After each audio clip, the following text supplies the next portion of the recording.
we played clips from films in which Bloke Modisane features. They start as early as the 1959 movie called Come Back Africa, to Once a Spy, a 1964 British spy movie, as well as Dark of the Sun, a 1968 movie. So this was just to show the multi-dimensional personality that we are gathered here to remember, celebrate, and interrogate. So welcome to the Bloke Modisane Centenary Symposium. I'm welcoming those in the room here at the Johannesburg Institute for Advanced Study, as well as those joining us online via Zoom. We gathered here because Bloke Modisane was born 100 years ago in 1923. So the 28th of August would be what would have been his 100th birthday. We're doing this because he lived and he left a legacy. In other words, when he passed on the 1st of March, 1986, he had done a lot of work that many researchers have tried to excavate. So over the next 2 days, we'll get papers from different scholars, social commentators, and creatives, interrogating Bloke Modisane from different perspectives. So when I rose the idea of doing an event to commemorate Bloke Modisane's centenary last year, the director of the Institute of DIAS, Dr. Bomani Ngulunga, readily agreed despite financial constraints. We thought it important because Bloke Modisane over the years has evolved. You know that he worked for Drum, a task that was not the easiest because they were in the face of everything that was happening in the 50s. And he left South Africa illegally, unlike the likes of Nakasa or Louis Ngosi, who opted to take a one-way visa. Bloke Modisane was denied a passport when he wanted to travel overseas.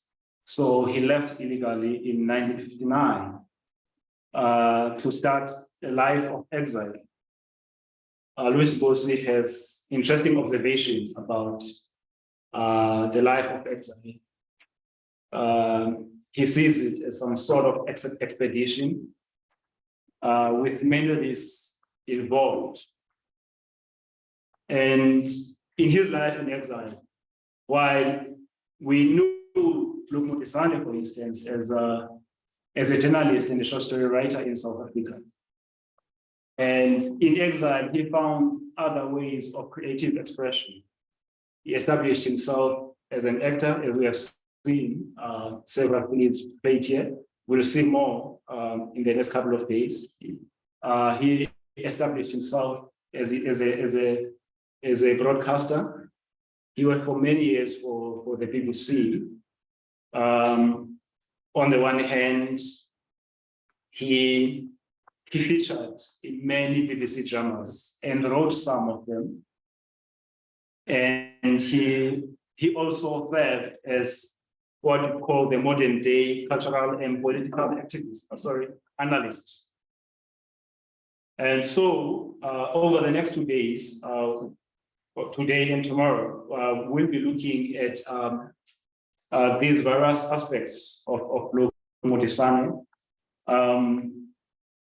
We have my my co-convener, Dr. Siyabonga Njiga, is here from Cambridge.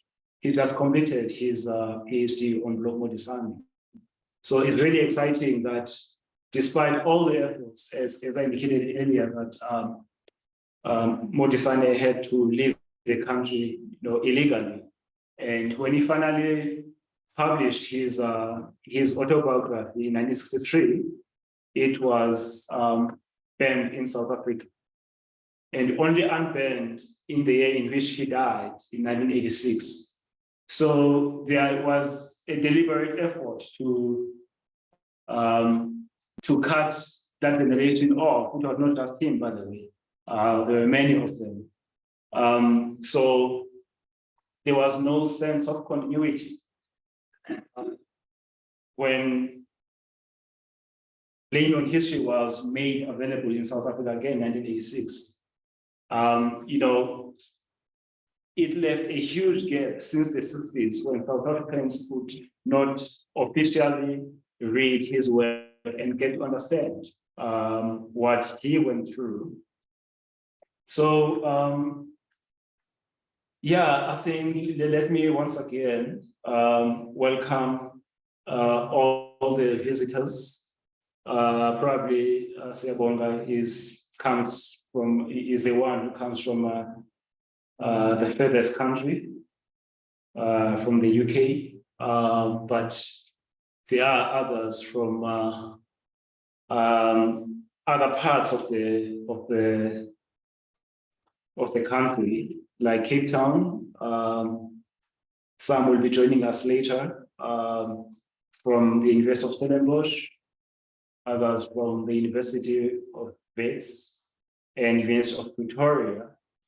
I hope I'm not forgetting any, but when you introduce ourselves, I hope you'll be able to mention your institution.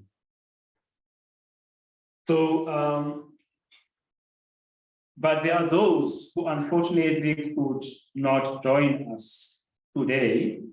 One of them is Professor Shane Graham, a Langston Hughes scholar from the US.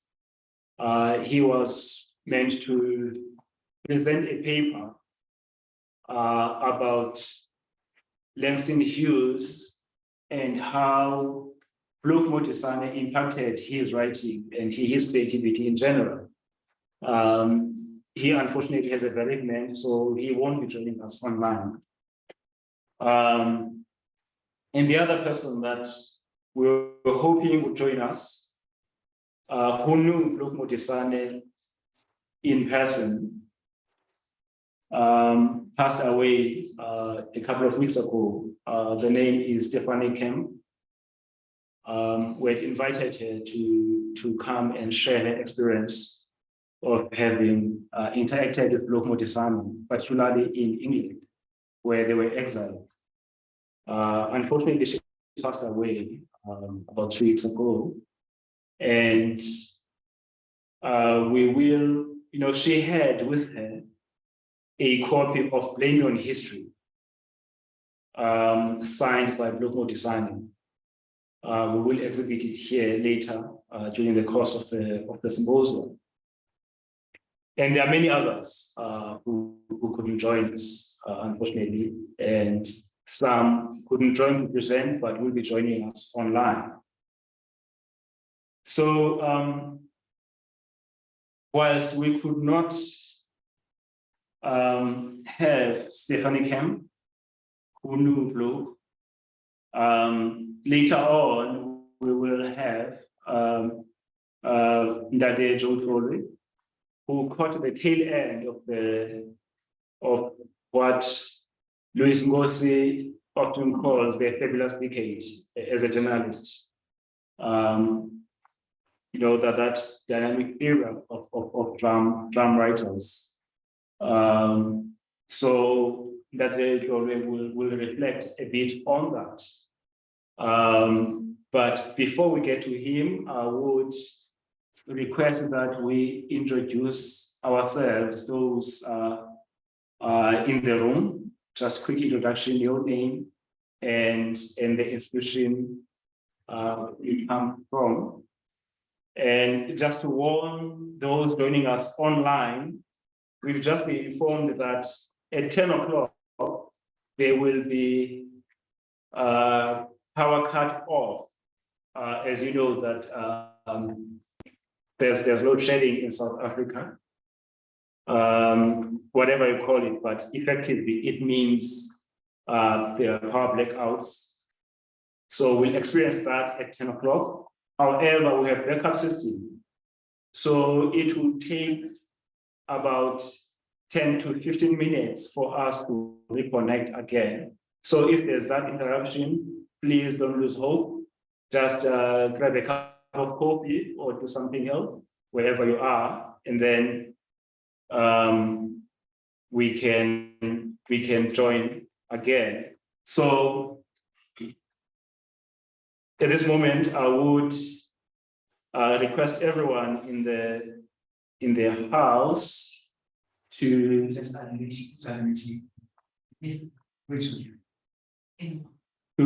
introduce themselves. Unfortunately, we'll try to raise our voices, but it will be too tedious to get everyone to come and stand here. So we'll do a very quick round of introductions, starting with my co-convener, Dr. Sia. Yeah. Good morning to everyone. My name is Siyabonga. I am a postdoctoral research fellow at the University of Cambridge, and I'm interested in Black South African intellectual issues and science. The second half of the century, will be one of the cultural figures that I've spent some time thinking about in the last few years. Good evening, everyone. My name is Philip Komanapenda. I am a poet, an aspiring filmmaker and writer, and I'm currently studying bits. Good morning, everyone. It's a visual.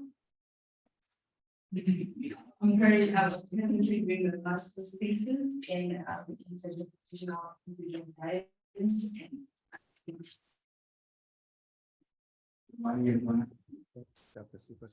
I'm a research fellow in science.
working on women's autobiography, especially on Black South African women's autobiography and Indian Dalit women's autobiography, that's workers, women's autobiography.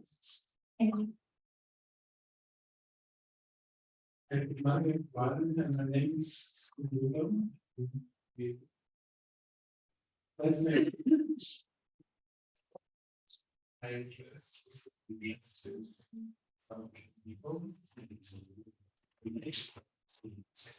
Thank you.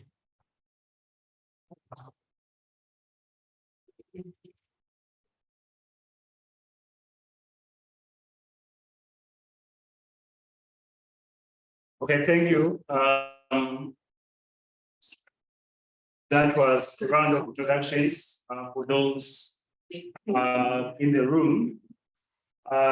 Throughout the day, we get to meet some of them, and we hope to meet and interact with those joining us online. Apologies that we could not introduce everyone, including those online. So without further ado, we're gonna call Ndade Jotlolwe, whom I indicated earlier, worked as a journalist for several decades, starting with the end of the, actually from 1960, if I'm not mistaken, the end of what was called the fabulous decade, working for Drum, Golden Stipples, and many other publications. And he's done just about everything there is to do in media, including working as an executive for SABC, ETV, his work as a press ombudsman, as well as the director of the Press Council. So without further ado, gonna give the platform to Dr. Jotlolwe. Thank you.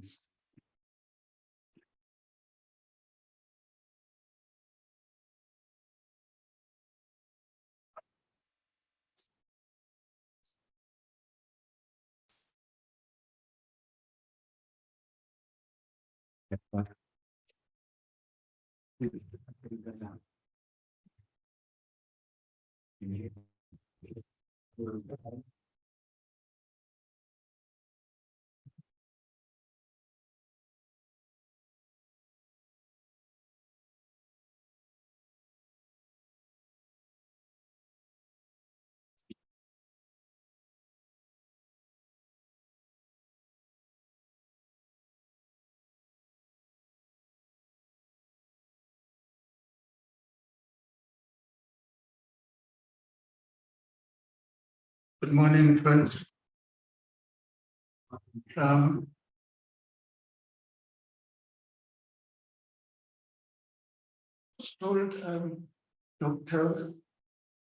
Secure that the only people who can call me doctor are the people who conferred the honorary degrees on me.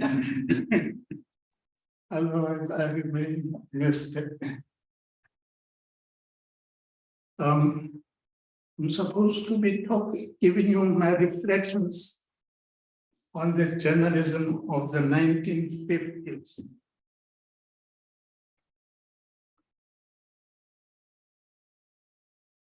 Let me be honest with you.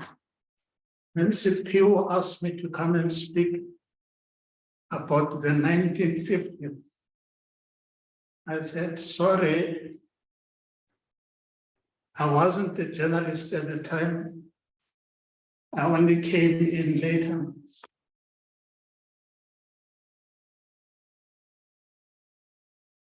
But on further reflection, I thought, I came into journalism in 1961. And I was in fact a product of the 1950s.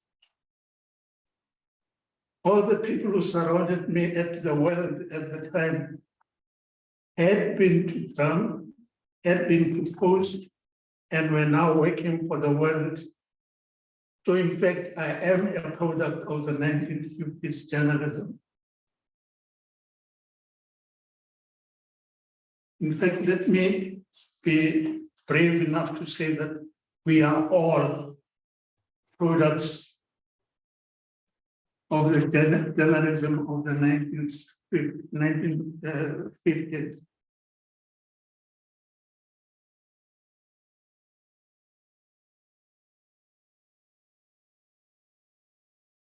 When I was a kid, my father, who had left teaching to start a business, had a dry cleaning depot at the Orlando #2 shelters. If you ever read Skiam Pastedes down 2nd Avenue, you get bits of what the shelters were. They were part of Topa Sonke Mpanza's empire. the train that runs through Orlando was on our left while we were at the shelters. And my dad, while he was waiting for customers to come into the shop, would be buying the World, the Rand Daily Mail, the Star,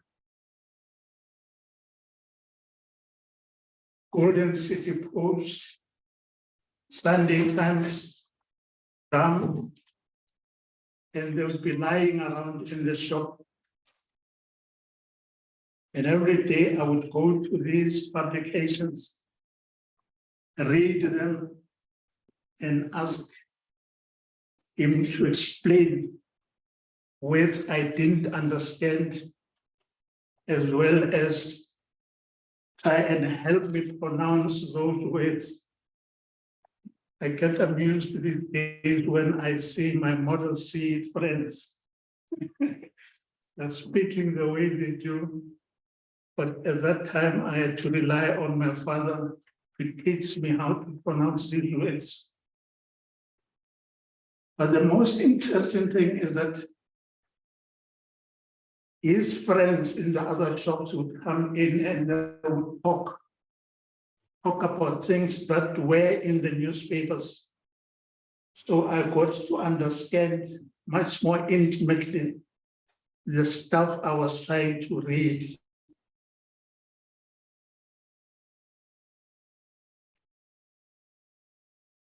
So I also blame the 1950s journalism for dragging me into this craft against my will.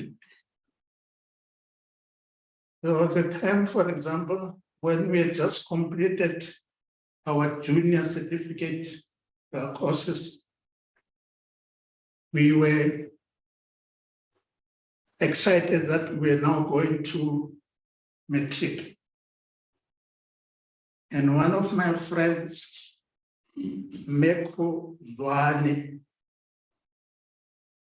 very shortish man, but very smart, told our little circle that he was going to work at Post as a reporter. He wasn't going to go into his matric class. And I was furious with him. I said to him, Metro, you don't want to turn yourself into a drunk because that's what journalism was. We had a long fight and he said, my parents can't afford to take me further here at school.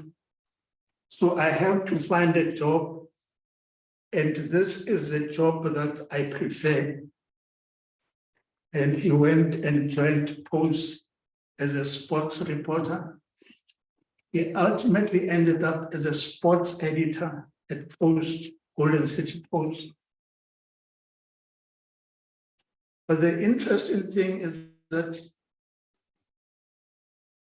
after a few months, he came to visit us at school, riding a motorbike.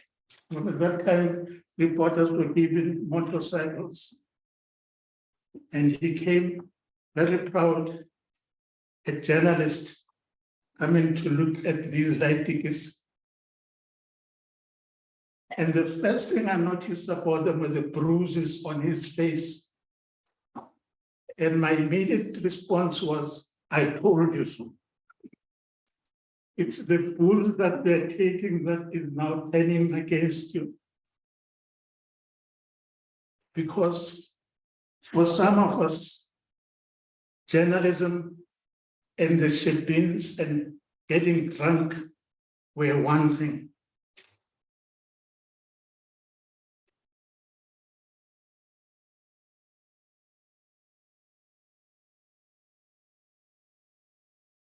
Because while I was in jail in 1960, that I spent a lot of time with one of the stalwarts of Post and Drum, a man called Matthew Mkwana.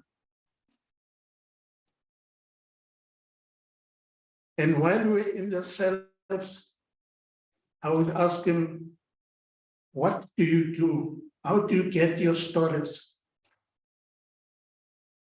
How do you write the stories? And he took me through what happened in the office every day.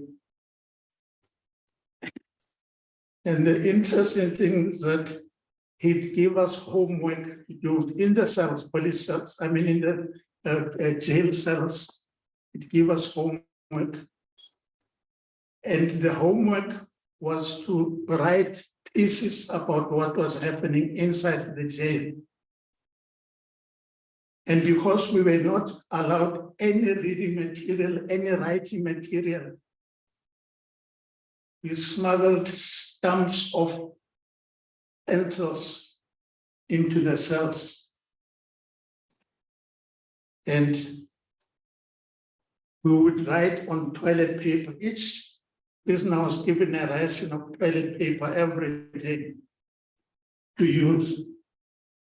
So we would write on this toilet paper, write stories for him to check. And then he would tell you there's something wrong with your intro. You could have put more punch into it if you did this. This weight is wrong. This is a weight you should be using. So I was learning. I was finishing my matric by writing these assignments. And I was actually learning my English from Matthew Mkwana. And I forgot to tell you, on the day we were arrested, Matthew came into the police station and he had been battered by bulls.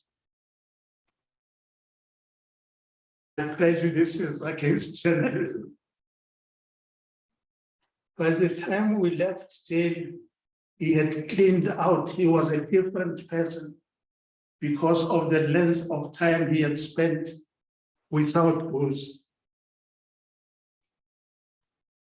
However, from Matthew, I learned about sub-editors, I learned about editors, I learned about the processes in the newsroom. And when I came back,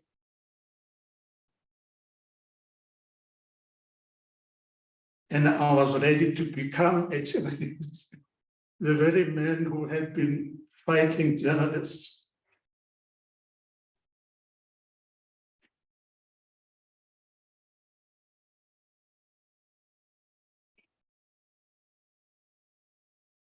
Now, most of you have read Bloke Modisane. You know about the drum era. You know about that era of journalism. So whatever I say here will be redundant. I don't want to bore you. I'd rather take questions from you on areas that you need clarified.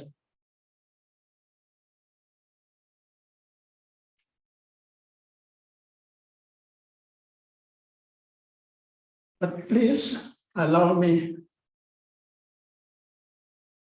to take you to Ken Temba's House of Truth in Sophia Town. Not very far from Bloke Modisane's Sunset Boulevard. They were very close.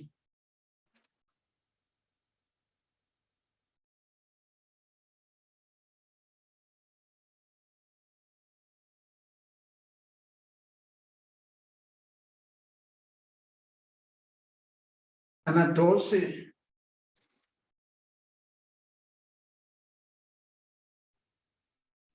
the journalist, Kanadosi,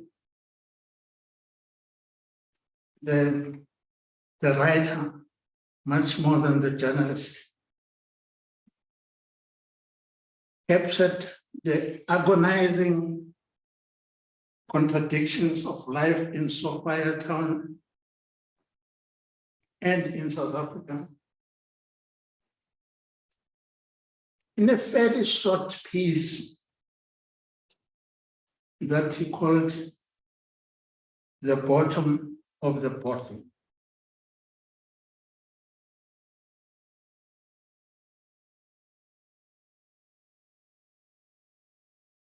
The table, I'm quoting him. The table was fired with bottles of brandy, gin and beer. And we were at a stage of high discourse, much like the majestic demons in the burning pit.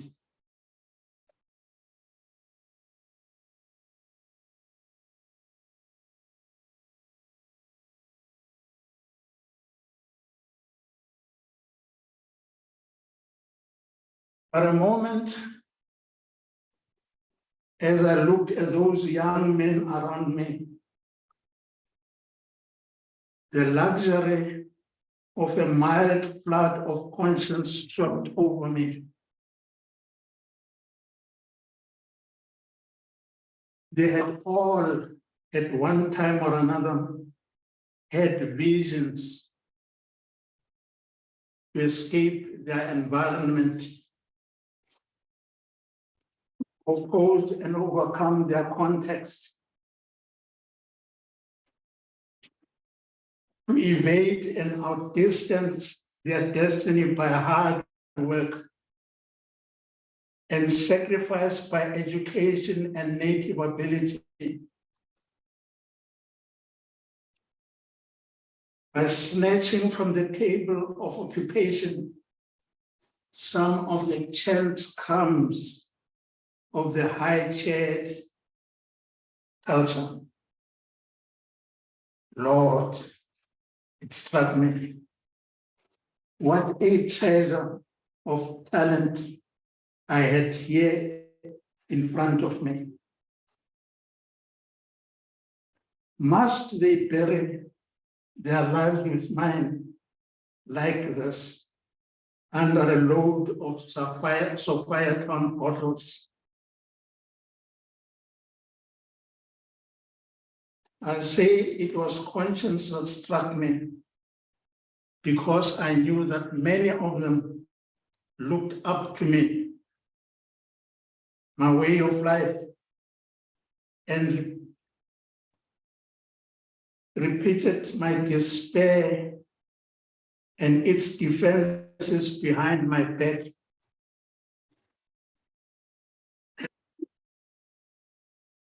I knew that they were excited by me when I said, why should one believe in anything when one could live?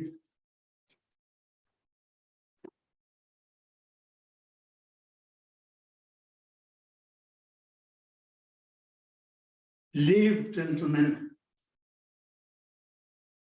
at 212 degrees Fahrenheit.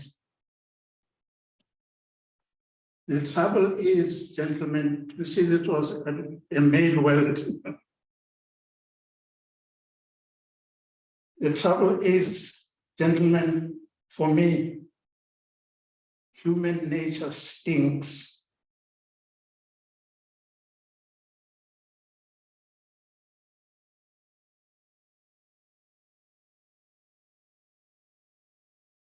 But that is all the material we have to work with.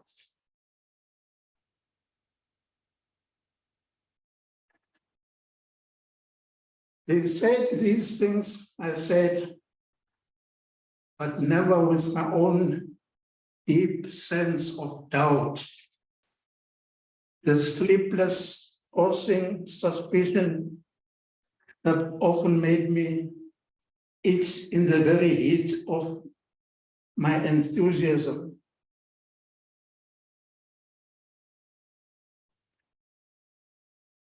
Now I hope you can feel the texture of pen's writing.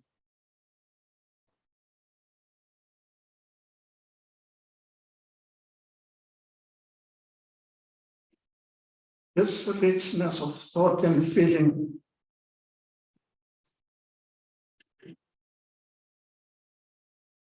is what Ken could do.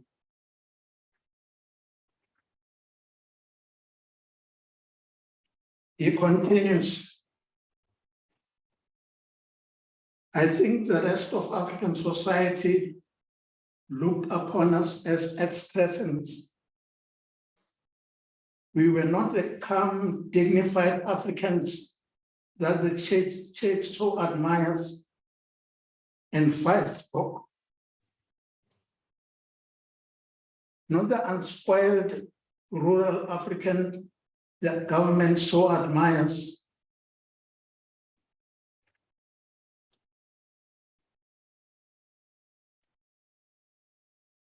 For they tell no lies, they don't steal, and above all,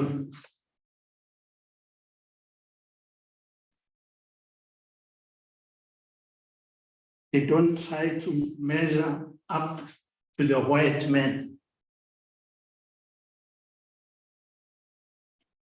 We were those sensitive, might have been, who had knocked on the door of white civilization at the highest level that South Africa could offer, and had a gruff no or a yes, so feeble, shaky, insincere, that we withdrew our snail horns at once. Now, this is Ken's attempt to celebrate life. To quote him, one could live, gentlemen, at 212 degrees Fahrenheit. It was an attempt to celebrate talent. Quote him again, what a treasury of talent I had here in front of me.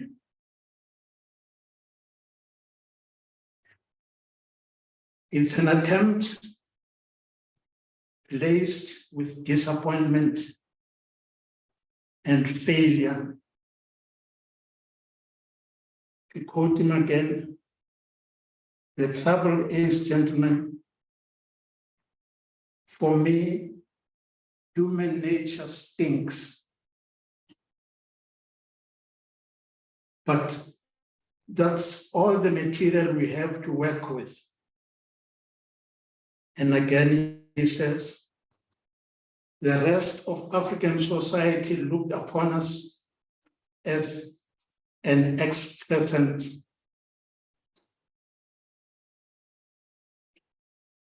Now, these young men he was talking about had at one time or another visions to escape their environment, to oppose and overcome their context, to evade and outdistance their destiny by hard work and sacrifice by education and native ability, by snatching from the table of occupation some of the chance crumbs of the high-cultured, high-chaired culture.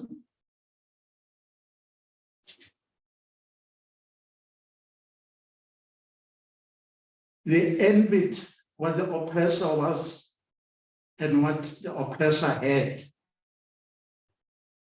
They wanted to be like the bus.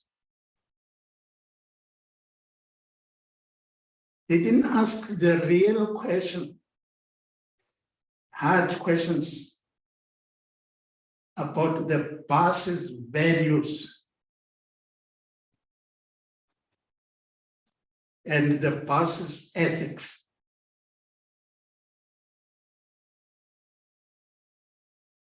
So as they were creating their vision, they didn't ask those important questions.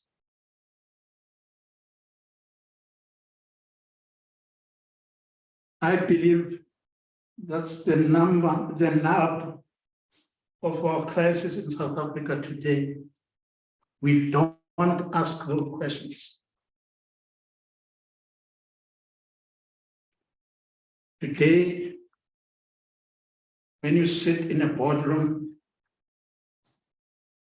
when you go into a train,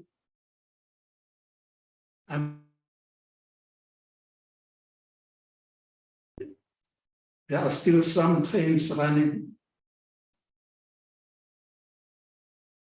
When you get into a minibus taxi,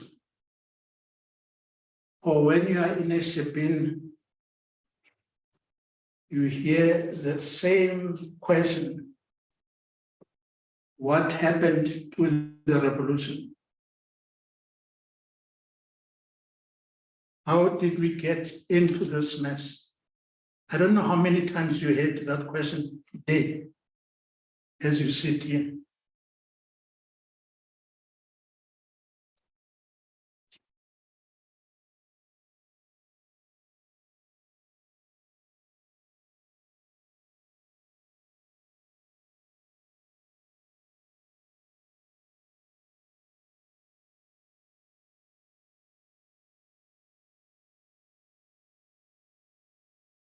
What happened that our dreams were betrayed?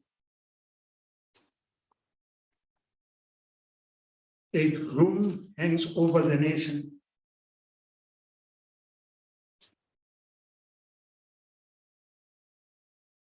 Ken captured it years ago when he spoke about my own sense of doubt, the sleepless, tossing suspicion that often made me itch in the very heat of my enthusiasm.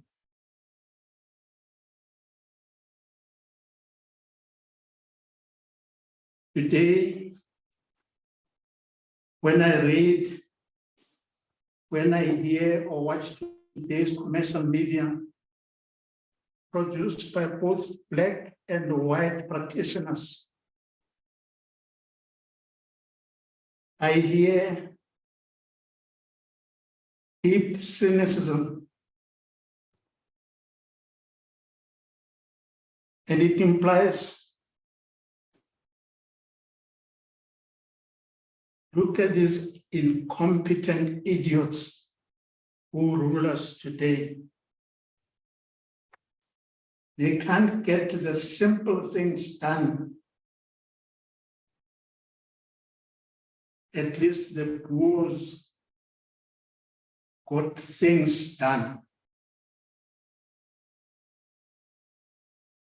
Read any publication, whether it's your Daily Maverick, whether it's your Mail and Guardian, whether it's your Sowetan, that is a tone that you pick up.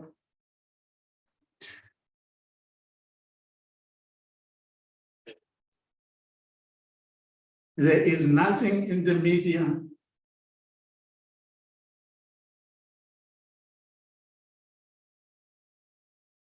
that gives me hope. There's nothing that reignites the fire of revolution.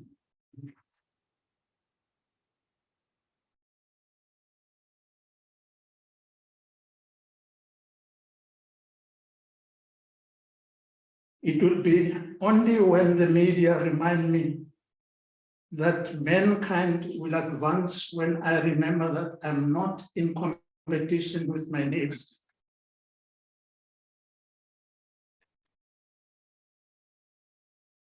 And the media remind me that I need to cooperate with him or her to the point where our joint efforts will give us fruit we can both enjoy with our families.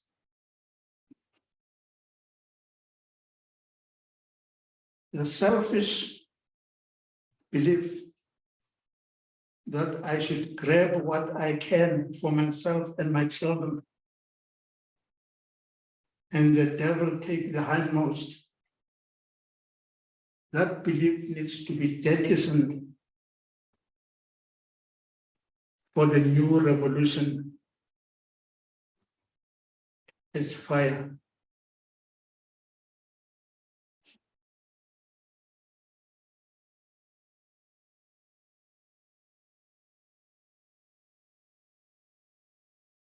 Journalism of the 1950s was varied. Threats from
The man I consider the greatest man I have ever met opened the conference, Robert Mangaliso Sobukwe. I have never seen such intellect, such humility.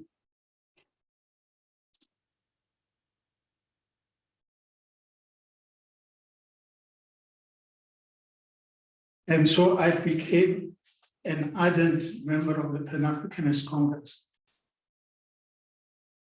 But the interesting thing about Sobukwe was his assertion that it is the oppressed themselves who need to liberate themselves.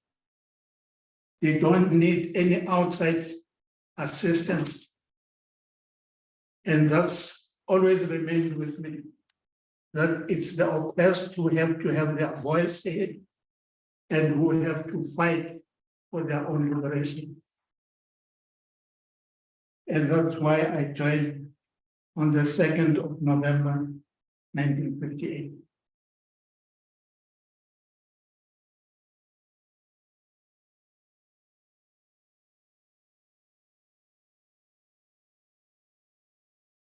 Thank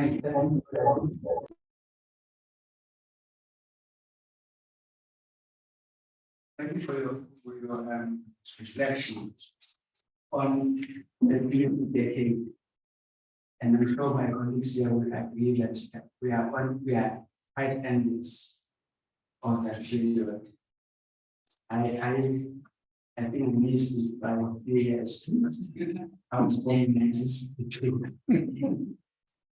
And but we start by saying that we are the product of the 1950s development.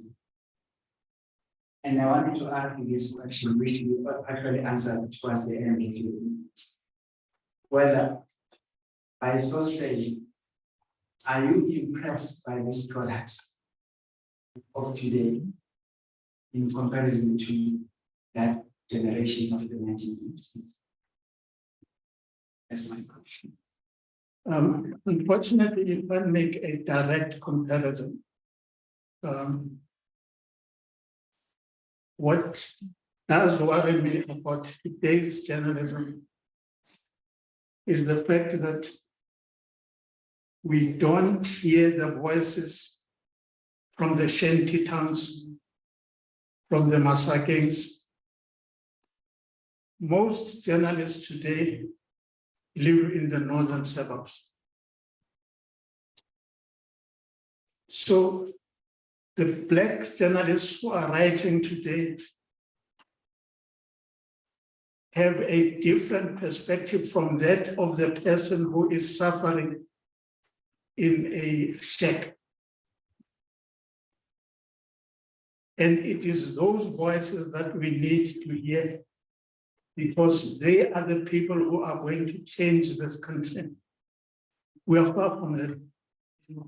The Black journalists mimic what the white journalists do, as they spreading this cynicism and this room. Open any publication, you will find that there. Journalists are supposed to give us hope. There's a friend of mine who talks about storytelling is journalism and journalism is storytelling.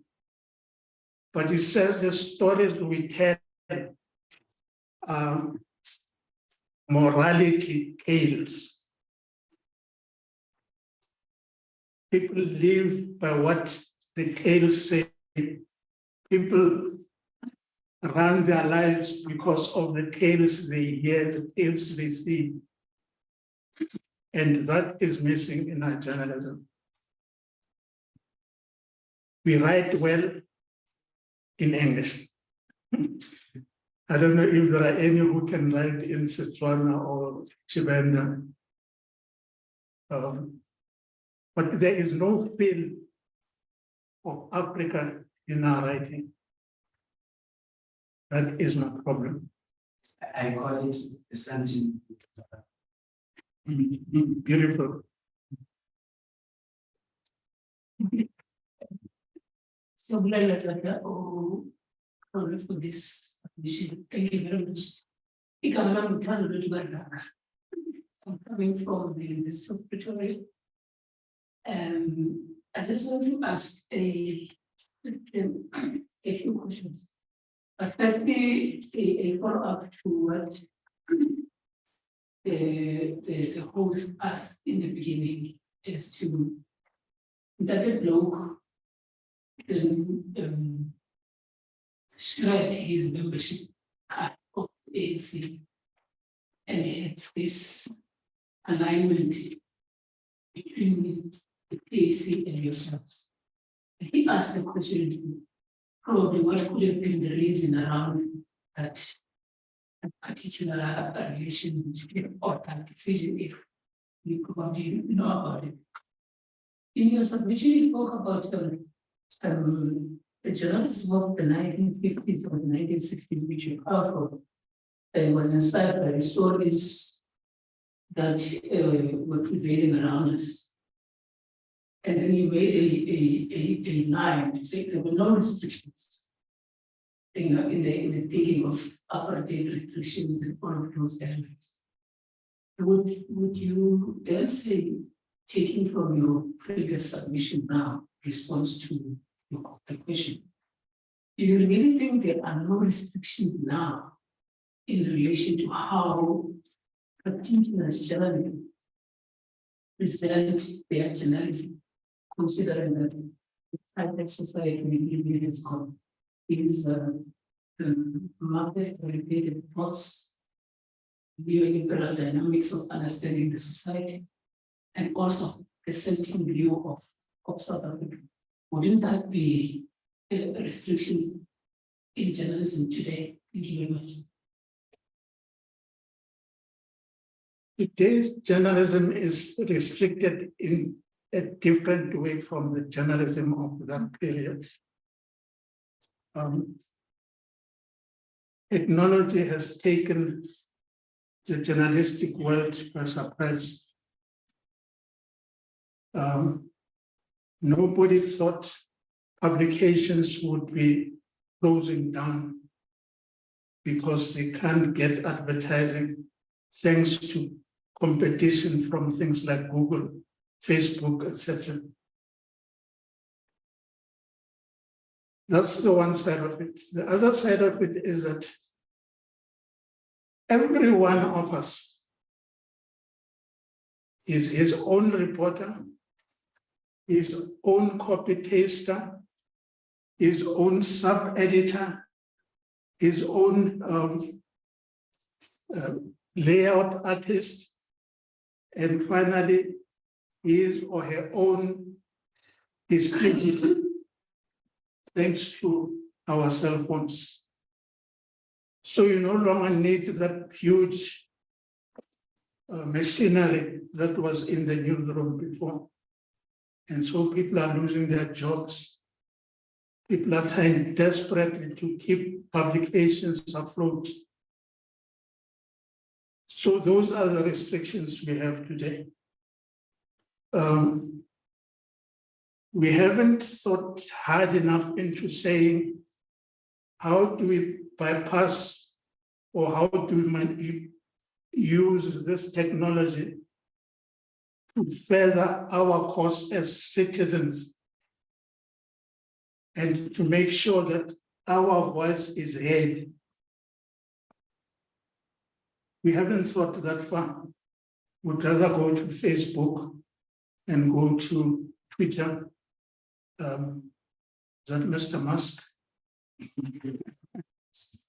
I would rather go to them instead of us thinking about what are the possibilities for us. There was a time, I think in the 70s, when I was president of the Union of Black Journalists, we devised a slogan for ourselves. We said, we are like guerrillas operating on enemy territory. We didn't own the news publications. All of them, even the so-called black publications, we didn't own. They were owned by white South Africans. They made sure that we keep their publications safe from government. We don't publish anything that will jeopardize their investments. So we came up with a slogan: if you are in enemy territory and you are a guerrilla, you lie low, but at the first chance you get, you hit. Sam Made, who was at the Star at the time, went and spoke about this slogan at a conference organized by the Star newspaper, and they fired him on the spot. So whatever we do, we need to find ways in which we can maneuver our way through and get what we want to do, get it done.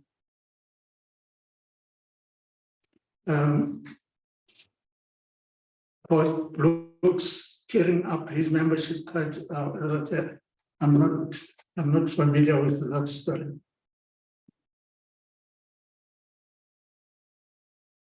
Yes. I just wanted to ask about newspapers that continue to exist today, which was before it is one of them was and still is called Ilanga Centenary, for which this person was before joined. And there were other newspapers and language newspapers in Africa. The Star, has continued along its path. The Bloke journalism.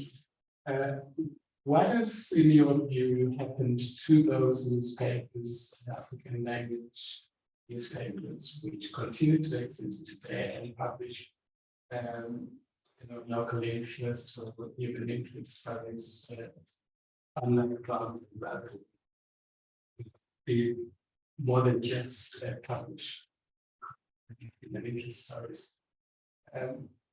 Those newspapers have undergone changes over time, and their model has been copied recently by the Modisane, with its incredible stories about goats and so on. How did that journalism look in the eyes of brown journalists and the journalists that came after them in the 1960s, yourself, Margaret Class, and so on, which is now represented by the Daily Sun, say. You go to KZN, you buy Ilanga, these kind of stories, the first names. That journal, what was the state of that journal in the 1950s?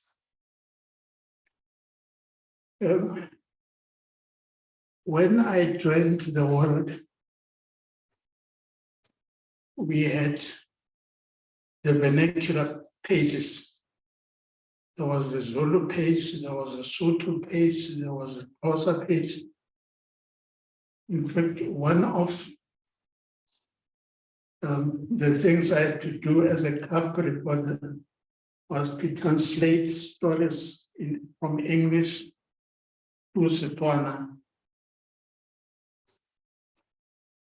Now, I dare you ask your children to speak in Setswana or in Setsonga, they will not be able to do that. History has caught up with us that our languages are dying. Publications like Ebo Zabansundu died because there was no readership for it. It's again, what do you call it, the Centenary what? The Centenary voice has taken over everywhere. I don't know if we are going to salvage our languages, I don't know. But unless we wake up and say there is a history behind and a culture behind our languages, they are virtually dying.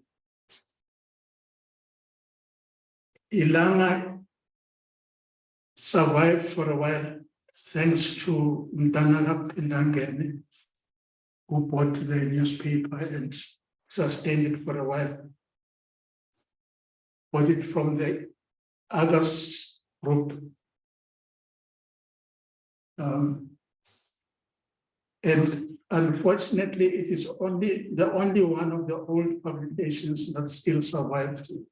The others are dead or dying. One of the things that the media MDDA is supposed to do is to encourage alternative media. And in their report every year, they are proud of the number of radio stations that they are funding. But when you go to those radio stations, you will find that instead of them being community news radio stations, they are in fact clones of SAPC stations, of Kaya FM. There is nothing that says community about them. The language, the stories they carry, they are trying, the people who work there are preparing themselves for jobs at the SAPC. There is no culture, new journalism culture that the MDDA is growing.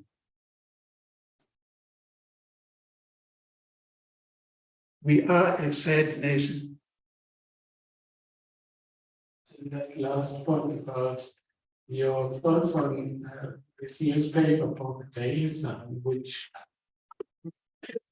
is supposed to appeal to black leadership, but it is actually the construction of black leadership by playing on and playing up, stories about, goats and snakes that eat goats and goats that eat snakes. There's a fascinating story behind the Daily Sun. The man who founded the Daily Sun, Dion du Plessis, came to the Sowetan on sabbatical. He was supposed to be on attachment to the Sowetan. And while he was there, he said, the Sowetan is too middle class.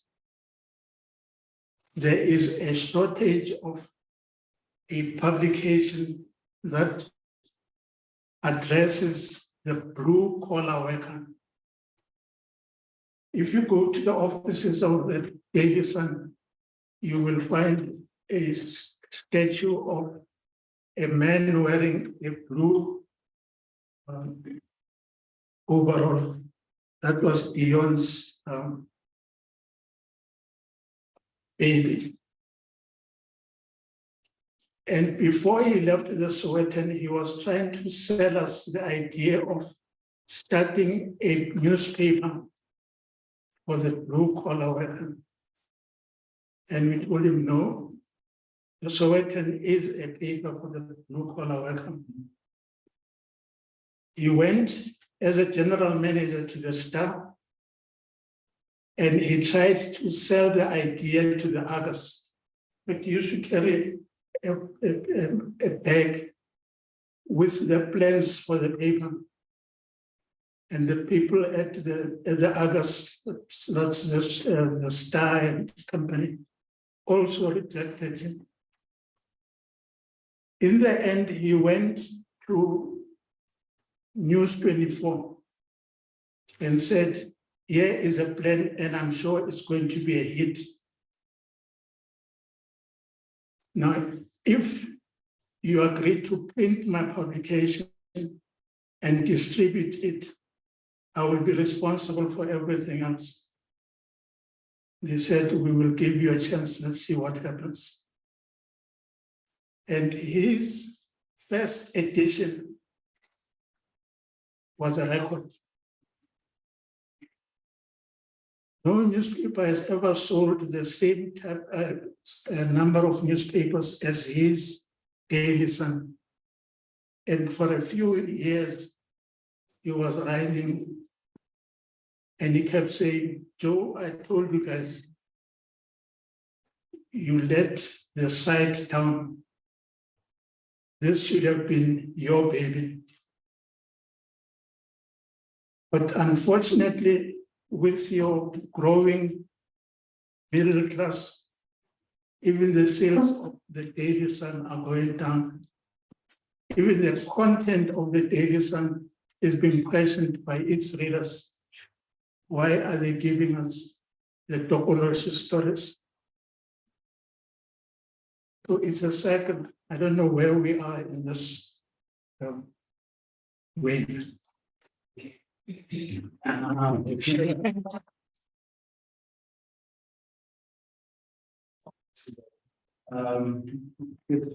very much. That it is a pleasure true, and quite at the control as well. I understand why you preferred to skip tea and instead drink from his well of knowledge.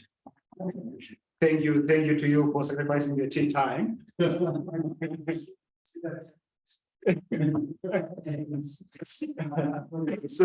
I'm going to suggest that you engage with him as we grab a cup of coffee. We're supposed to start with the next session in 9 minutes. And yeah, we are in trouble in terms of time. So yeah, thank you very much, Dad. Also for clarifying that, you started journalism in 1961, on the 10th year of Drum magazine. Drum was founded in 1951. And that actually you started training in the prison cells in 1960, training to write and ultimately to be a journalist in that sense. And the training would continue in the newsroom. You didn't get to the point where you tell us about your entry in the newsroom and the role that Centenary played. You call him a teacher in the newsroom. We'll save that for another day. Or you can get my book to read about that. But for those that are here, he is here. We will interact with him in another 5 minutes or so. So after this, actually from 10 o'clock, Brinola will lead a session. From 11. Yeah? From 11. Oh, from 11, okay. I don't have a sense of time. So the discussions today are themed critical perspectives on playing on history. So we will focus our discussions today on being on history, where different speakers would interrogate the playing on history from different perspectives. And then tomorrow, the session for tomorrow is themed Exile, Diasporic Narratives, and Transnational Discourse.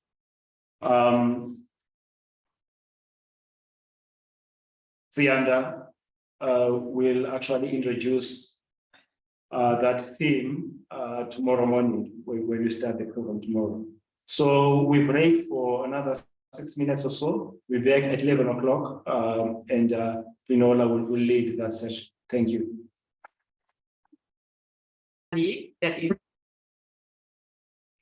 I just wanted to acknowledge his family and the contingency that is here, And maybe when they come in, we'll just ask them. Just wait a moment.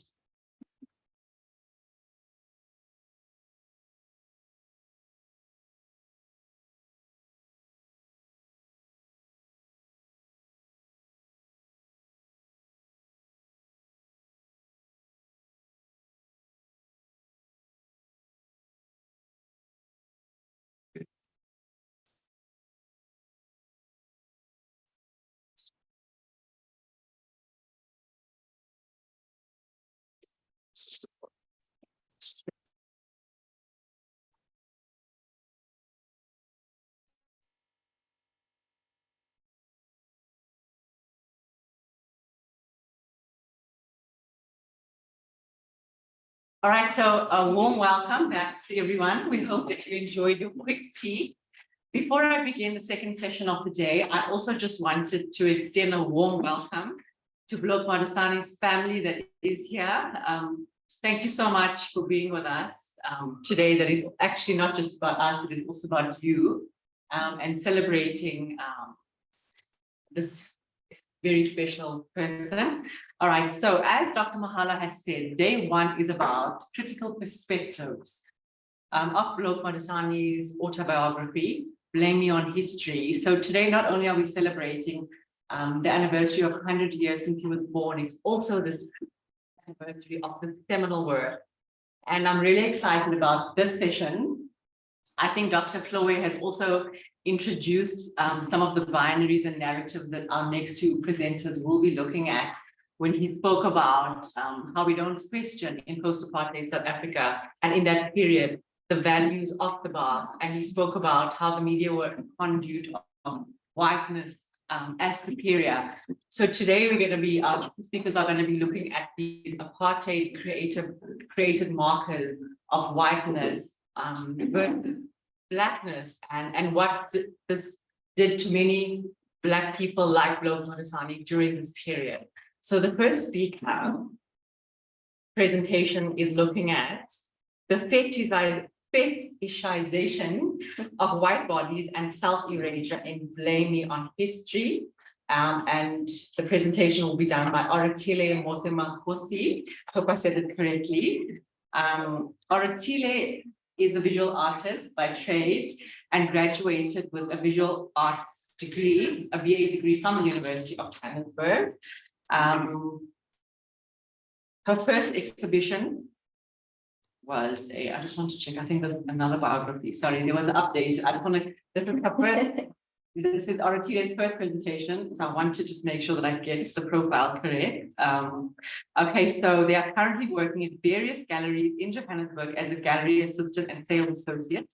In notably 2021, Oratile was awarded an MTN internship to work alongside curators at Moving Cube UJ Art Gallery on Willem Boshoff's Blind Alphabet at the Kingsway campus. From 2020 till the present, they kept their mind open to learning the nuances of curation and the ways in which exhibitions can communicate ideas, themes, and stories. With a desire to delve deeper into the intricacies of curating art exhibitions, they explore the diverse approaches to selecting and displaying artwork, textually investigating different forms and styles of writing that explore themes and topics that often grapple with feminisms that grow from political activism, anecdotal truths, and narrative. Oratile, you have 30 minutes to present. Thank you. And then we'll take 15 minutes of it.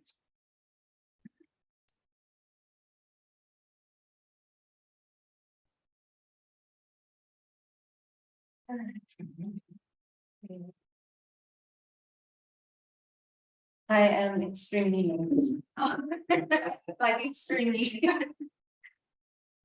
I feel like, as a young person who is finding their in the writing landscape and in life generally, I am grateful to be here to contribute to such an important conversation.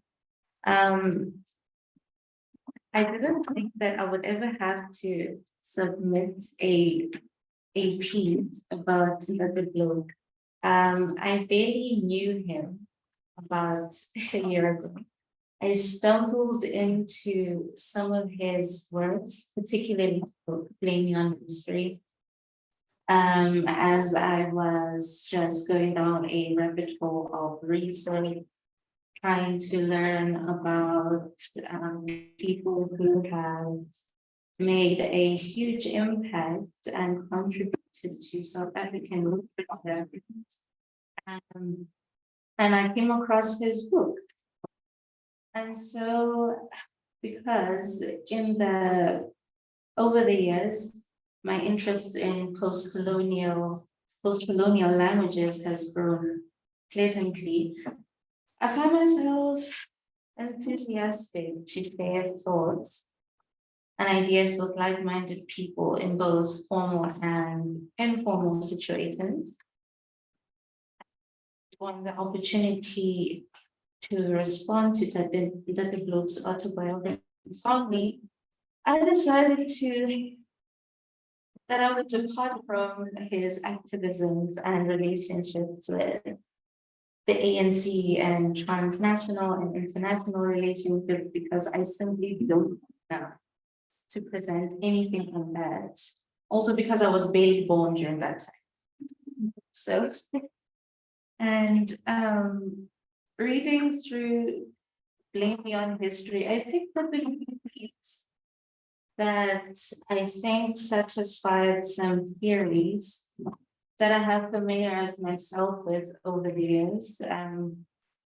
And one of them being mimicry by only Java.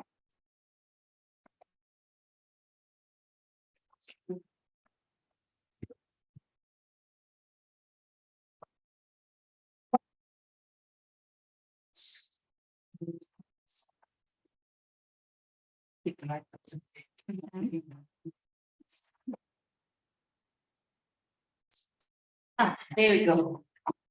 So because I'm a visual person, I wanted to share an analogy with you that made sense to me, or that came to me as I was reading the book, going through some essays that were written about him. And it reminded me of this very comparison. So in biology, mimicry is a strong visual resemblance between unrelated species that work in unexpected ways to provide safeguards against predator. This is a strategy employed by many creatures, often to attract their prey and sometimes to defend themselves from the predator. And in this case, it is to safeguard against predators. Here we see a viceroy butterfly mimicking a monarch butterfly. When consumed, monarchs are poisonous to the predator, therefore making them unpalatable. However, viceroys are tasteful to predators, but because you can barely tell them apart, the viceroy benefits from the warning signals that it resembles from the monarch. And essentially, this kind of mimicry that we see here, one less dominant than the other, inheriting safety and protection from successfully imitating its dominant model's defense mechanism. So trying to understand what this is and why nature produces things that look like other things, I am starting to understand it a little better. And in relation to Blame Me on History, reading the book with knowledge of the viceroy and the monarch, I started to pick up instances where Dr. Bloke presented mimicry in his literary offering, particularly when he shared that in my little room in Sophia Town was a flyover which connected the two worlds, in which I erected all the symbols of the world which rejected me. On the walls were hanging reproductions of Lord Track, Van Gogh, Chagall, the books and folders of the Impressionists unobtrusively lying about.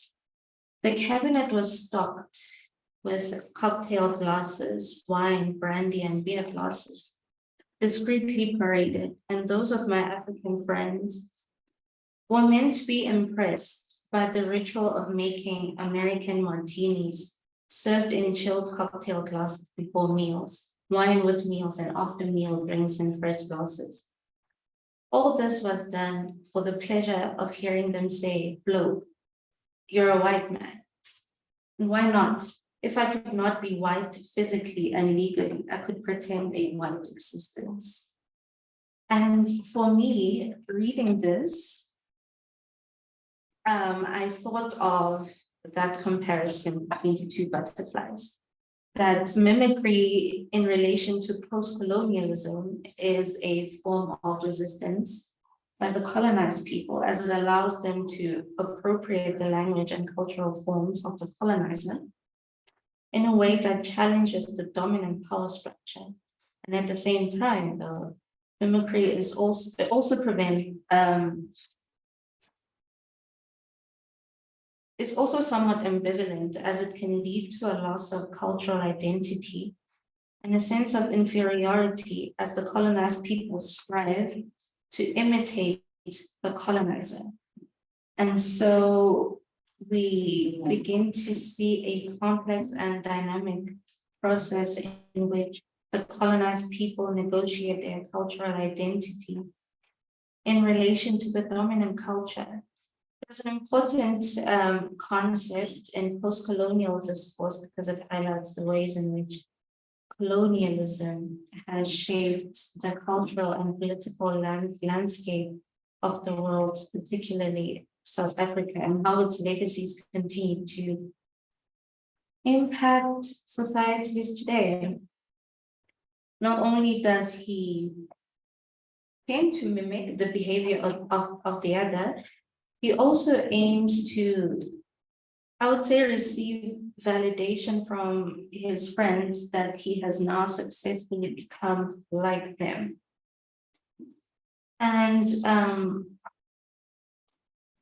now that this observation of the other has been internalized, we start to fetishize them and the dominance that we could inherit from performing to anyone who will spectate. And in this case, that would be his African friends from Sobayatan. And so this creates an optical illusion as what is presented is merely a curated identity that departs from its essence. So Baba, in his essay, presents the idea of slippage. This idea of being like the other, but not fully integrated. So it doesn't belong when you don't belong.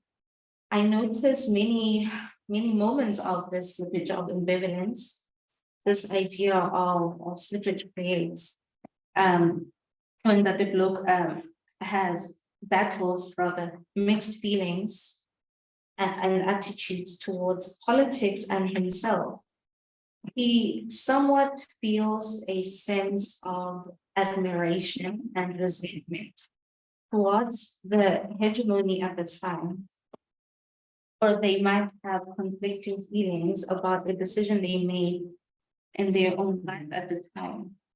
Throughout the book, I noticed that he expresses himself as a concept of self. So as an intellectual, and because intelligence has been so closely reserved as an inherently white quality, he desired the palatability that came with the social perception of being white. So then this case of ideological ambivalence is shown not only in the content, but also in the structural organization of his biography.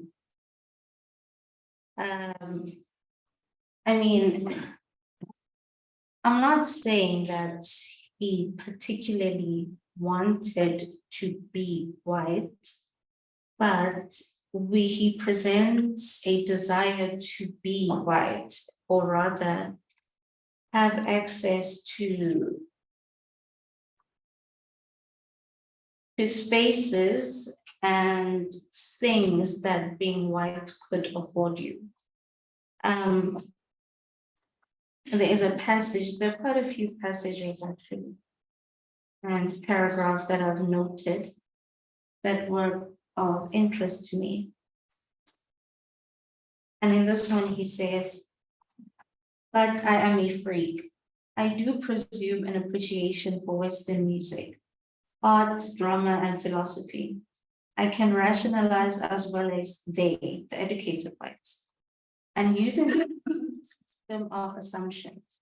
I presumed myself civilized and then set about to prove it by writing a book with the title Lay Me on History, which is an assumption that if I am a freak, it should not be interpreted as a failure of their education for a Caliban, but a miscalculation of history." So it becomes clear to me that he wrote his autobiography with the intention to investigate his identity and aesthetic self under difficult and oppressive South Africa. It is difficult to neglect politics inside South Africa. When your Black body in itself exists to be weaponized against you. But I do appreciate that he emphasizes his desire to pursue artistic interests and depart from political society. So then he existed in two worlds, in an inescapable physical state of survival and restriction, while also being aware of himself as an individual outside of his inherited self. And when I think of this passage in relation to those two butterflies, because apparently that's how I study my post-colonial literature, I think, what would the viceroy butterfly look like had the monarch butterfly not existed? Had its model not existed, what would it mimic? What would its true self then be? Where would it draw from? And so I think, had Bloke not experienced Western culture, Western society, what would his contribution to his I would say, what would his body of work then be about, apart from South Africa and its struggles during that time? Because he tends to jump from both his frustrations living in South Africa at the time, but also not feeling a sense of belonging during his time in Germany. So he was neither here or there.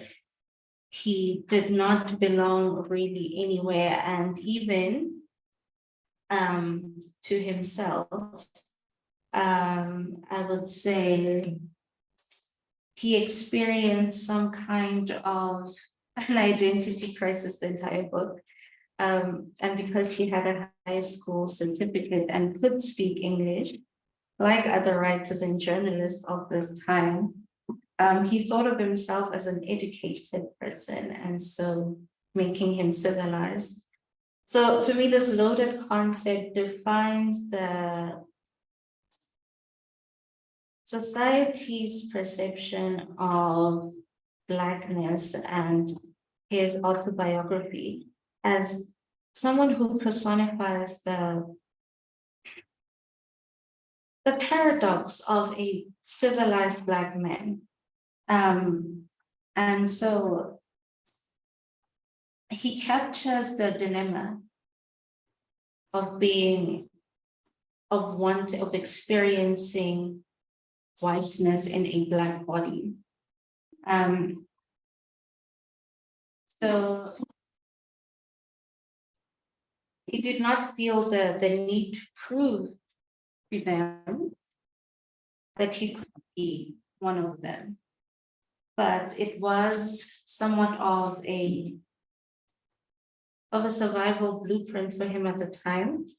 And so at all costs, the richness of his thought and equaled the value of their intellect. And so thinking of mimicry and his existence, or at least what he chooses to share with us, I wonder, where do we draw the line between mimicry and cultural hybridity? Because when two unrelated cultures meet to create a society or a culture that aims to unify them, it is supposed to be an equal interaction, or at least pleasant for both of them, for both parties. But in this case, one party is more dominant over the other. And the fact that they banned his book, but he could still access literary offerings from writers and poets like Shakespeare and Lautrec, really proves to me that this is not a conversation of cultural hybridity at all. It is in fact a conversation of hegemony and mimicry. So it exposes the negatives of the colonizer. And so the observer becomes the observed. When he begins to perform whiteness, he feels, or I think he feels, I don't want to speak for him, but it anglicizes him. It makes him more English or British in character, culture, and language. I don't know, it seems scholars often use this term anglicized in reference to the process of adopting English language and cultural norms by people who are not originally from an English-speaking country. So I know a common example of this was that people were given like white names were given white names by white people, by their teachers, their bosses, their people in power, supervisors and such, because they could not relate or understand and even pronounce their real African names. So for a person who is not from a English-speaking country or is a native English speaker,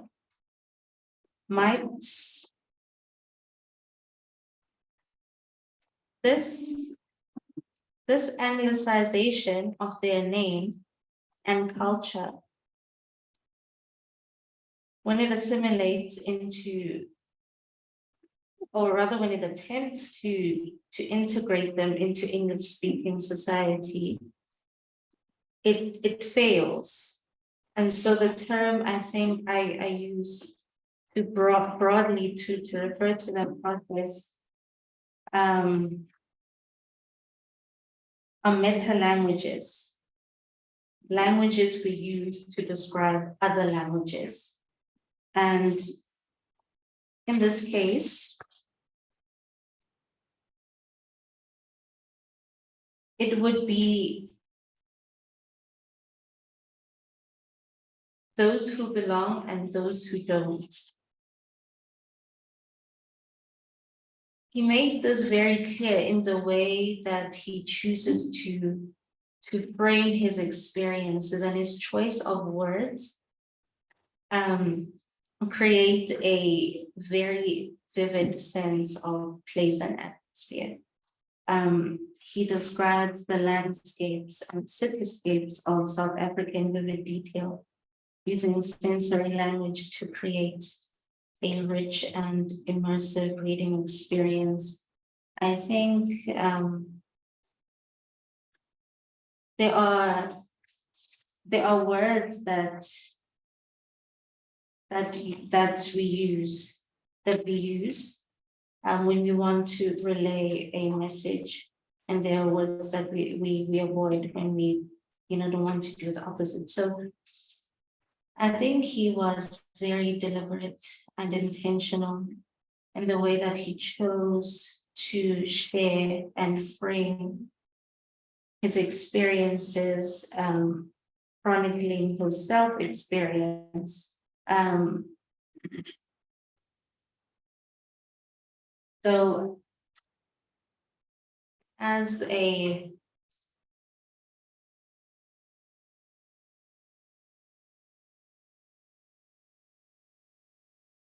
person who I am trying to understand through what I have heard and what I have read about him, it seems to me was someone who cared about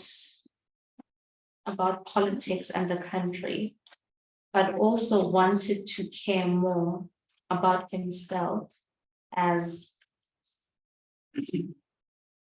an artist, as a creative person.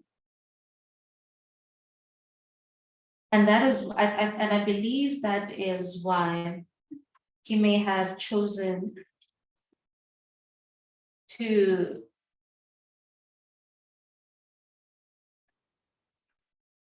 I don't want to say depart from, but okay, I'll say depart from, but I believe that's why he could have chosen to depart from conversations at some point in the book of politics, to try to find himself as an artist, because of course he was very well aware of himself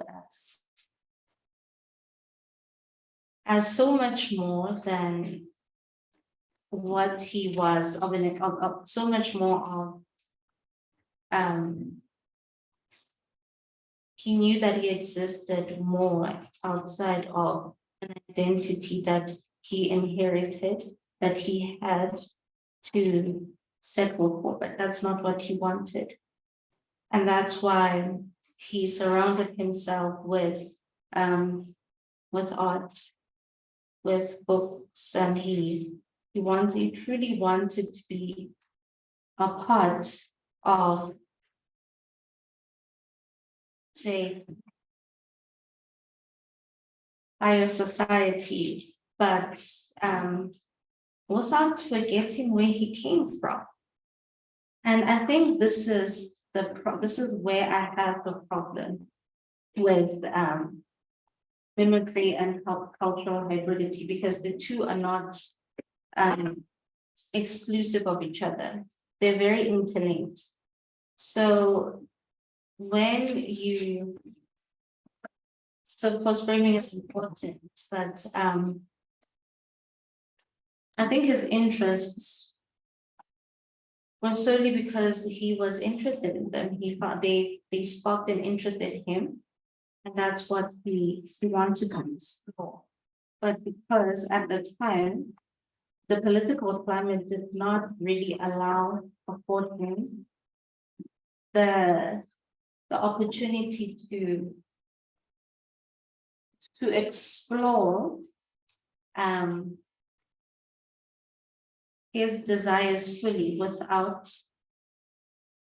without it coming across as wanting, without it coming across as a desire to be right. So there is a conflict there. There's a cultural and somewhat of a psychological conflict that is presented. So essentially, I read, and I still continue to read, that the Bloke explain me on history through the lenses of mimicry and cultural hybridity, and maybe even multiculturalism, but I don't think so. So I think I will stop there.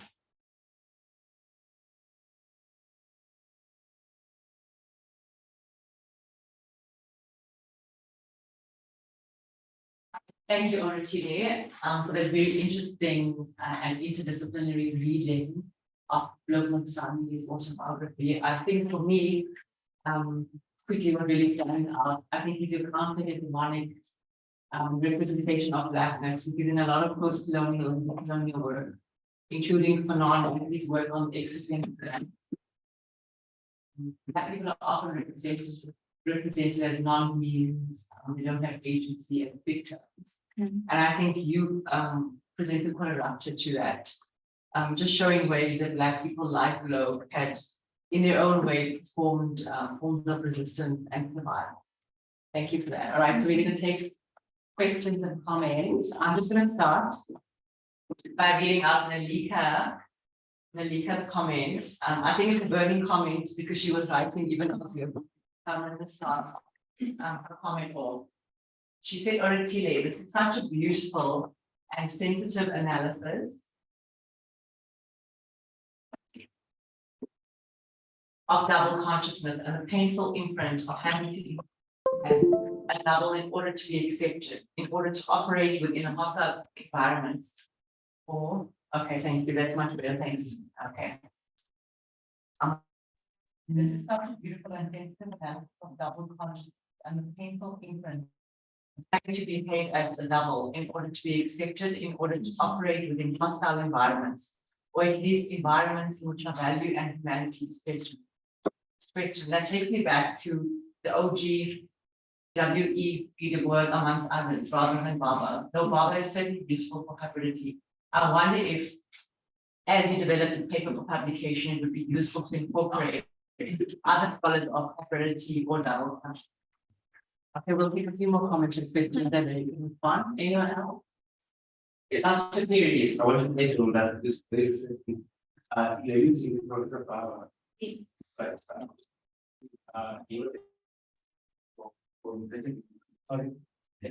What was this? Yeah, I think use chapter 5. Okay. In white matter for the technique. You know how black technique was about. Okay. Very much to use that and balance. Yes. Okay. Thank you for that. I didn't use but I'm there thinking the response based on the current journalism. Now, what is being discussed, any writing from a wide perspective. Whether wasn't a Bloke infiltrating white spaces, telling next door, was it not necessarily the right for the other, but he wrote for us. Hence, you can see how his book is translated in various languages across North America. That he deliberately infiltrated those spaces because he wasn't going to speak to the converted, but he wanted to convert the other so that they understand us. And he wanting to be the only black at the moment. Rather than translating from them. So you'd say that he spent time trying to help them understand us instead of translating himself to them. Yes, I think that's it. So I think that's the concept of the self. That a person uses the element of the concept of the self, that is the philosophical dimension which he looks at himself and he looks at how he can present whatever that he will be putting across. So I think that thinking it's very problematic in some ways, but it's something that is doing. I'm curious if you think that it's possible to have a relationship with, for example, Shakespeare, separate from trying to engage with this figure who has become such an important part in the cultural landscape of the colonizers, but to engage with it as a fellow practitioner, as a person who's involved in the same craft, and is it possible to have a relationship, because cross-pollination is different to like what happened with jazz, because jazz was not considered to be such a the dominant culture at the time. Is the fact that the literary figures are considered to be such an important part of the Western canon? Does the fact that their work is prejudiced over his own make it impossible to have a relationship as a fellow practitioner and as a perhaps someone who's interested? Doesn't, it really doesn't. I think it's usually a question of, well, from other people, from other African people, it is usually a question of race, that this is written by a white man, why can't you draw from black writers?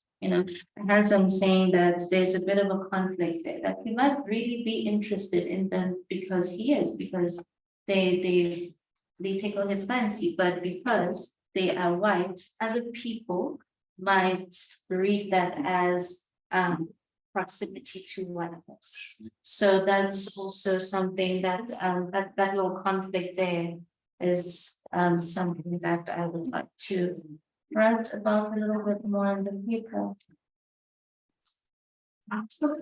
Quick addition to what I was asking earlier about, I think that when people who are colonized try to engage with the power structures of those who colonize them, we often have to adapt and adopt to clothing styles, a lot with like eating practices, like forks and knives, which people never used in something or here, or in Syria, and then as well as like all sorts of other things, like our reading practices, our curricula, everything is affected by it because you have to work with a power structure in order to. But that accusation of mimicry is double edged because powerful group, the colonizer, whoever that may be, will accuse you of it and make fun of you that you'll never be. And in South Asia, like in India, they will call brown Sahibs, or in my particular family's history, we have a lot of other names for it. Because Sahib means like master, so you're a brown Sahib, never, made fun of. And then you have your own group will call you those names, and then the colonizer will also never quite accept you. And I'm sure Modisane was not, she really knew exactly what he was doing. Yeah.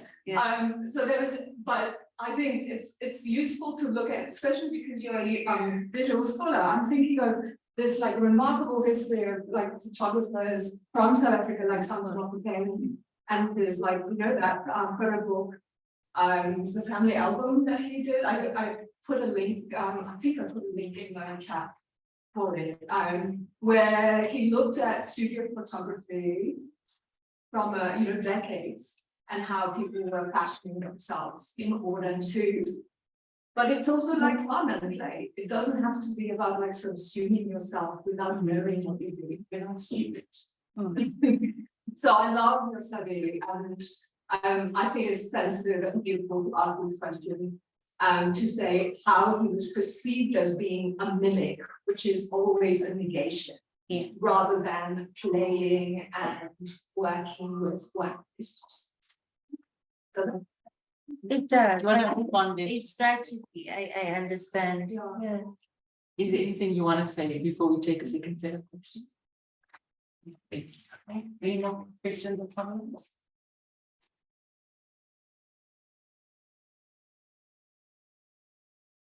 Last chance. Okay, thank you. I think I'm close it.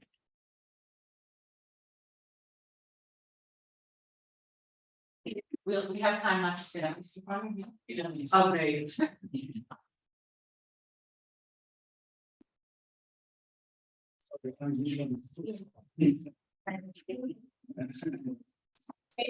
Still have minutes.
Really? Hi. Okay, so we're going to be moving very smoothly into the next presentation, where I think your presentation gave us a very good foundation for the next one. We're going to be looking at the ontology of being Black. Our next speaker's name is Bafana Radebe. He is going to be presenting on the ontology of Blackness in Bloke Modisane Lemon history, and just a few snippets about him. He's currently studying towards completing a master's in English at UJ, and also I hope that the powers that be at JIS listen to this next part. One of his future aspirations is to be a research fellow at JIS.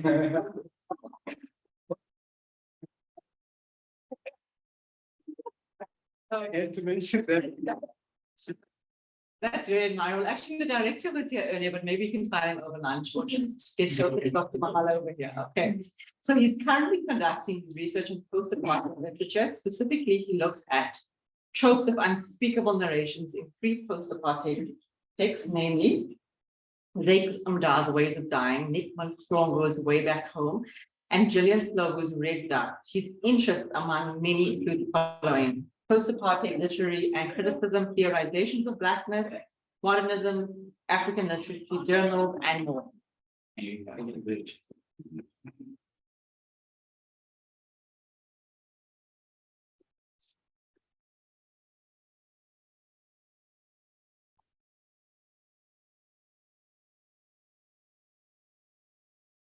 Yeah, thank you very much for that introduction. I'm happy to present my presentation of the paper. I will be looking at the questions of ontology of Blackness in Bloke Modisane's Blame Me on History. In basic terms, what I tried to look at is this understanding of being Black. What does it mean to be Black, according to Bloke? And I use two critical concepts. The first concept is Blackness, and the second concept is ontology. I look at Blackness as a term that is used to signify an identity, a position, a form of consciousness, an experience, a perception, or an attitude. So different scholars, especially in the field of critical theory, they engage with Blackness in different kinds of ways, different kinds of positions, and they also present different kinds of understanding on Blackness.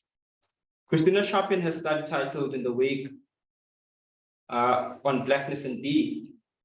She notes that being Black is to be in the wake of consciousness. It is to seek resolutions to Blackness' ongoing objection and ontological negation. Thus, approaching the understanding of Blackness is to approach a form of consciousness.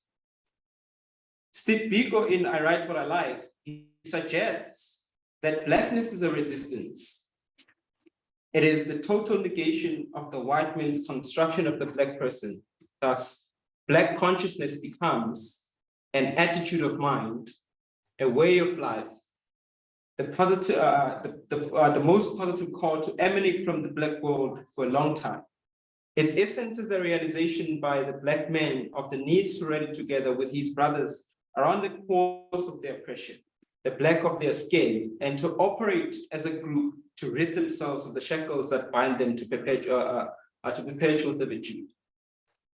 For Afro-pessimists, Blackness is a position of being exposed to a structural power that warrants the vulnerability of the Black to different forms of violence. Frank B. Wilderson indicates that the Black person on the street today faces open vulnerability, just as the slave did in a plantation.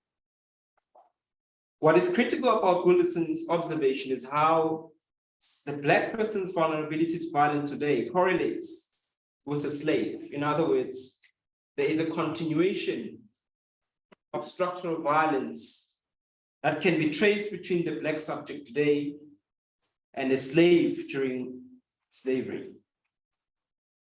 Similarly, in South Africa, Tendai Sithole, I think he has been here recently, I think it was last year. Although I'm skeptical to call him an Afro-pessimist, usually his work is, he's a critical theorist rather than Afro-pessimist, but he also, his ideas correlate with those of Afro-pessimists, the likes of Frank B. Wilderson, the likes of David Marriott, and more. Although I'm skeptical to call him an Afro-pessimist, he draws attention to Blackness as a structural position. In his book, The Black Register, he explains how the life of the Black subject is always at stake for the very fact of its nearness and entanglement to wanton violence, humiliation, indignity, humanization, and death. Blackness, then, in some sense, is a variety of positions that articulate the vantage point for understanding the experiences of a Black person or subject.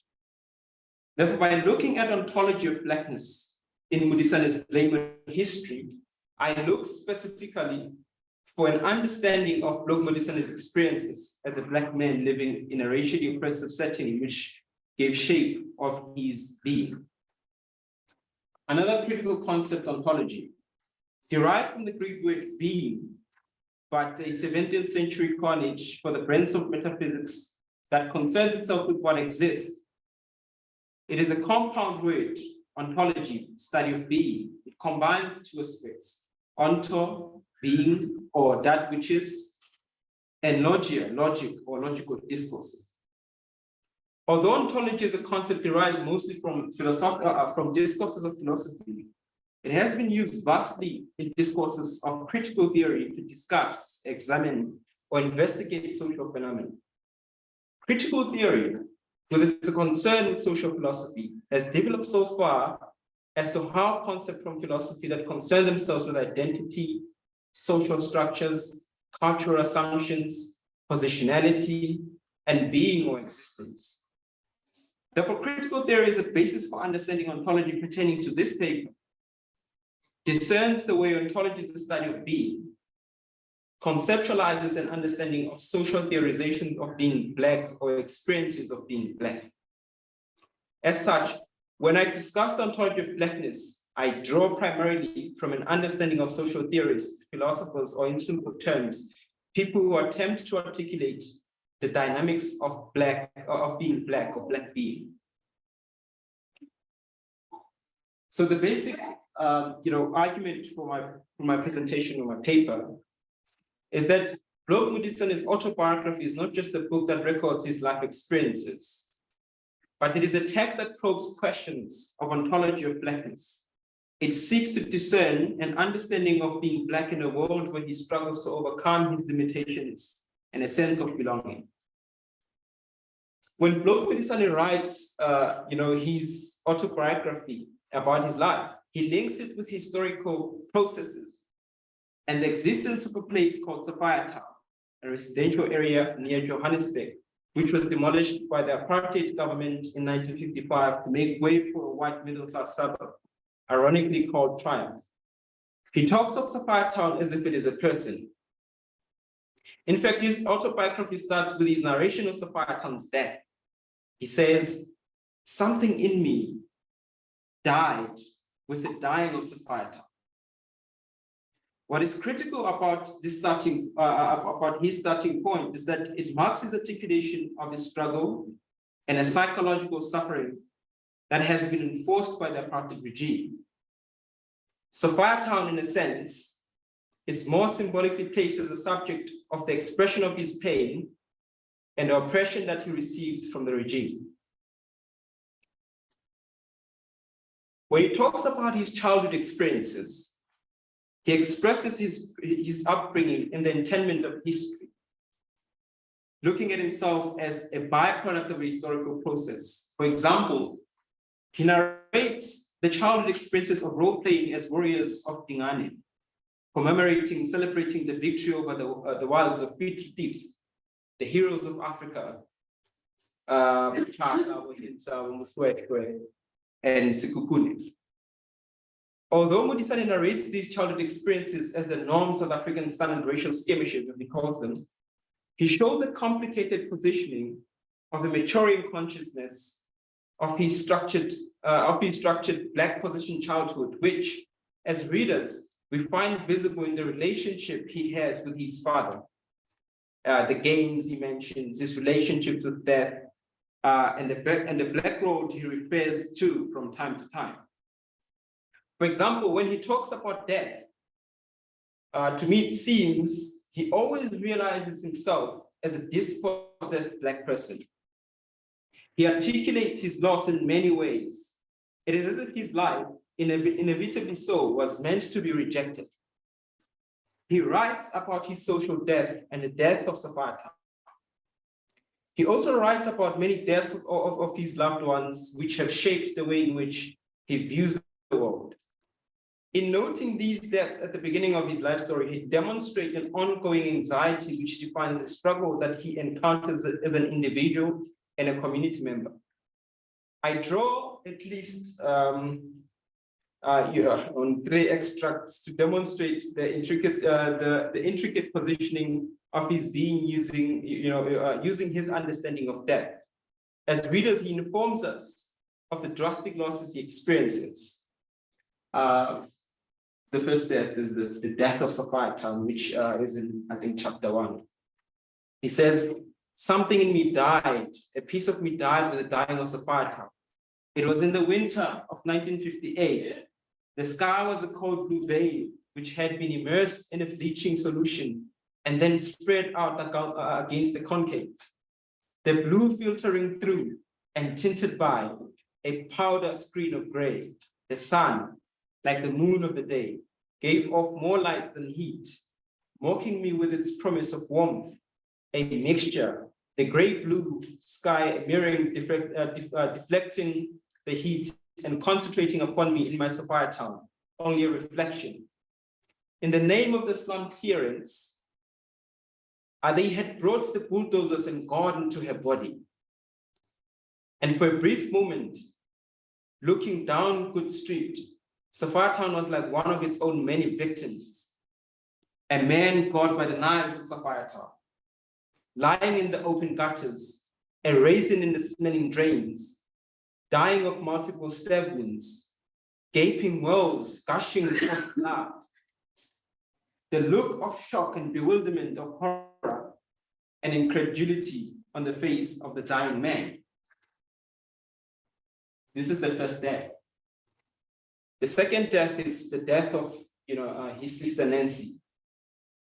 He narrates, standing over the death of Sophiatown, another death came into my consciousness. I remember the room in Gold Street, the all-in-one room, which was the kitchen, bathroom, bedroom, maternity room, and a room for dying. Thoughts of my sister Nancy, who died of starvation, delicately referred to as malnutrition, for 24 hours a day, every day for the days of 1 week, relatives, friends, and neighbors mourned over the body. The hymnals were sung as a kind of religious ode to death. I was impressed by the ceremony of the wake, by its symbolic solemnity. The women were wailing a chant of mourning, seemingly talking to each other, throwing phrases at each other. One group stating the melodic line of sorrow, the other singing the harmony complement, a consonant of almost causing a sort of unintentional counterpoint. There was solemnity about the lighted candles over the body. They moved my sister, Susan, to tears, and she was permitted to cry because she was a girl. A man does not cry. An uncle stressed. Selling Mawili, as my mother was called, crying was unbearable, and trying to be a man was difficult. The sight built up, that tear which I brushed off so discreetly, but death failed to horror me, except that I hated it for what it did to my mother, and perhaps blamed Nancy for dying. On the day of the funeral, Mawili was overcome with grief. The aunts, the other women, and the girls broke down into weeping fits. A cousin became hysterical, seized by epileptic spasms, shrieking aloud and breathing on the ground and fainting. He was carried to another part of the yard, laid on a rug and fanned by a neighbor. The plain white coffin, which with silver handles, left our house irrevocably, and I was never to see Nancy again. It was this fact alone which emphasized the permanency of death.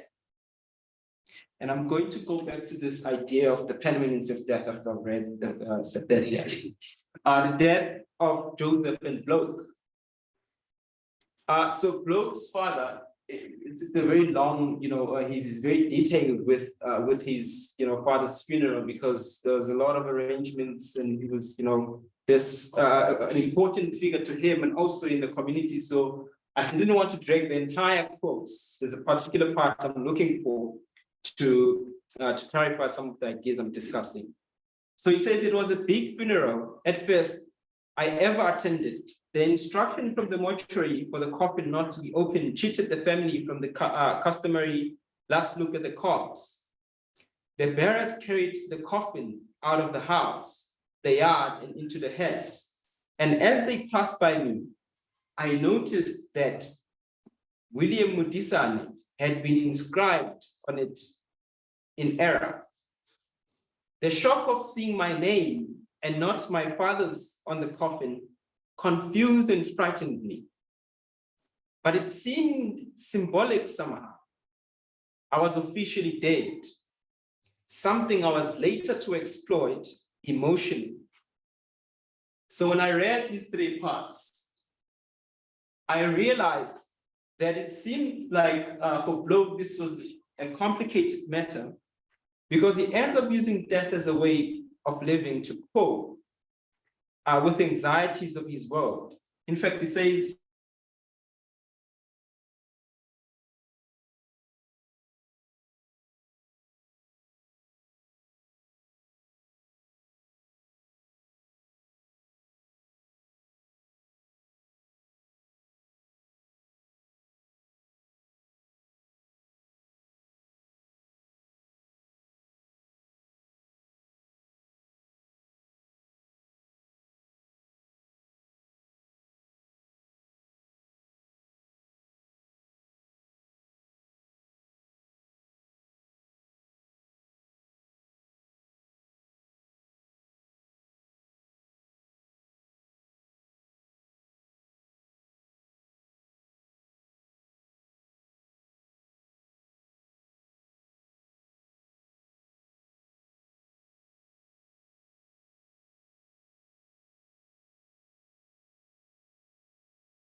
Happy birthday.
Yes.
But they didn't know.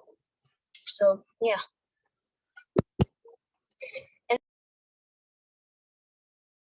No, sorry, I'm trying to.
post-apartheid terms as, because that is one of the dilemmas that, do we still have a particular struggle that connects us to to what has been called the central struggle of apartheid?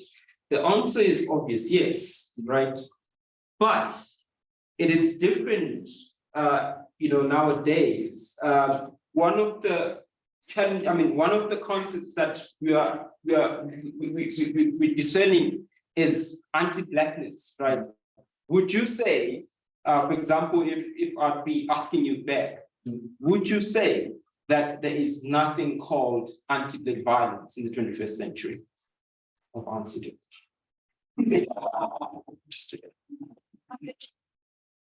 So the second question of addiction, malnutrition, I don't think I have an answer to that.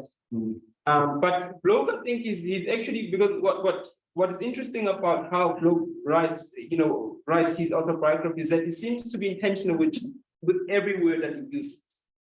He says that malnutritional, but he articulates exactly what malnutritional means.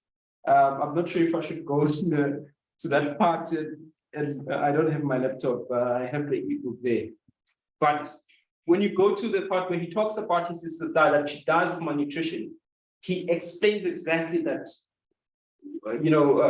Dying of starvation. He says that it's dying of starvation. He also uses a number of other words. For example, he takes a journey to the hospital to watch things that are born or that are growing up with quite young. And he says, the journalists had come to South Africa to see how apartheid was modernizing the country, and so close to huge. Sort of compared to that process where she was inside your and the image that he presents was it's quite stark. And he says, the journalist, she couldn't even stand. She had to take this in. And Bloke says, I was embarrassed for because Bloke had done this deliberately to not just speak about apartheid, and one of the things that he showed them was an award dying of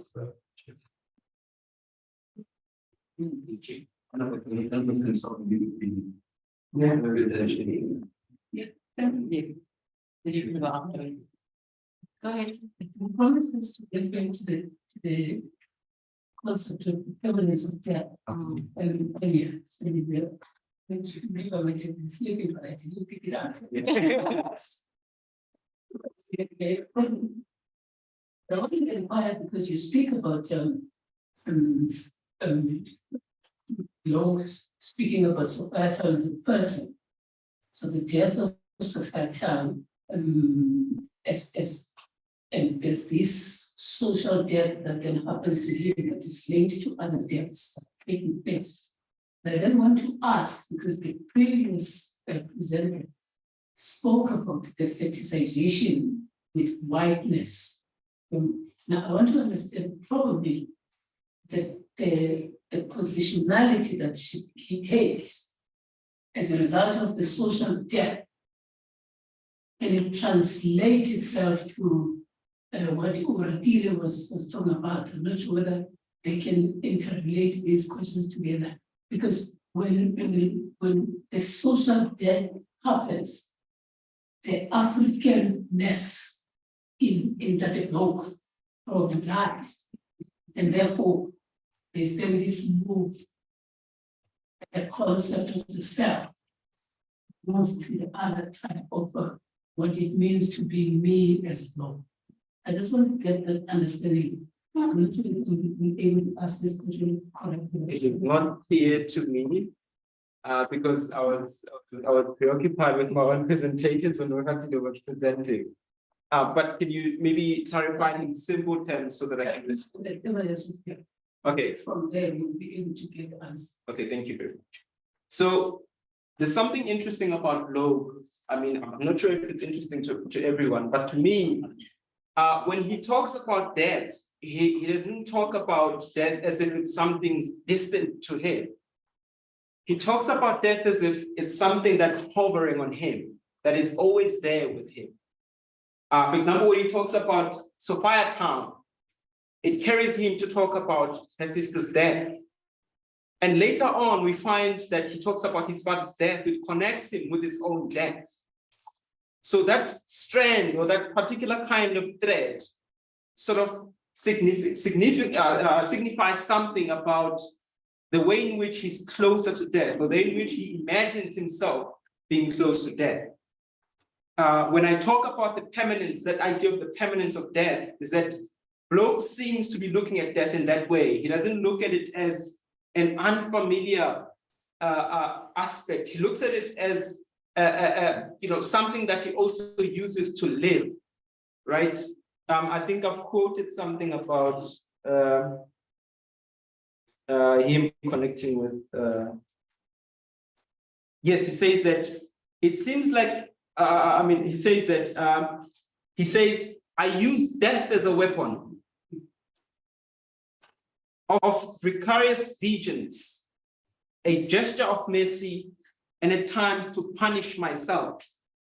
And when we think about that, it's as if he's using death to cope with life. Thank you very much. Thank you. You have any questions? Yeah, so, Yes. Sure, how are you? my brother. Thank you. Thanks for your presentation. I think you'll agree that this tax variations and levels, scientific in particular. Seems to me that Bloke was trying to be this unique figure, when we don't have a text like this, it's other.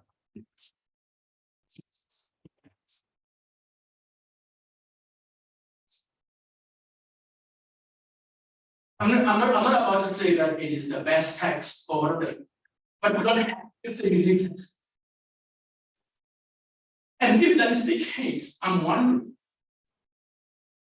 why you locate a trend in Black studies. Okay. Wait, let me finish. Yeah, right. Why you locate a trend in Black studies that in some way is positive? However respectful I am of that trend seems to attain human experience. So I guess I'm trying to ask you, are you doing justice to this text by appealing to a trend when Bloke clearly was a unique figure, wants to be read on his own terms? Yeah. Okay. You see where I'm going with this? Yeah, thank you for your, so is that your? Yeah. Okay, thank you very much. So let me clarify or maybe tell you why I chose to look at, these kinds of questions of ontology of blacks, right? His title, Blame Me on History, in itself, locates him to a particular process, right? He says, blame me on history. The pronoun me, which, he himself, he doesn't just, say, I doubt that, if he was not talking about, a particular position of being Black, I doubt I'd look at these ontological questions, right? But because he's talking about that, it draws me to that particular aspect, right? I doubt this is also a trend because I'm not sure what do you mean by trend? Are you talking about maybe a thread, or are you talking about what is happening recently?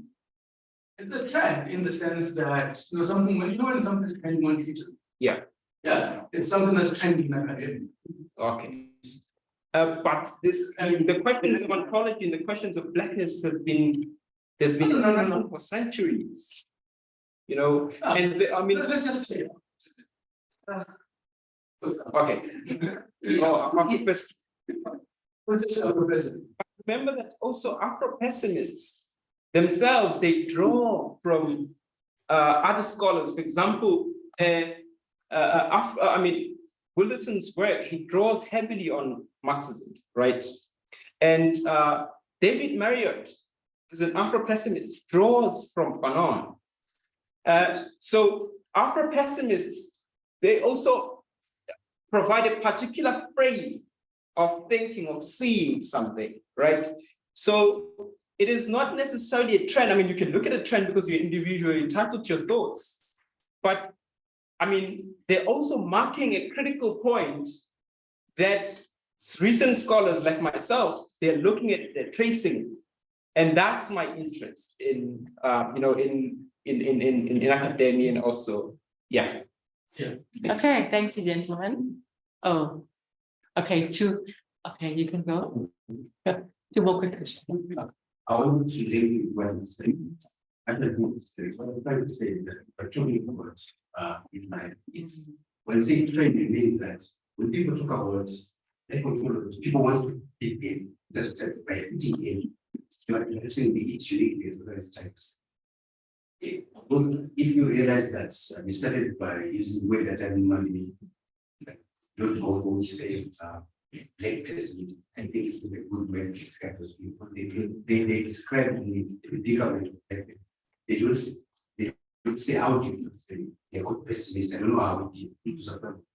What that I discovered is why I'm agreeing with this, because when you give the examples of content stuff, I wanted to take time to you're talking about ontology in general, but we're not talking about specifically black ontology. Because remember, blackness comes from the body, how we are seen, then how we are defined becomes like it goes from being a body as a neurological thing to a different kind of define what the person is, how we are.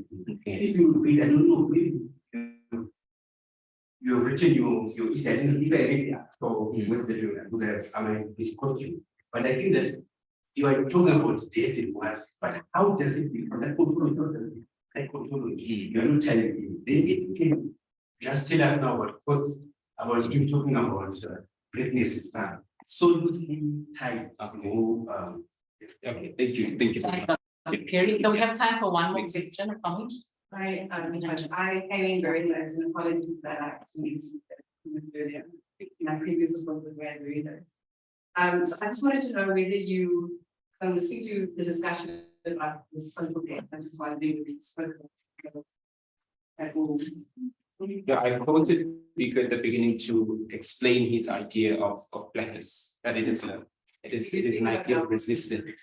I was going to ask. No, I didn't talk I about was that. I don't know if you talk about social days, I immediately thought about what Biko said about double consciousness, and of course, drawing on Fanon and Du Bois as well. So I just want to read a quick quote and then get your idea. Okay.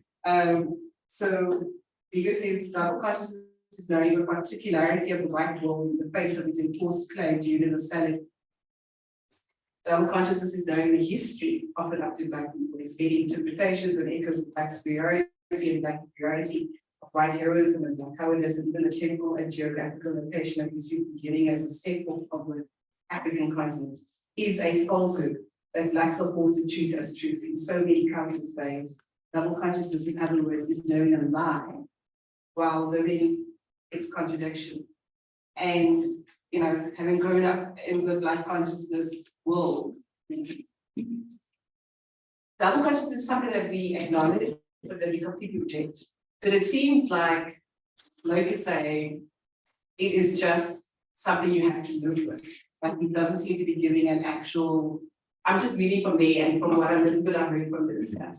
Is he giving an actual solution to the social death? Is he saying this is what it is to be black, to live with this double consciousness, the social death? So I just want to get your comments. I mean, for me, right? Because it seems like, because for me, I picked up that Bloke seems to be coming to terms, or he comes to agreement with unusual things in his life. for example, this idea of death. He comes to terms with it. You know, unlike any other ordinary person, I guess that would be some part of his unique, I don't know, instincts about him, that he comes to terms with these ideas, that he comes to terms with death, for example, right? To cope with something, to cope with his life, to cope with struggles, to cope with what's going on. I think what we're trying to, especially when we think about the way in which he articulates himself, what I'm not trying to reduce is that we shouldn't forget that Bloke is writing about himself and the things that he was going through, right? So to look at him as a writer, as this huge body, reduces that understanding that is also a human being who was coping with other issues in his life.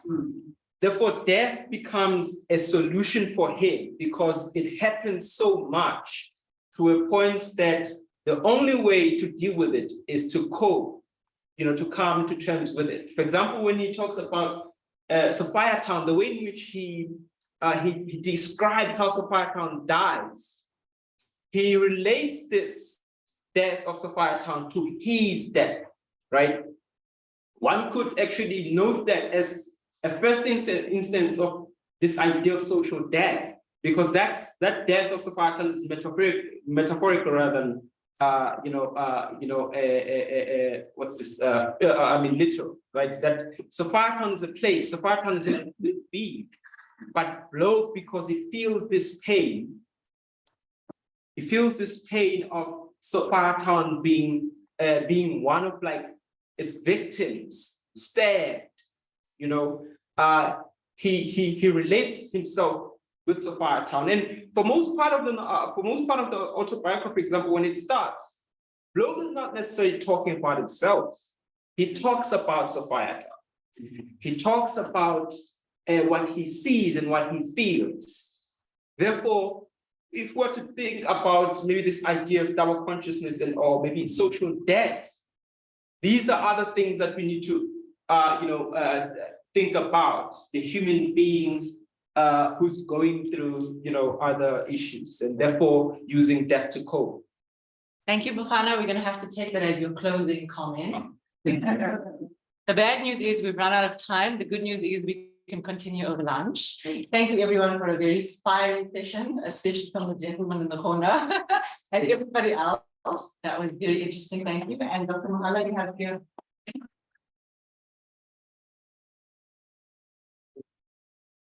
Thank you. Dr. Muruma, when Bafana was introduced, it was noted that he aspires to be a jazz fellow. That's part of his biography. Thank you, guys. It's interesting how these presentation sort of tied together, because when Uratile was speaking, there was a lot of talk about double consciousness. It's coming up again now. And I think it's inevitable that such comparisons would happen. When Dade Atoli was reflecting on the 50s, he quoted Ken Temba, who says human nature stinks, but that's all we have to work with. I think that leads to Bloke as well. And, these guys wrote within a particular historical context. And it is inevitable that here and there will be parallels being drawn. For instance, when Bloke published Lemon History in 1963, he was in the UK, and the book was published simultaneously in different countries all over the world. And one of the parallels that were being drawn, or comparison for that matter, was between a Bloke and James Baldwin. And Bloke talks about that. It's written, actually, we will touch on that tomorrow. So these kind of engagements is really insightful. And I hope we'll have more insightful conversations in full stomachs.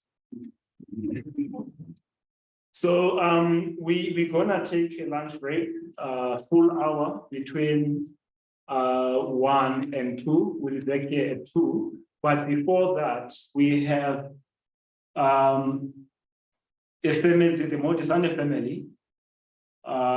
We have the grandchild who is not joining us for the first time, Penny Plaki. But there's also the Modisane family, the whole contingent from Soweto. So I would ask one person to quickly introduce them, and then we'll further engage during lunch, over lunch. So can we have 1 minute ready just to introduce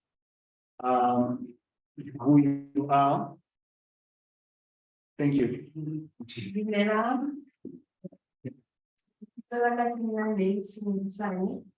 Modisane was my uncle. So this is my sister, Liana. She is a minister, meaning that never hiding no sister. And then Penny, he did grandchild. Never wanna be Bloke. And then Tabang became my sister.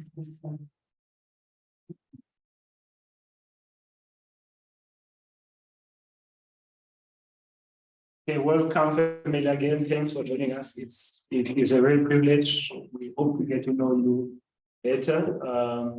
Dr. Ngulunga, our what do I call you, say?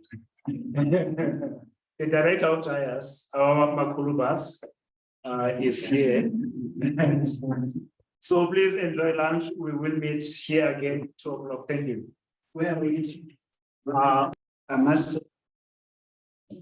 am double conscious of the fact that we just came from lunch, and you must also be alert to this session. I'm overseeing the 2 sessions. I'm sure you agree with me that you really must be somebody to be remembered 100 years later. That 100 years later we are gathered here to talk about this great South African. And I must thank you, Dr. Mahal, for immortalizing Dr. Modisane and to the family that has joined us.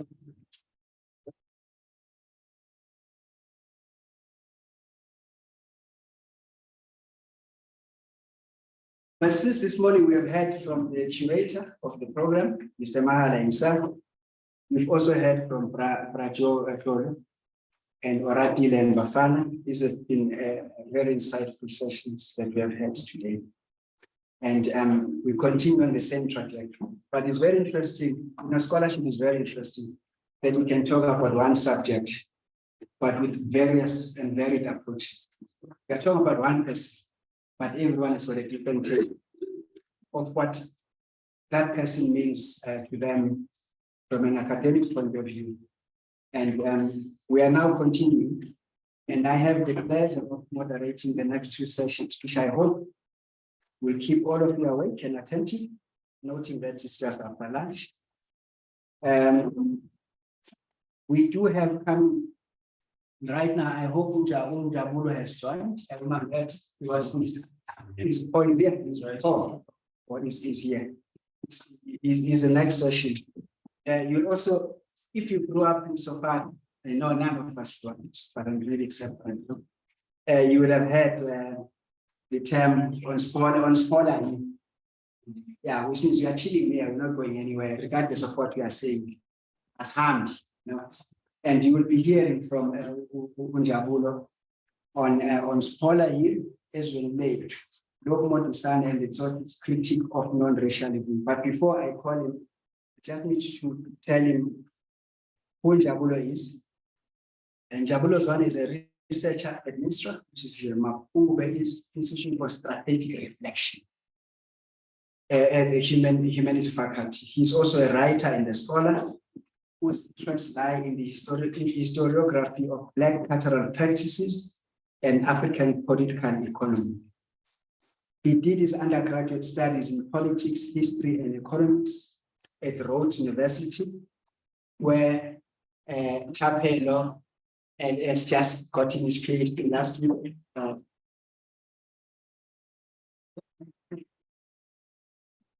And Jabulo also holds a BA honors in history from the University of the Witwatersrand, where I got my PhD.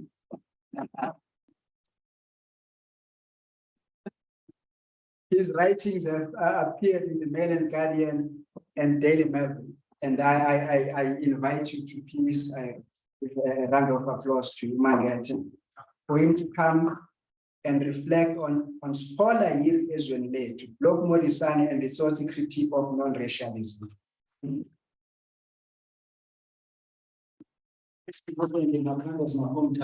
Oh yes.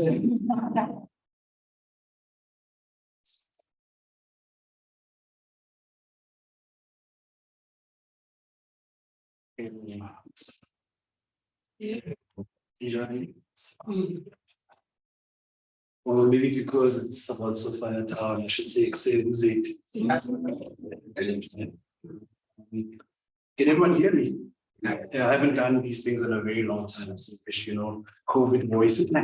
So firstly, I'd like to thank the Symposium organizers for firstly gathering all of us here to mark the centenary and to also accepting my abstract. So that I could come and present. I'd like to also thank all friends and colleagues who joined us, who are in the room. And I'd like to also extend greetings, humble greetings to Brato, just to say respect to you, sir. I'd like to start off knowing that we just came from lunch. So I'm not going to be too long, and also I don't have slides, but I do have a song. So maybe that can also help if we feel, if we feel stuck. I'll play at the end before we get into the Q&A. So what I'll do is that I'll present the argument briefly, because I think I must at this stage admit that the full paper itself isn't done. It's still under construction, but I'll present the argument, flesh it out, and then also most importantly try to get feedback that could feed into the final draft of the paper. So as alluded to in the title of the paper, what we're trying to do here is to bring together or sketch out a relationship, the ties that bind Utsotsi and Africa, which are two of many subject positions that have existed in what I'm calling the long 20th century. These are Black subjectivities that have been adopted by Black people in response, in trying to negotiate this colonial modern experience that they encounter from we could stretch it back to 1652 or 1619, as Sylvia Winter reminds us that these are long processes, and one will also realize, and I'll get into the argument, but I just want to flag a couple of things that I'm also very interested in long processes of history, which is why I almost stretched back the periodization, because usually in South African studies there's a fascination and fixation with 1948 and apartheid, and forgetting that by the time the apartheid law was enacted, a lot of the processes are in full motion, and a lot of the legislation has already been passed even before 1913, the 1913 Land Act. So yeah, the argument is made up of three pillars, which I'm thinking about or thinking about as problematic. These are the problem of history, obviously following from the title of the text, which we are interested in. The problem of the criminal, and the problem of non-racialism. These are the three sort of pillars which I'd like the paper to understand. And I'm so sorry about this. I had a bit of, I want to read from something, so maybe if Vanessa could help me.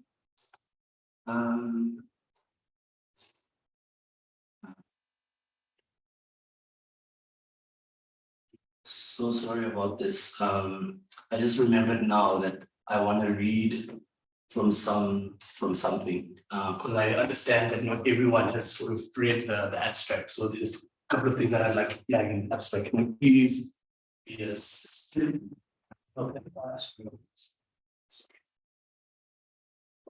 I have a presentation. It's not a presentation, it's notes actually. Notes that I've actually wrote. Well, this is what happens when you don't have the paper reading ideas, sketch it all over, but it is something to read, I will read from, and I guess.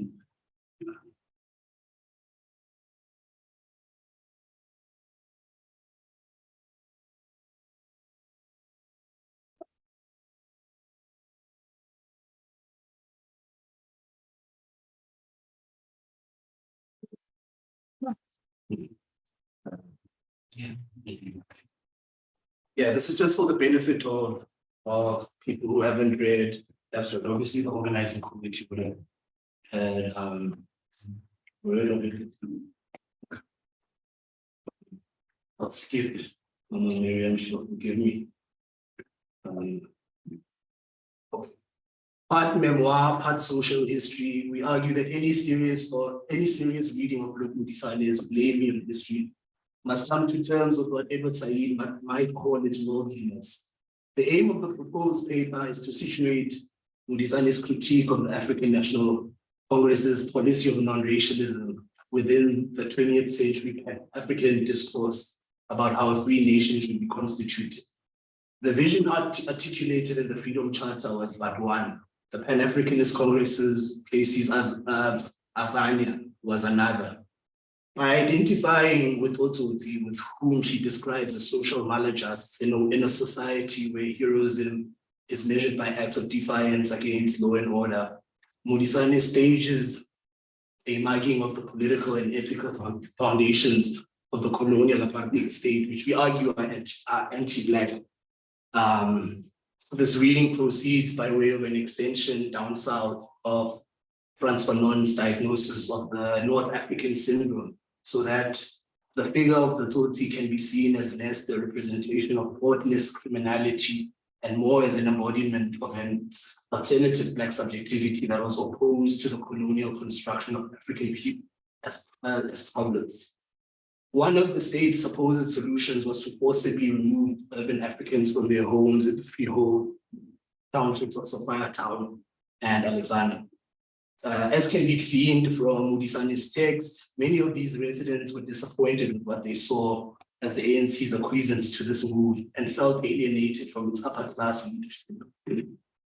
The importance that the ANC's discourse placed on waged work towards formation of governable citizenship subject as a result of the prevailing Victorian sentiment amongst its leadership also alienated it from many of out-of-work township youths and women.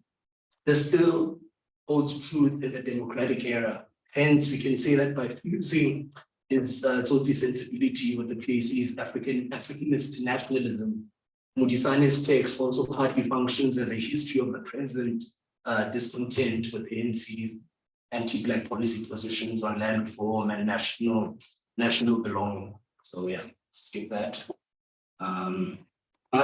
So that it's hot here.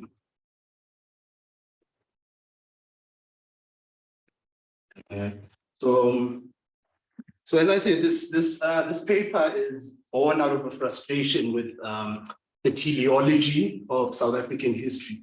And with, as we'll, in the paper, I'm thinking of history also as a spirit in the Hegelian sense of the word. And I think of non-fiction as one of the spirits in which the African liberation history is sort of written from.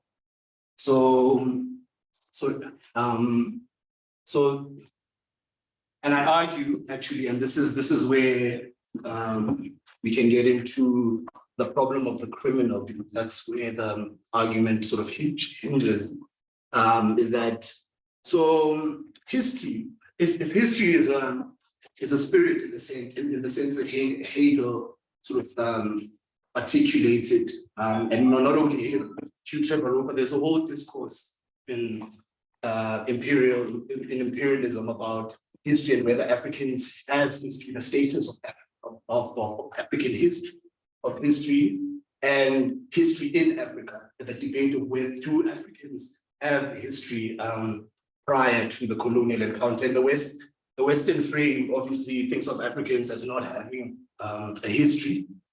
And that we can read, want to read this.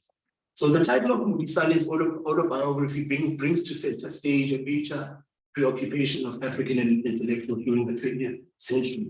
That is how to construct an image of oneself in the context of a history, capital H, that negates abantu at every turn. The question was necessitated by the realization that history is not simply an account of what has happened in the past.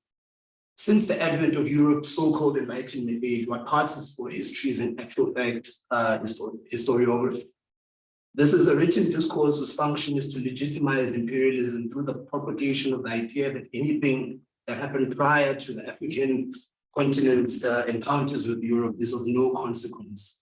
Through the barrel of a gun, imperial power grants historiography its status as true. Without it, Africans were portrayed as perpetual slaves and our lands free for the taking. And I had used Miriam Makeba's famous quote about history being written by the Europes to justify their encounter. The colonialism, the colonization of Africa. So, and I write that similarly, Modisane came to realize that history's truth may have a double morality standard. So I want to pick up on this notion of history having having a double morality standard. So if we're saying, truth having a double morality standard. So the truth is, or this is the Western sort of episteme presents itself as truth, right? And part of the many stories that it tells is that all Africans in general are criminals. There's a whole sort of burgeoning of discourse on Africans from the 17th century sort of onwards that develops these negative stereotypes and the negative image of Africans. And as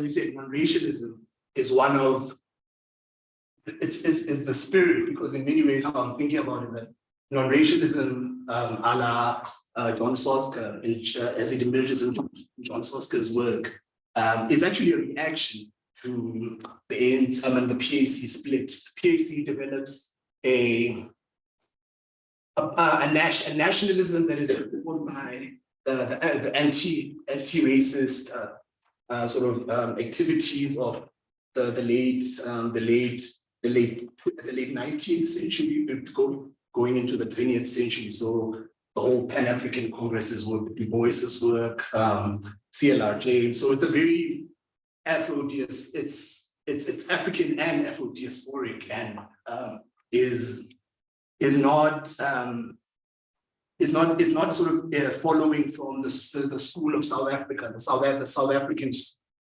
which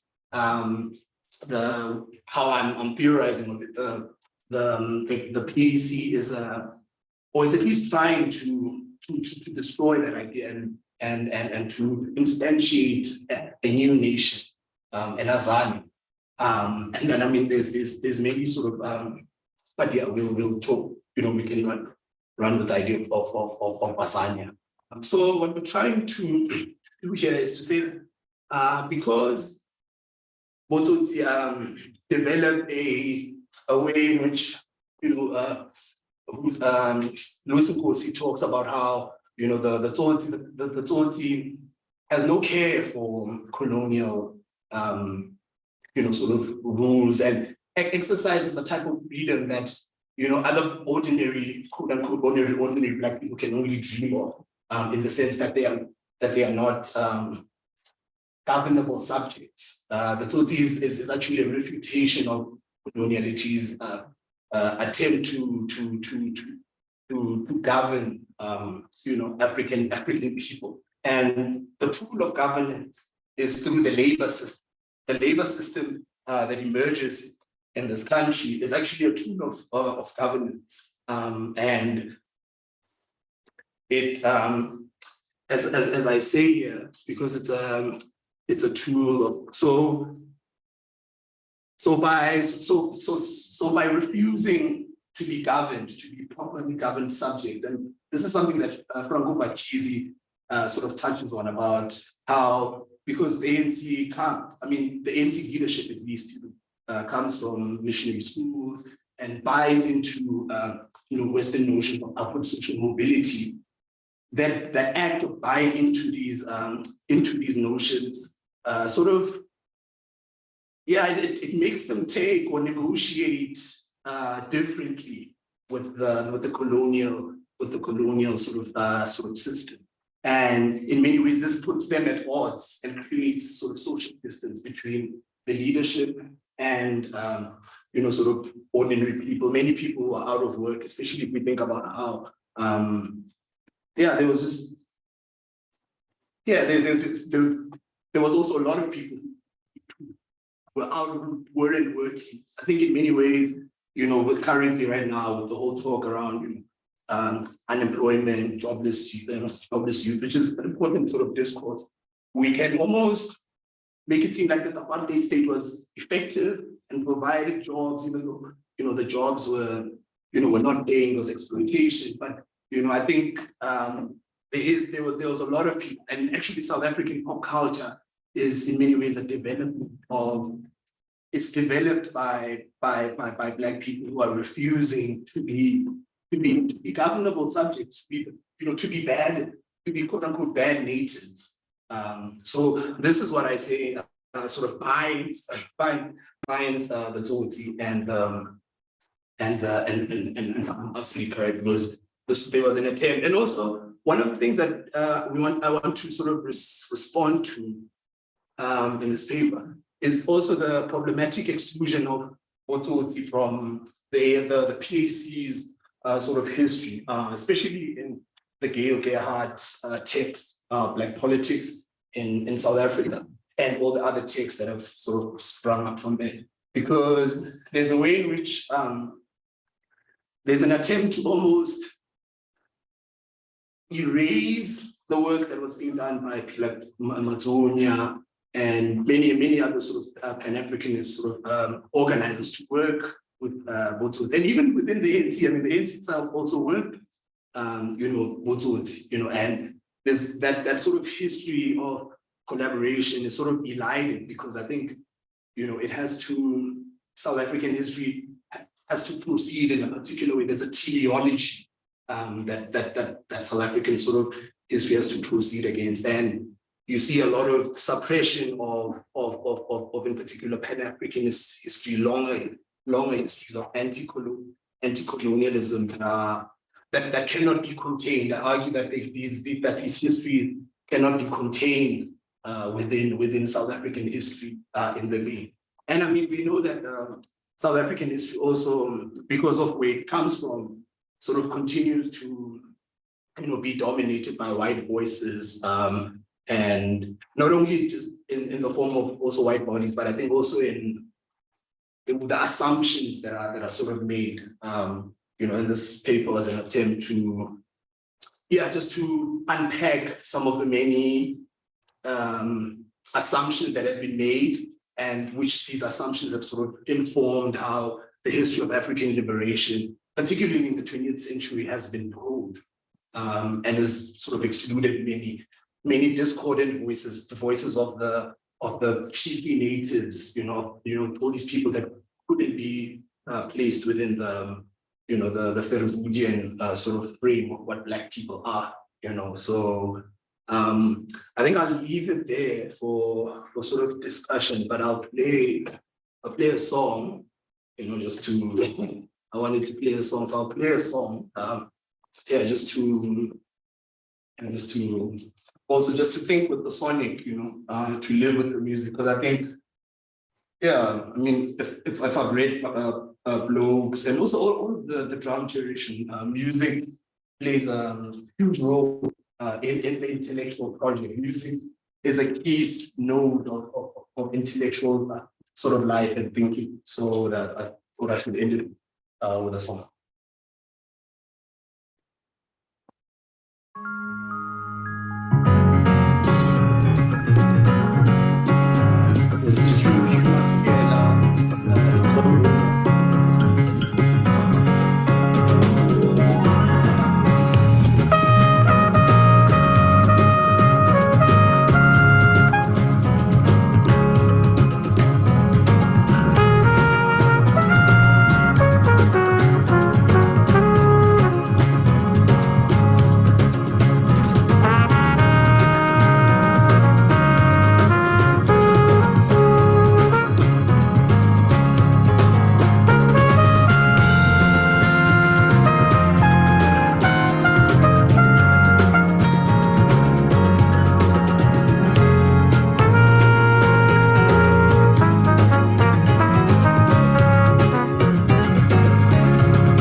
Stands your offer with this gun,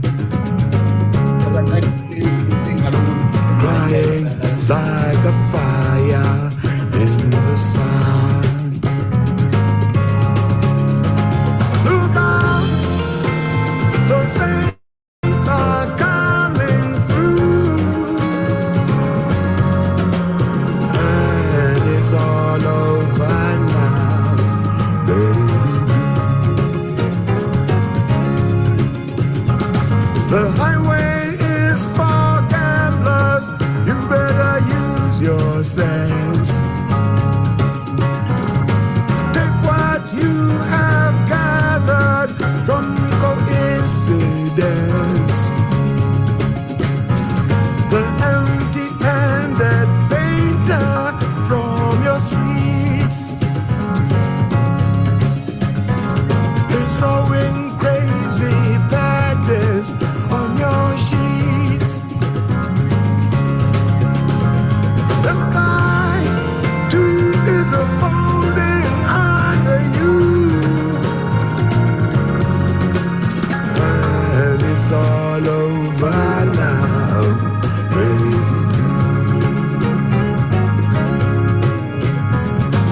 On your seasick sailors, they are rowing home. And on your reindeer armies are all going home. The lover who just walked out your door has taken all his blankets from the floor. The carpet is moving under you, and it's all over now, baby.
Do I stand here? Yeah, in a way, just sum up that era. It was the music that you shared for us. I couldn't have to notice that it's like the beautiful Modisane continues to celebrate.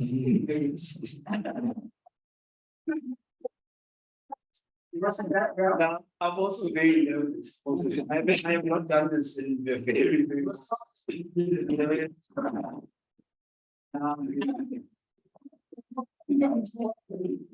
So, I just have one question to ask. I look agree that resources of the era and all of them were sort of disrupting deliberately the status quo.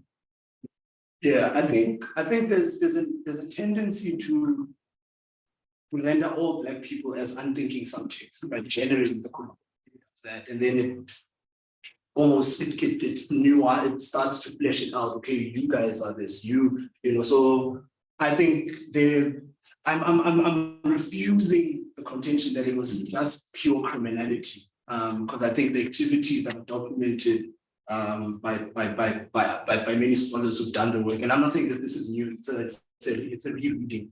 So there's work, and so there is sort of a conscious desire on the parts of both to say something politically, and we see this most prominently with the campaign to save Sophia Town, and yeah. So in response to that, yeah, I think there is some sort of thinking, and I'd say that Tsotsis are intellectuals as well, you know, and I think we need to, you know, think about. I mean, the man has done the work. You know, so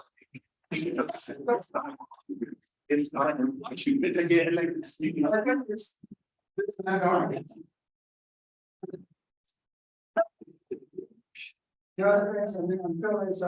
someone will tell us what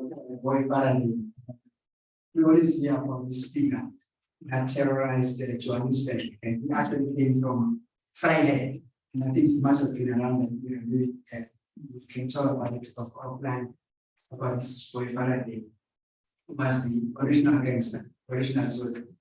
And we have 15 minutes, I think you can finish right on time. And yeah,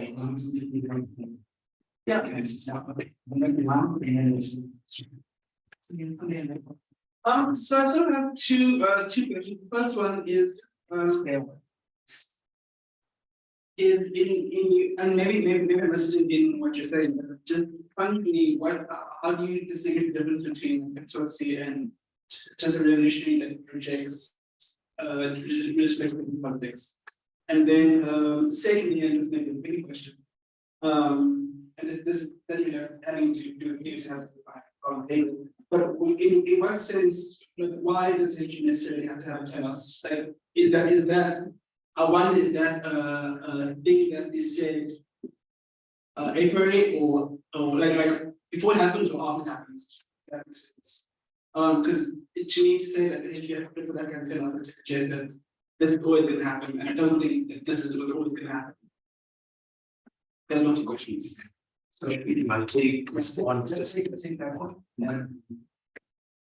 Okay, so yeah, I mean, to respond is that I'm not saying that these people are the same people. I'm saying that these are two subject groups which in the literature have almost been divorced from each other, especially if you read Jane Gerhardt's sort of, there's a chapter in there where she really goes into sort of the formation and the activity that sort of forms that leads to the walk away from the ANC. And in that history, the Tsotsis are almost erased from that. And there's anyone who who knows, you know, especially like Black people have a way of knowing, you know, and just trying, and Black memory. So I'm trying to also come from that to be like, you know, because I mean, I grew up in Alex. You know, from Alex, I was raised by my uncle, you know, Mataima, Mahutman, you know, so there's this story that we know, you know, I mean, you're talking about Boy Faraday, you know, there's all of these legend that we sort of know, and when you read that,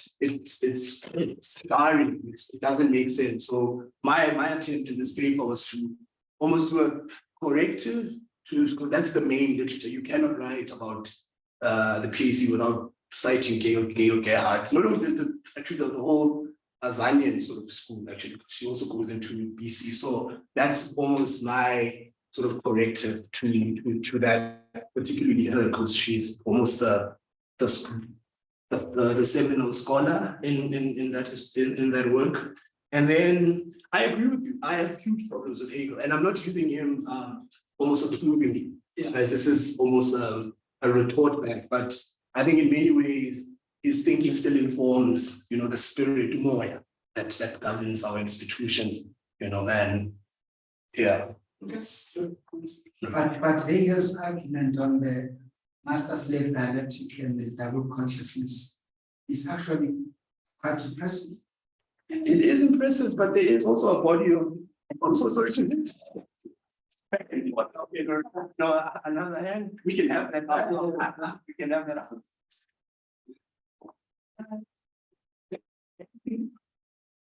Yeah, I find your presentation quite problematic in the number of them, particularly the way you handle certain terms, non-racial and absolutely protected, and the split between the aims and the PSC. I think I'll leave that to Tando if he wants to comment on that, because he knows. What? I want to ask a different question. Oh. But I feel like Oh. Okay. But I actually want to ask you, because you said you're going to agree with the problem, is the problem of the criminal and the problem of non-racial. So when you said you would talk about the problem of the criminal, thought you would unpack a little bit about that, maybe go a little bit into criminology about what is the criminal, our theories around that, and what is the crime. That's actually the way I put you to actually really look at Tutsi, which we tend to think of as a synonym for a criminal. But you're saying it could be something else, it could also be a revolution, but it also be that. Yes. Just conceptually. So that's the one thing I wanted to say. The second thing I was, and I'm actually now feeling more justified in asking this question after you said you grew up in Adams. I mean, the concept of the Tutsi and the political involvement changed over time. And it had a particular understanding in the 50s. And yes, I mean, Dr. Mahana did talk about, the Tutsis and Kenya's relationship with them and how he contributed them. So there was a particular political milieu at that time, much more political education of Tutsis, I think, at that time. And then you look at 80s, 90s South Africa, as we're moving towards the transition, and we look at what was happening in townships, particularly with Tutsis who were politically aligned, in places like Alex and Beef, where they also play for terrorizing communities. So I think we need to be very sensitive about the various ways in which people can actually interpret Tutsis and their political involvement, because if you were growing up in Alex, in the 80s and 90s, you might have a very different understanding of Tutsis. Somebody was growing up in the 1950s or 50s. And that needs to be said. So yeah, that's just my comments. Yes. So I know you said the thing about non-racialism is just like almost like it was your segue, so I'm not going to respond to that. Okay. And I'm just saying that there are other ways in which the things that you were saying could be, there's other conceptions of those words, but I'm not going to go into it. Yeah. So I'm not going to sort of get onto the non-racialism. But so the thing about the thoughts and the criminal. So I think there is also, I'm quite a pedantic writer when I write these things. So there are some terms that I'm using loosely because these terms exist in the literature, right? If you read Clive Glaser's study and others, this is a term that is almost stuck.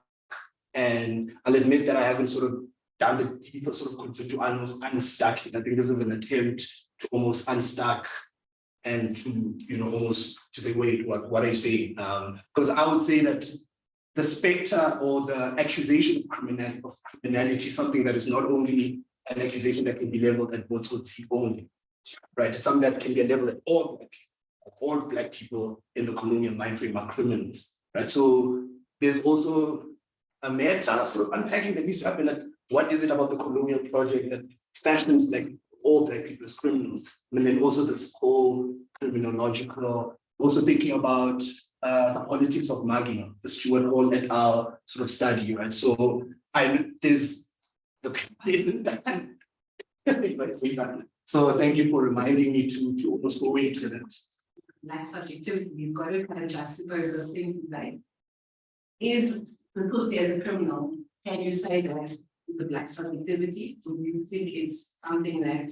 It's a subjectivity, so it's one form. So there are many Black subjectivities, right? And sort of Black. Does it, what I'm trying to ask you is, does it actually genuinely originate from the Black person who could have imposed subjectivity to some extent? When you say this idea of Blacks being criminals is part of coloniality. So it's something that's imposed, and I think there's also subversion that happens. So the colonial system says all Black people are criminals, and then you have a group of people who then become known in the literature as Modisane, right? And even in sort of public, common easy speak, who do some, and I'm arguing that that's where the intellectuality happens. When you subvert a language like Afrikaans, which is the language of the apartheid sort of system. And which is also something that doesn't begin in the 50s. The subversion of Afrikaans is something that begins in the 20s with Marabi and the backyard guerrilla sort of communities that were here in town before there was an attempt to build townships from the 30s onwards. Right. So I'm saying that that's where the intellectuality comes in when you do the work of subversion, when you strategize. And also, what I want to also say is that this is not a defense of Hutu. This is just to say that these have, like all Black people, have been badly sort of written about, and we just need to nuance, do the work of nuance. So it's not a defense of the violence that even in drum, right? Project rolling, or there's a slew of violent activities that are being engaged in, and it's just to say that this violent activity is happening in the context of a grander systemic violence, and the violence is at the community level in your local street, but then politically the system is an act of violence, and also it's like every Black person are navigating and negotiating with the violent colonial system. So most of the time it's almost quarter. Can I just see the hands up next so that we can close the list? And then we close this. Okay, thank you for having a new presentation. First of all, I wish to know two things. The first one is what is the etymology of the word Tsotsi? And secondly, and I don't need to digress, but when the most spoke about was the man in Panzola. So is Tsotsi and Panzola is not special. Is one derivation of the other, or is the one second derivation of the other? Because when you listen to music of my generation, when you listen to song like it was about, it's just serious to see about this music, and when you have music parts about. So it sounds like they both have different interpretations. I also like how we intellectualize those projects.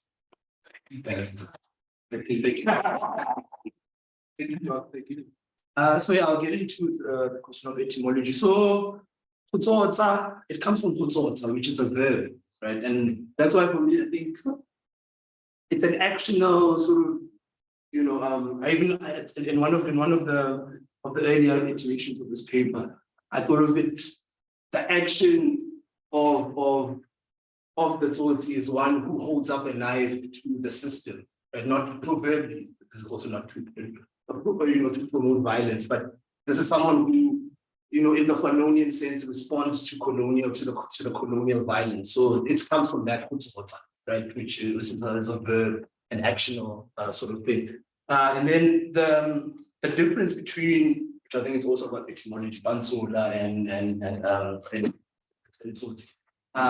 Luckily enough, or for me at least, I started off this work through Kwaito.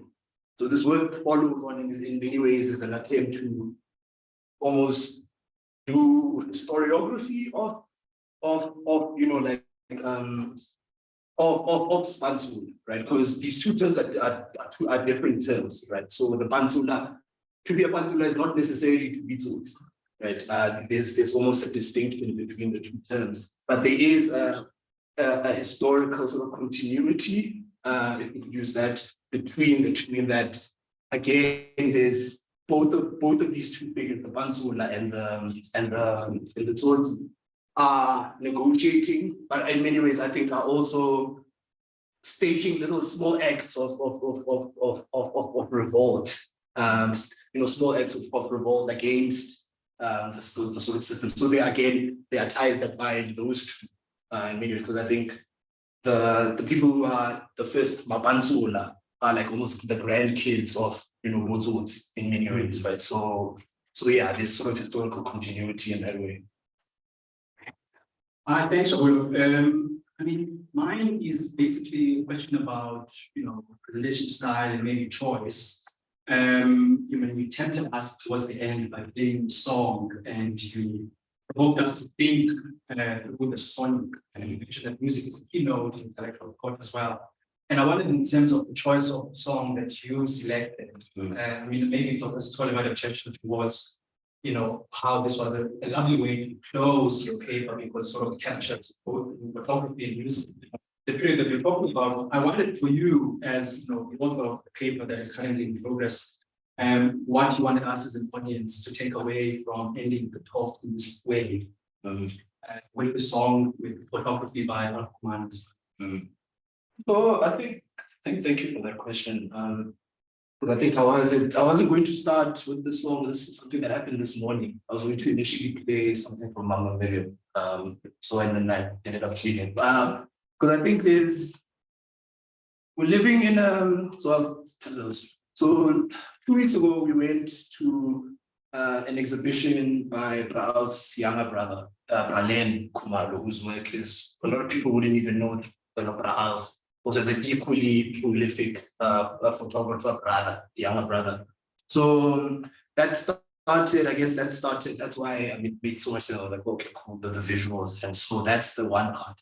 But I also think there's been a disappearance, you know, when I was growing up in the late 90s and early 2000s, you used to see Braul's Kumalo images everywhere, you know, maybe not everywhere, but you know, there was a sense in which this history was closer, you know, and I think just maybe today, this morning, I was struck with a sense of loss, I guess. I think I reread the beginning of Bloke's text again, and I think it was just like, and as I was rereading, I'm watching the video in preparation, and it's like, we've lost so many people, you know, and we also have, we still have some are still with us, but we've lost so much. And I think I wanted to convey that sense of loss that I think is one of the more powerful things about the text, is that he writes loss, social death, what Afro-pessimists would call social death, in a very evocative sort of way, which also in many ways predates also, I think, some of the historiography on social death itself. And I think there's a way in which this text in particular is forgotten in that literature. But that's a whole nother debate with the people that do that sort of scholarship. But it's to, I think I just wanted to leave you with a simple loss. I'm so sorry. Take the last.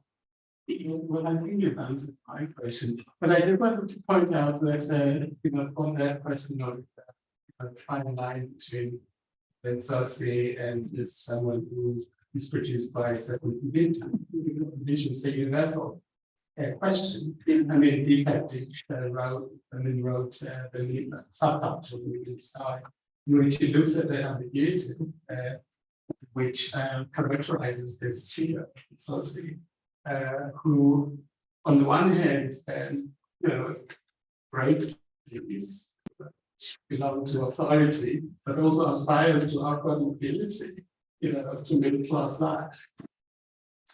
And so, I mean, flat pavement also, you know, shows that ambiguity in that, you know, sources in the 1980s. Sources became comrades and were called comsocies. Yes, so on the one hand, I mean, they carried out their very identity to the full in the 1980s and so during the UDF contests, you know, they were Tutsis because when there was when say a government truck was stopped, they would drive it, you know, and sell it. While others who wanted to burn it thought of themselves as not Tutsis. So the term Tutsi suggested that ambiguity between Tutsis and comrades. Yeah, political activists. And that ambiguity has always been. I was once called. Yeah, thank you.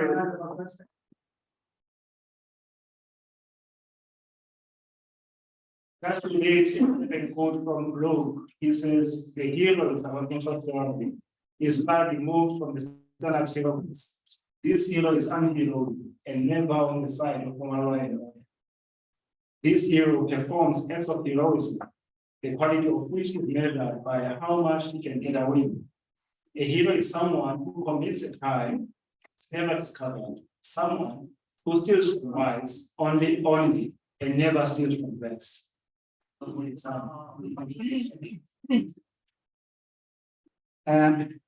you so much. The next session is by Molebo P2 Sileshu, a sedition. On blame the present on history, South Africa and the facade of democracy. So when I was reading this title, I was like, wow, what a brave topic, of course, looking at what is happening in our country at the present moment. And I began just to ask myself the question whether are we then washing our hands off from what is happening? Are we not the architects of the present? And did we inherit the present from the past? Have we done anything to fix the present so that the future does not blame us for the present? I was just asking those questions. But Bloke is a research assistant in the English department at UJ. She holds a BA honors degree with her research focus on political disillusionment and disappointment in post-apartheid and post-independent society at UJ. Currently, Molebo is working on a master's thesis and her research focuses on the intergenerational intimate partner violence and is unending trauma in contemporary South Africa. Her other areas of interest include representations of the racial order in colonial and post-colonial literature, representation of African identity in African literature, and representation of townships and Caribbean literature. And I want us to welcome Molebo, and I can tell you it's very cool.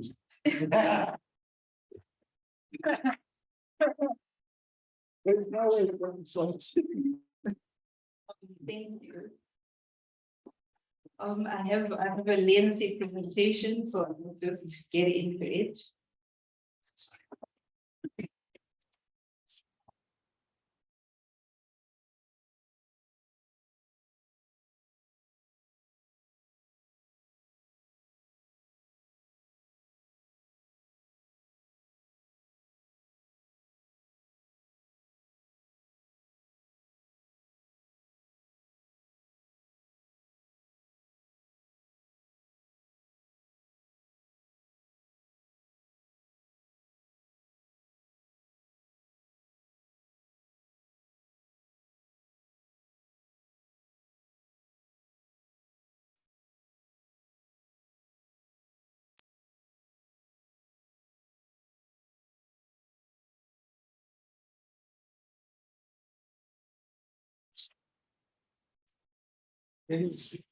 That's what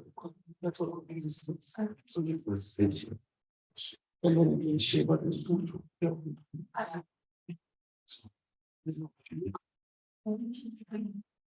we go. So it's basically yeah.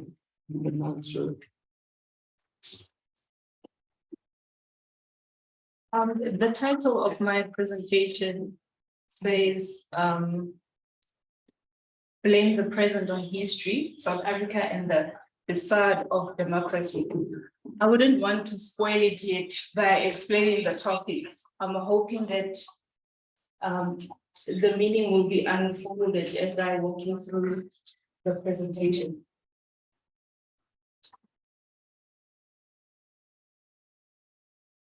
Bloke Modisane is an important figure in the South African literature, and his literary writings are a weapon directed at the root of social-political problems evident in the society. His voice persistently stands for the marginalized race and represents the lives of urban Black people in Johannesburg townships between 1940 and 1950, a decade in which spatial location according to race intensified. However, blaming on history is not limited to the historical account of Modisane's personal sufferings and the oppression of thousands of Black people in the townships. His autobiographical text also foreshadows racial stratification, the segregated ghettos or slums that Black people are confined to. In the post-apartheid era, the challenge of residential segregation may still be depicted. My presentation identifies critical issues that are highlighted in Blaming on History, which are also visible in the present time. Focusing on present imperfect, Biene's Omadingo, the only Black at the dinner party, is one of the key contemporary South African literary texts that discerns the challenge of residentially segregated ghettos that Modisane foretold in his autobiography. In other words, I highlight that some of the central themes and concerns expressed in Blaming on History are still present in the contemporary society, as depicted in Mien's book. In my analysis, I also draw on Malinga's critical book, Blaming on Apartheid, to clearly structure my argument on the lifelong legacy of townships. And the point of convergence between the three texts is the exploration of the township life in all its squalor. Now, Modisane's journey begins in Sophia Town. And Sophia Town, the name has about it a certain historical, almost theological sound. It is such a euphonious name. It has a history and a meaning.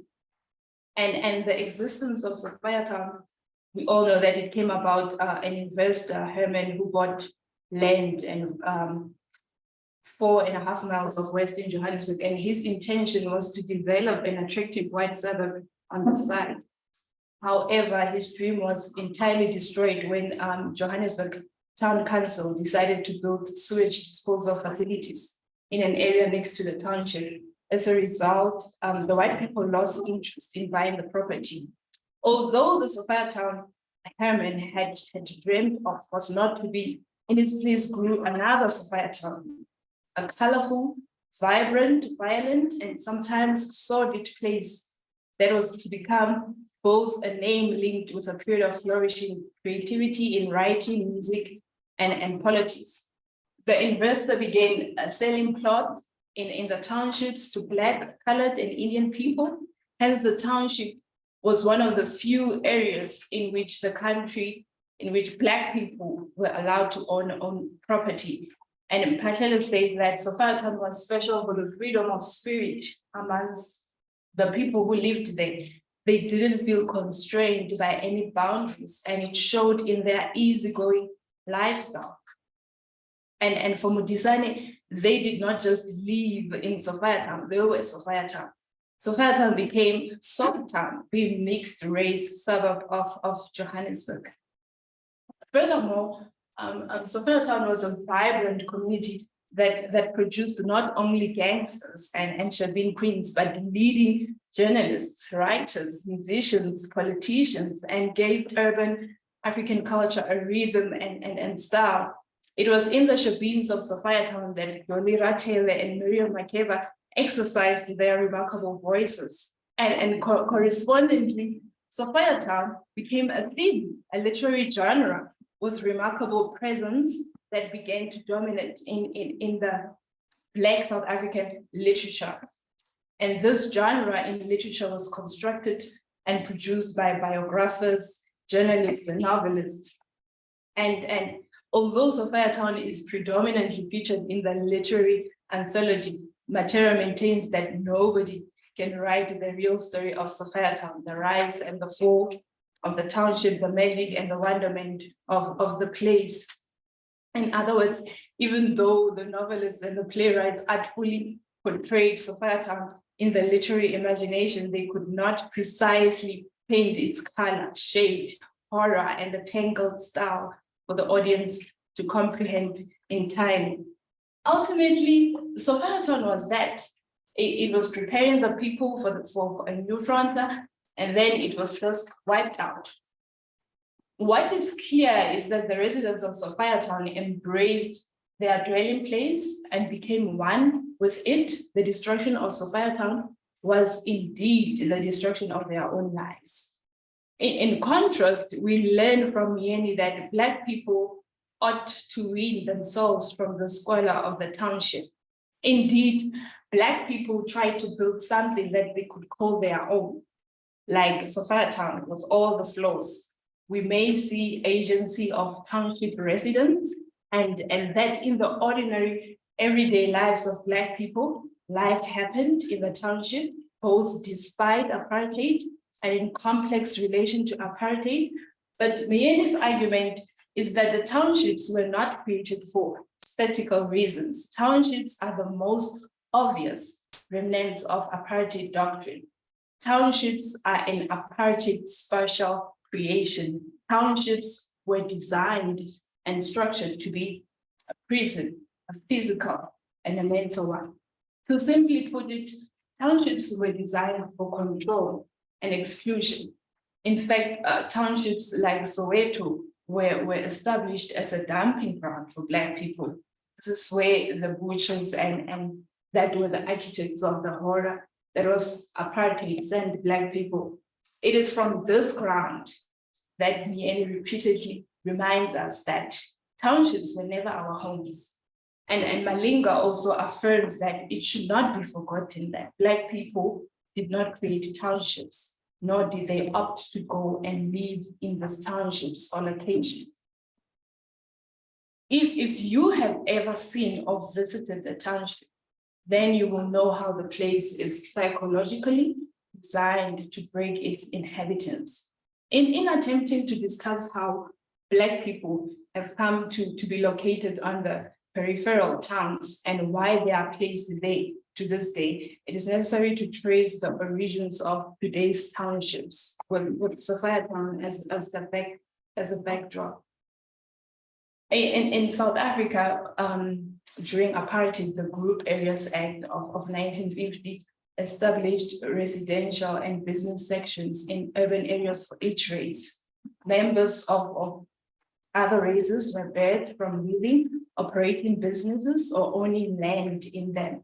And this then led to the fall of Sophiatown in 1950, which Sophiatown was deemed in violation of the Group Areas Act, which segregated South Africa's racial groups. And Modisane does affirms that, he remarks that Sophiatown died not because it was a social embarrassment, but because it was a political con inside the apartheid boot.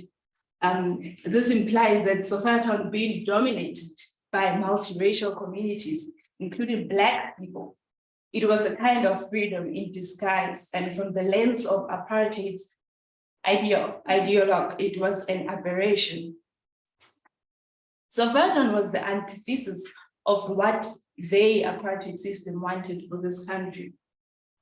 On the other hand, the voters of Westdean, the white suburb adjacent to Sophiatown, complained about the Black spot on their doorstep. And that being the case, Sophiatown was declared a white area. Black people were forcefully removed under police escort from Sophiatown because of the white people's power and their privileges. Something that Black people could call their own. It was turned to the ground, completely wiped out, and they were resettled in what is today Soweto. to make way for the white suburb of Triom. Now, when Symposium was destroyed and wiped out, South Africa lost more than a place. It lost an idea. Symposium could have built on the goodwill and creativity that characterized so many its people to make a lasting contribution to a better South Africa. In South Africa, no other city bears the special scars of white minority rule profoundly as Johannesburg. In 1994, South Africa underwent change, yet the thinking about South Africa has tended to change far more slowly. The shadow of apartheid spreads long over South Africa. We have to live with it, to come to terms with its reality, to arrange ourselves under the will of its authority. Contrary to the post-apartheid promises and visions, the shadow of South Africa's history of racial segregation is still long-standing and visible. Reid significantly affirms that today South Africa holds the notorious distinction of being the most unequal society in the world. Now, a primary issue in the new South Africa is that houses are largely built on less productive and less desirable areas in urban ghettos and rural areas. To support this observation, Malinga adds that post-apartheid townships are still created with a blueprint designed to keep people mentally enslaved. In other words, the townships continue to be the periphery in the post-apartheid South Africa. And according to blaming on history, all of us have the reason to blame this present form in history, blame the subjugation of another race by another on the commitment of history, blame all our problems and ourselves on history. As we are now in the post-apartheid era, Mieni in his book raises critical questions. Since we fought apartheid so that all of South Africa is home to all South Africans, what has become of township life since the dawn of democracy in 1984? Why are Black people still imprisoned in the townships? Why are Black people still confined to cramped and desolate spaces to this day? Of course, some might break free, but many will forever be caught in the cycle. The persistent question is, has this then become a generational bondage? Looking back from Modisane's generation, townships were forced on our great-grandparents, and this legacy has been psychologically passed all the way down to our generation. Our grandparents and our parents were not brought to the townships of their own free will. In the post-apartheid South Africa, 20 years after the birth of a new nation, there is lack of change and many Black people remain caught in the cycle. In his book, Mieni seems to be calling our attention to the urgent need to transform the society. To simply put it, townships are not meant to be places of dignity and progress. A significant example that Mieni draws on is the analogy of a fly that is trapped in a closed glass jar, which may clearly depict the situation of Black people caged in townships. They are kept inside and made not to think about anything else on the outside. In other words, they were made to believe that their home is in the townships, and they still belong in the townships, even in the post-apartheid South Africa. For instance, when a fly is trapped in a closed glass jar, first the fly will try to fly out. After a while, it will reckon there's no way out and then settle in. Even if you open the glass jar lid, the fly won't attempt to escape again until it dies. It has learned that this is the only environment cut out for it, inescapable. Essentially, this implies that Black people were forced to settle in the townships under the apartheid regime. However, even when apartheid is long gone, the townships have become the only environment for Black people. Malinga describes this situation as mental slavery. His argument is that the old apartheid era townships and the so-called RDP locations created post-apartheid are the periphery that is keeping Black people in mental slavery, as they see themselves as non-deserving serfs. Perhaps Modisane had foreseen that this physical, psychological suppression will impossibly end, and the only possible solution is to run away. Furthermore, Mieni projects the interior of the township life to us by pointing out the effects of being cramped in the townships, the violence, the fear, the danger that surrounds townships because of limited progress. He says there's no enough space there. The air is so thick with pollution. The environment there drives us so mad that we prey on each other, and progress is limited. Alongside Mieni, Malinga adds that if you stop any Black man and ask him about the conditions of his township, he will tell you of the bleak future of young people without employment. Most importantly, in his discussion with Norman Cousins about the dynamics of life in South Africa, Modisane expresses a fear for the future of his child and exposing her to the attitudes of the society. It was also for this reason that Modisane intimated a desire to take his family out of South Africa, possibly to Britain, Canada, or the United States, to any place which could offer his family respite from the intolerances of South Africa. In 1959, these challenges led him to run away from the township and entirely from South Africa, escaping the bondages that conspired to keep him a labor-providing serf. In the township, Malinga advocates that if you have never lived in a township, consider yourself lucky. You were born outside of a labor camp. You and the generation after you might not know the psychological imprisonment of being stuck in a master cage designed to keep you in a cycle of suffering. Mieni also seems to be indirectly urging Black people to take after Modisane, break the cage and follow his steps in escaping the townships. Perhaps in this case, mental physical escape is just leaving the township and relocating to suburbs. He vividly maps the way out for Black people to precisely leave Soweto, Seshego, and settle in places like Melville and Centenary in Johannesburg, Morningside in Durban. And essentially, there will be a point in time when we reach a juncture where we must decide how we are going to escape the townships. To escape, we must, and it starts with the mentality of understanding that we are in a plantation, a compound that is set to break us, a reserve where we were put to be serfs. Now, I would like to leave it here with questions. A key question that arises from this argument is how can the state of South African democracy be described today? 28 years after the democratic elections, did this transition bring fruitful results? It is evident that there is an urgent need to transform the society in the present context. In the new democratic society, many Black people remained caught in the cycle of townships, and they still have to fight the system that forever tells them that the township is the best they can have.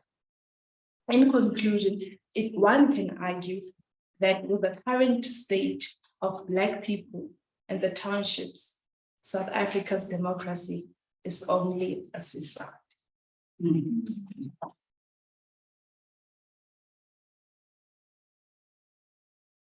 I think I scared, but You finished right on time. 15 minutes of questions. I guess we are here now. Question. Visitors.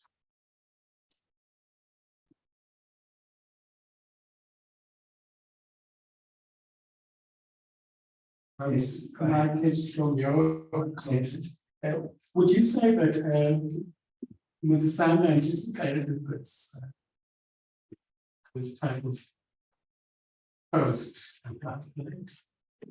is biography, does he anticipate this what you have framed as a betrayal of that history? I wouldn't say precisely that he foresee this in the post-apartheid, but I would say that he saw that there wouldn't be any change. Because in the closing chapters, when he was on the train, it does say that he looked back and all that he could see was the slum, the bleak environment. So I would say that maybe he didn't see any change coming through. Making us sad. So I remember that part when he Yeah. Yeah, maybe it's not necessarily what I suppose it but it's time to survive the town and this this era in South African history. The fixation of town and almost I want to come to close that with Alex, because Alex is another sort of freehold, sort of township, and the literature is a deeper gap in the literature. With the place of Alex, having the destruction, Sophia Town, and again to pick up on this notion of loss. Yes, Sophia Town is gone, but Alex remains, and what remains. Right? Because I think you saw what I mean, that video was what I meant, and in the 2011, the video that I played, and you still see, so yes, of the year 17, 2019. So Alex remains, but what remains, and yes, I think this is just a problem that I've almost encountered in the literature. You I want to say something more easy. Otherwise, I'm going to do it.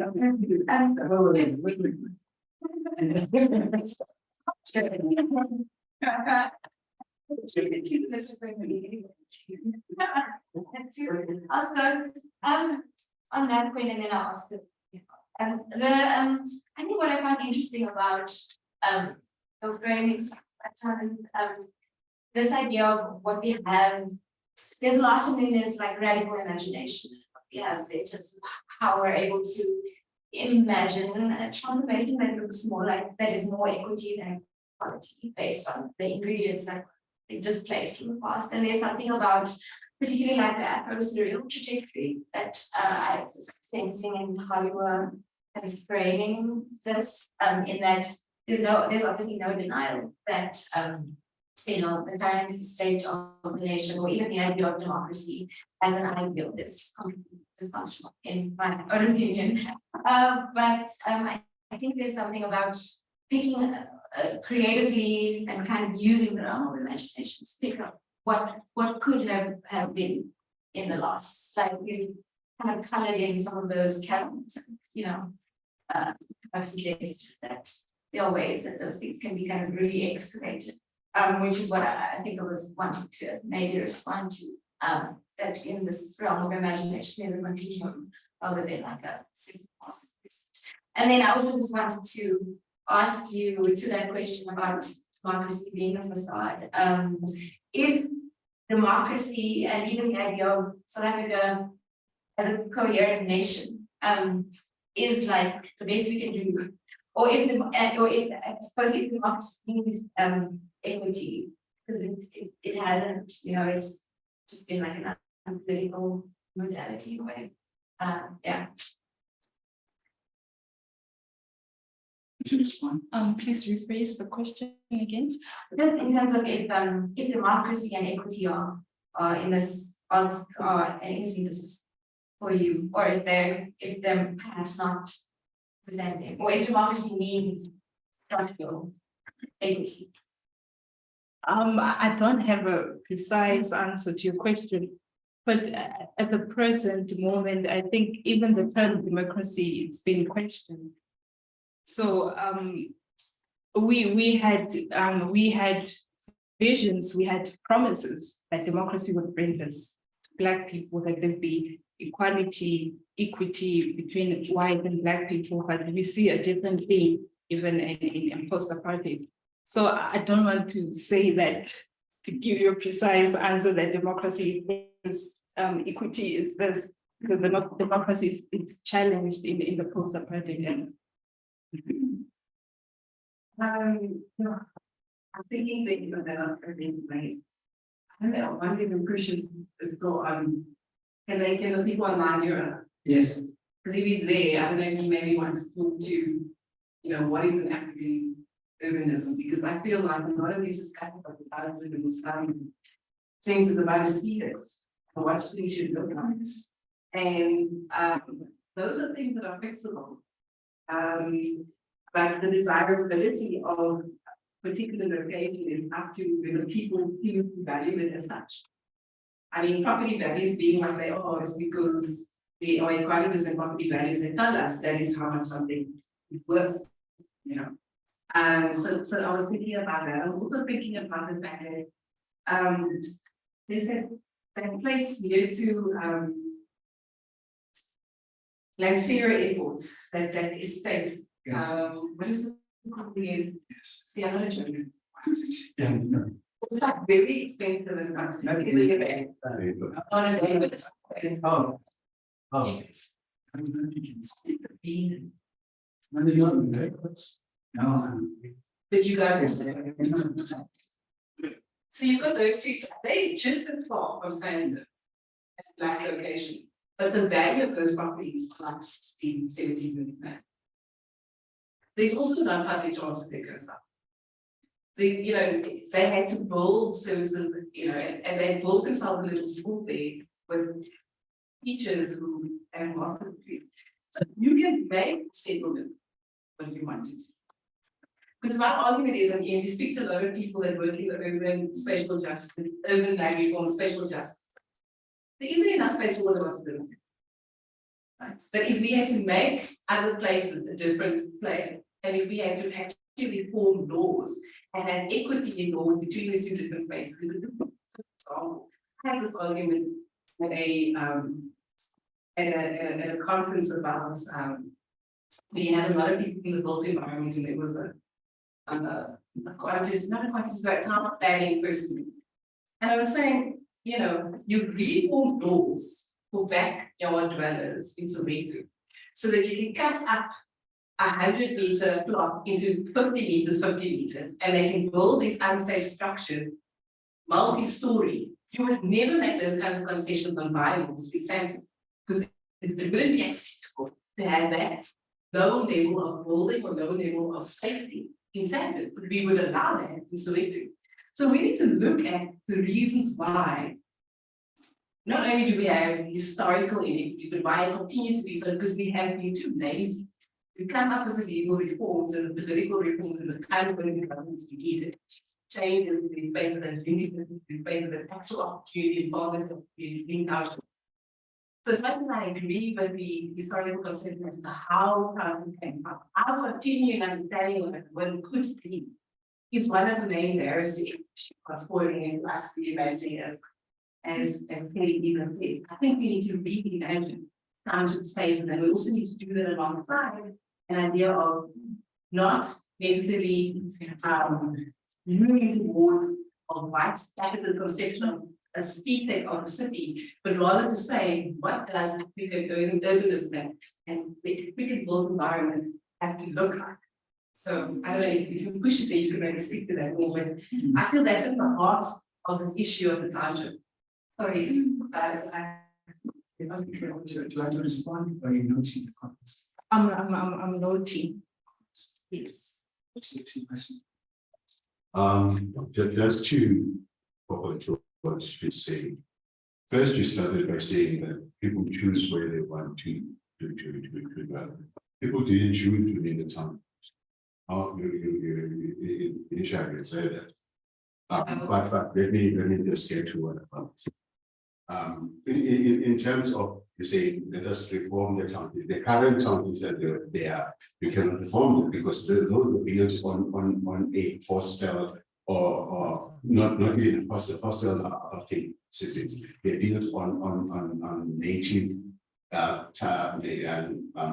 the native towns of native locations system, which is that was built during the colonial era and came the hostel system during the mining era. Now, these current townships, you cannot reform them. Now you've got in Tembisa, it's in the radio where they're saying the people in the East Range, they can apply to, there's a company that's working with provincial government to say, you can come, give you a loan, you can build rooms and then all of that. But those are still in the periphery.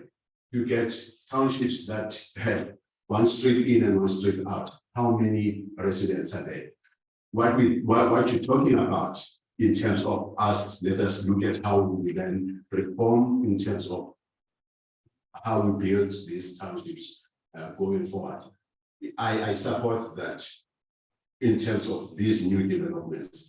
I always make an example of, for example, these new cosmos that are built.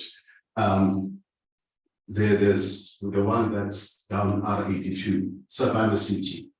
As you drive down R82 towards DGL. R82 Sky City is like 20 kilometers from Southgate.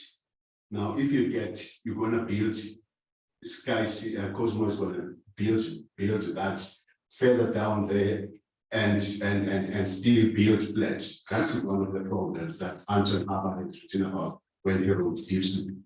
It says the problem with South African government is we want to build flat. And when we build flat and we want to build very far, you build Sky City 20 kilometers from Southgate, which is just a mall. And someone who works there still has to drive past Southgate, that's 20 kilometers drive, a further 20 kilometers to Centenary. That's about 40 kilometers already. Yes, we cannot build towards closer to Centenary, but we need to, as you say, how do we then make sure that those that are now building those type of developments are building them not further and making sure that when they build them, they take into consideration a lot of other factors. They just come in and build a lot of bond houses, very tiny, and they don't take into consideration things like you said with those guys that are building next to Centenary, schools that have teachers with master's degrees. Schools in the townships do not have teachers with master's degrees. Schools in Savannah City, there's not even a school in Savannah City, which is like 20 kilometers. Okay. He did get his sense to pray.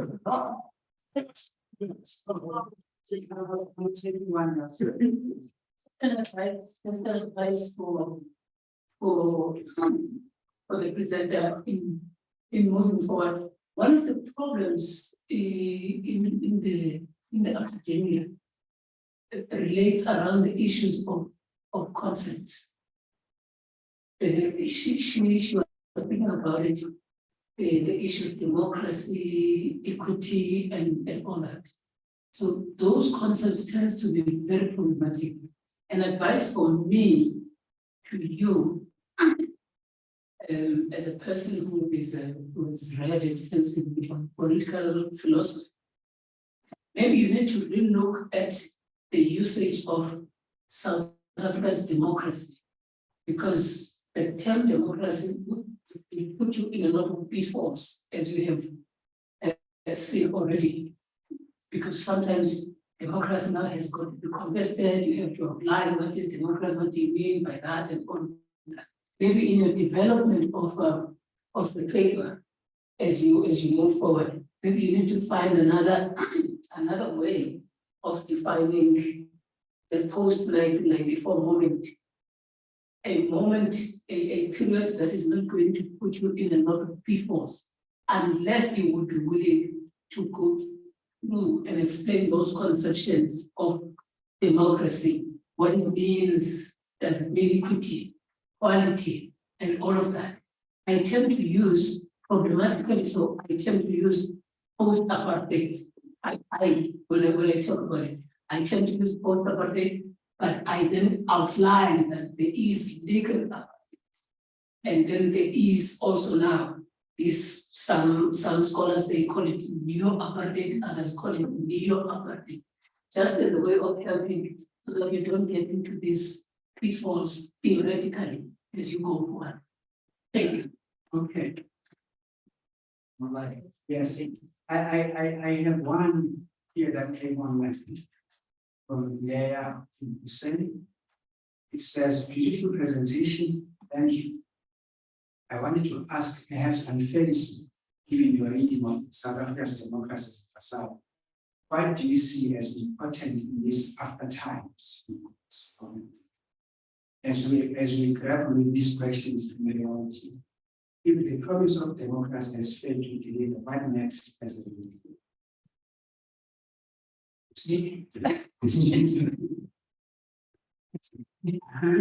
Yeah, my writers, the books that I'm looking at, they don't present specific solution that should do this, a specific resistance, but the possible solutions are escape the townships.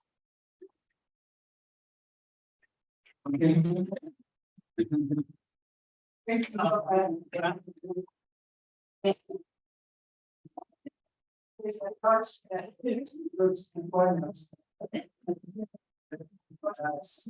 as I was listening,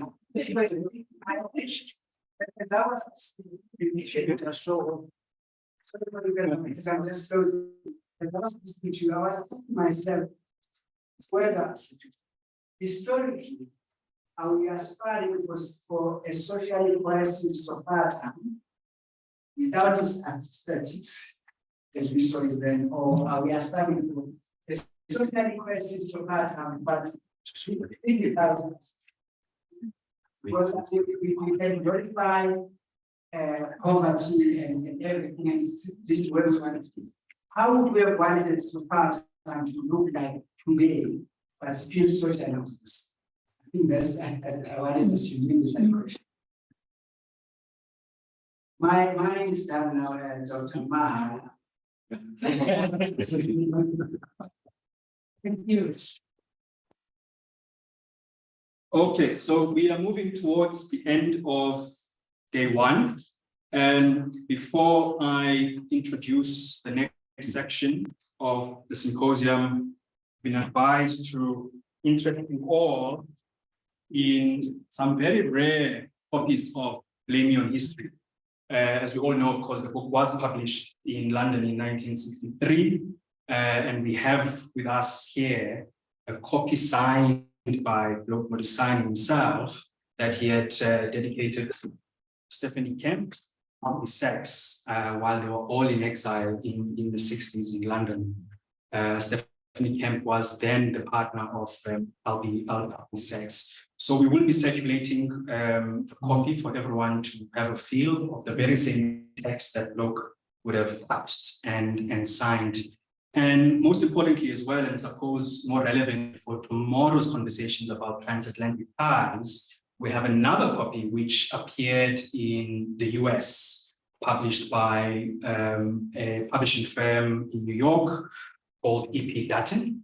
And that text is also very important, not least because when Modisane, the kinds of ways that Dr. Mahala will reflect on tomorrow, when Modisane went to the US on an extensive lecture tour, he was able to canvass support for the imminent publication of Blame Me on History in London and caught the attention through the help of Langston Hughes of a reputable publisher by E.P. Dutton on the same year. And that copy is also with us, and it bears, I think, quite specially a moving tribute and wonderful blurb from Langston Hughes himself to Bloke. And then an aside, I suppose, which is quite related to that, is the fact that Bloke and Hughes had mused about the possibility of Bloke having to dedicate the book to Hughes. But I don't want to take up Mahala's talk tomorrow. I'm sure he will reflect on that.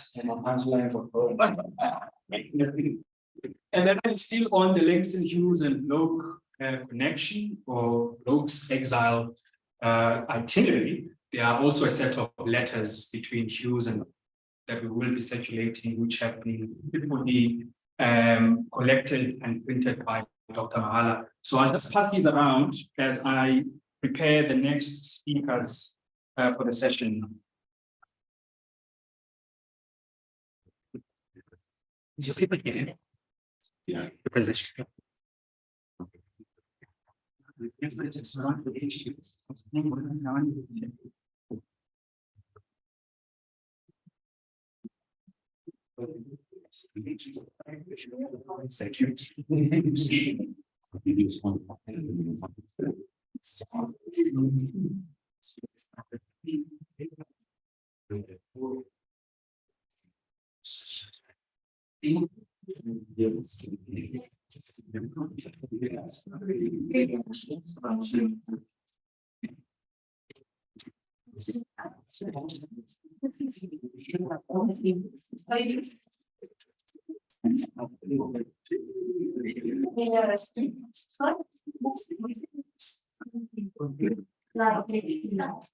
you. Okay, if I can have everyone's attention back, since we circulate the text, we don't want to take away too much time towards the end of the day.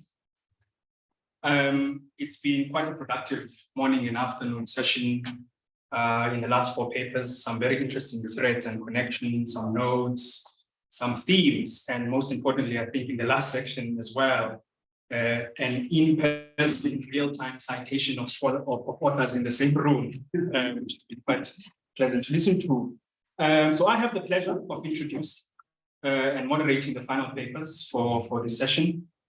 Up next, we have Thamsanqa Malinga.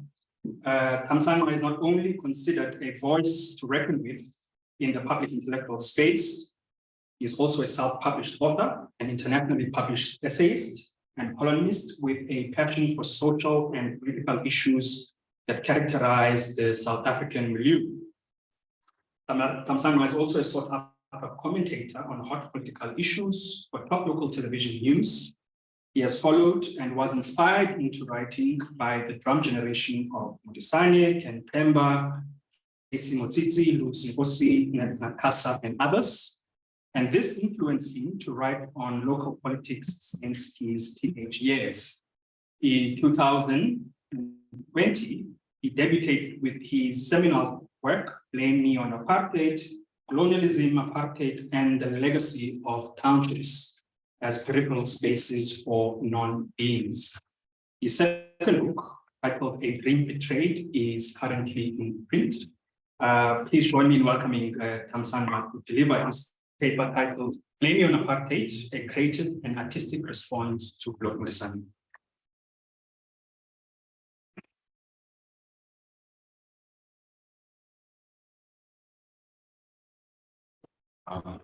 Thank you, Doug. Good afternoon, everyone. And good afternoon to those who are joining us on the virtual platform. Geez. So nervous. Fortunately, I'm not a sweating guy.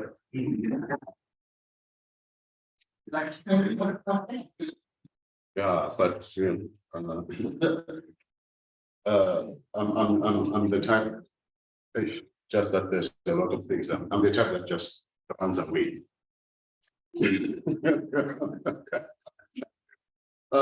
What document I forgot to mention is that I'm also a former taxi driver. So in this room, I'm the only one who's not from the academic space. Yeah, I'm also a former taxi driver and a very and currently I'm a preacher.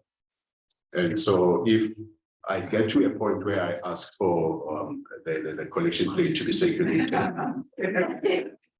that's the taxi driver part and the reverend part that likes. So I submitted an abstract that says the non-apartheid, the creative and artistic response to Bloke Modisane. my take was not to actually look at the Sapphire Town and all of that, but just to look at Bloke's influence in the creative space, especially creative writing. With my abstract, I asked the question if Bloke's influence has died with the dying of Sapphire Town. And so without waste of time, let me get onto it. So this past Sunday, I went to church. I didn't want to go to church basically because they had circulated this announcement that there's going to be a commemoration of Winnie Mandela's passing. She is a fellow congregant.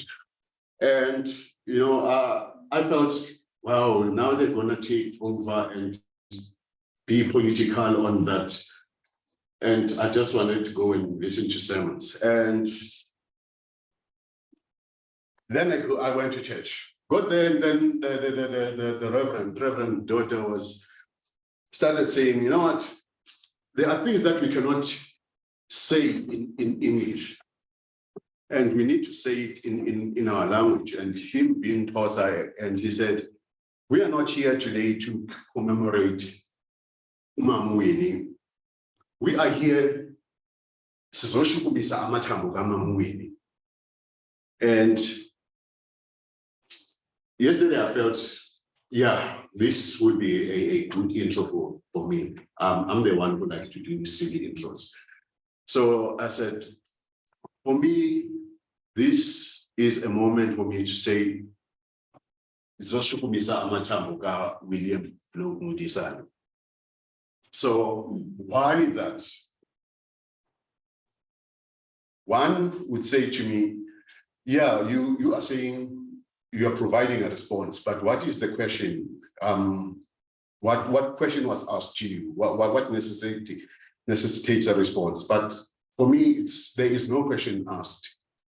It's a matter of providing an acknowledgement to Bloke's bravery in terms of, you know, what he has contributed in the creative space.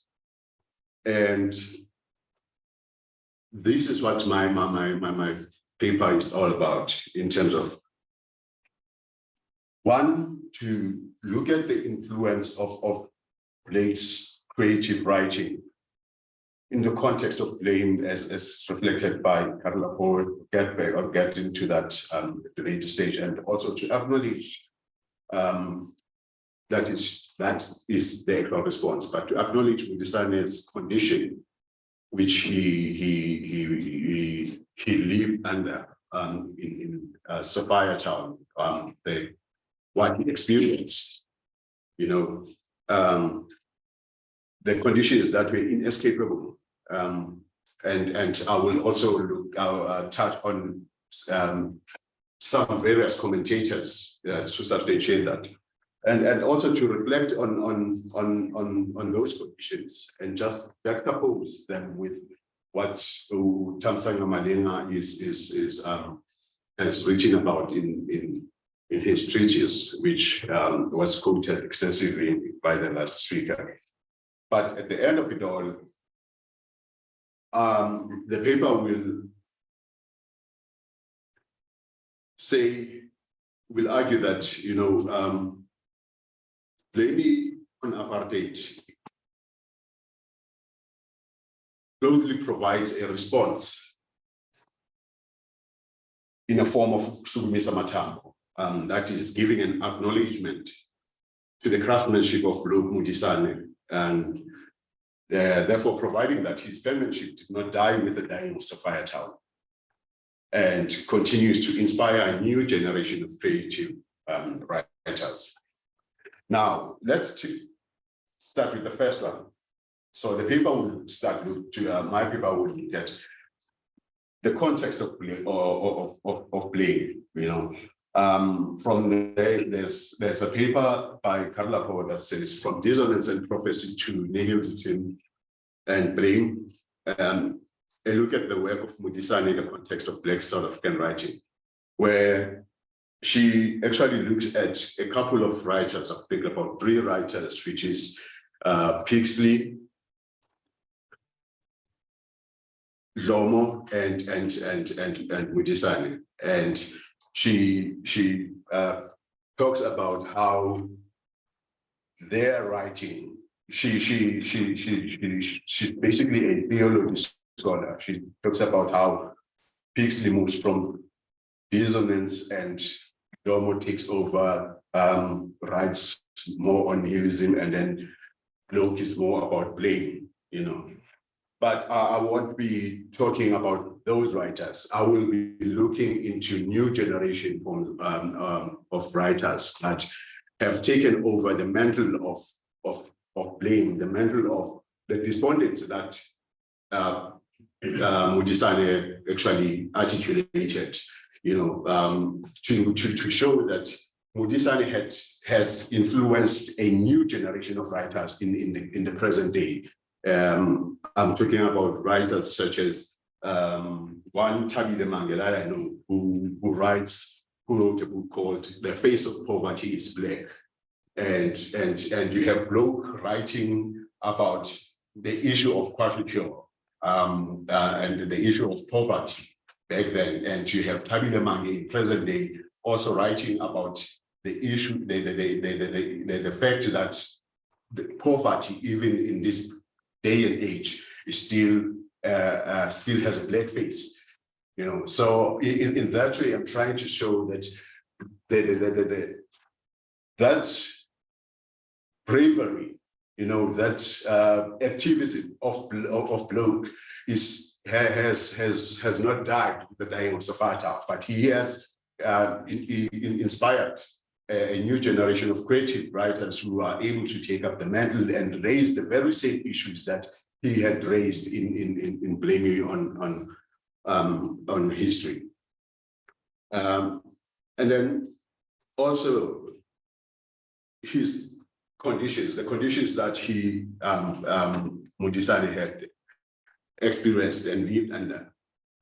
There's a paper by Patrick Lenter called Law Subject Deformation of Formation and Resistance in Bloke Modisane's Blaming on History. So I'm going to use the basis of this paper, which talks about, you know, the use of state power policing in Bloke's Blaming on History, to look at how present day commentators have been inspired also to write about such conditions that Bloke has experienced. You get Tando Langa, who's written a commentary that's titled "The Fast of Justice in Liberal Democracy." You know, you have Bloke who was failed by the justice system, and when his father was brutally murdered. You have again Bloke who was walking from his girlfriend in Hartenberg to Safatown, and he met policemen who just kicked him, and you know, and you have again Dr. Wandile Kasiwe, who wrote up a commentary saying Bloke Modisane's experiences epitomize the pain of Black people, where he actually wrote a comment, a piece where he structured it as a letter to Bloke himself, you know, to say, you know what, Bloke, I'm so ashamed to write to you to say that the South Africa that you left is a South Africa that is in a sort of a miasma, you know. The Robert Sobukwe, the man that you so adored and you looked up to, you know, his party,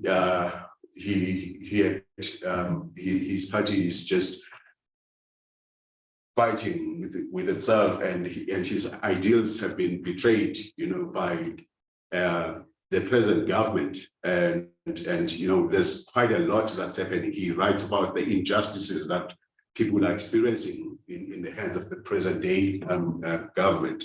So in that way, I'm trying to build an argument to say Bloke has had an impact on a creative impact on present day and present day writers. And then eventually I'm going to get to the part where I then juxtapose Bloke and Thamsanqa Malinga's Blame on Apartheid. Because with Blame on Apartheid, Malinga writes in the introduction that Blame on Apartheid borrows its title from Modisane's inspired book, where he nostalgically reflects on the conditions of poverty, crime, suppression, and daily struggle to survive as a black man living in Sophiatown, a privately sold and multiracial township under apartheid. So, in this part where I now start showing that there has been a extensive influence by Bloke on modern day writers, creative writers that are not writing biographies, that are not writing, you know, any other form of material but you know, just looking at social political issues. I'm going to be looking at topics that are mentioned, that are themes in Bloke's book. Things like Sophiatown, where he comes from, you know. When Bloke writes about him and his father and Uncle George, and meeting up with two young policemen who then one of them said, "Pass your gaffer to Uncle George." You know, you get Malinga, who writes about the men that were living in mining compounds, didn't want to leave the mining compounds because they didn't want to be subjected to the shame of being called gaffers or boys. So they preferred to stay in mining compounds and not go to the CBD, you know, to go and buy stuff.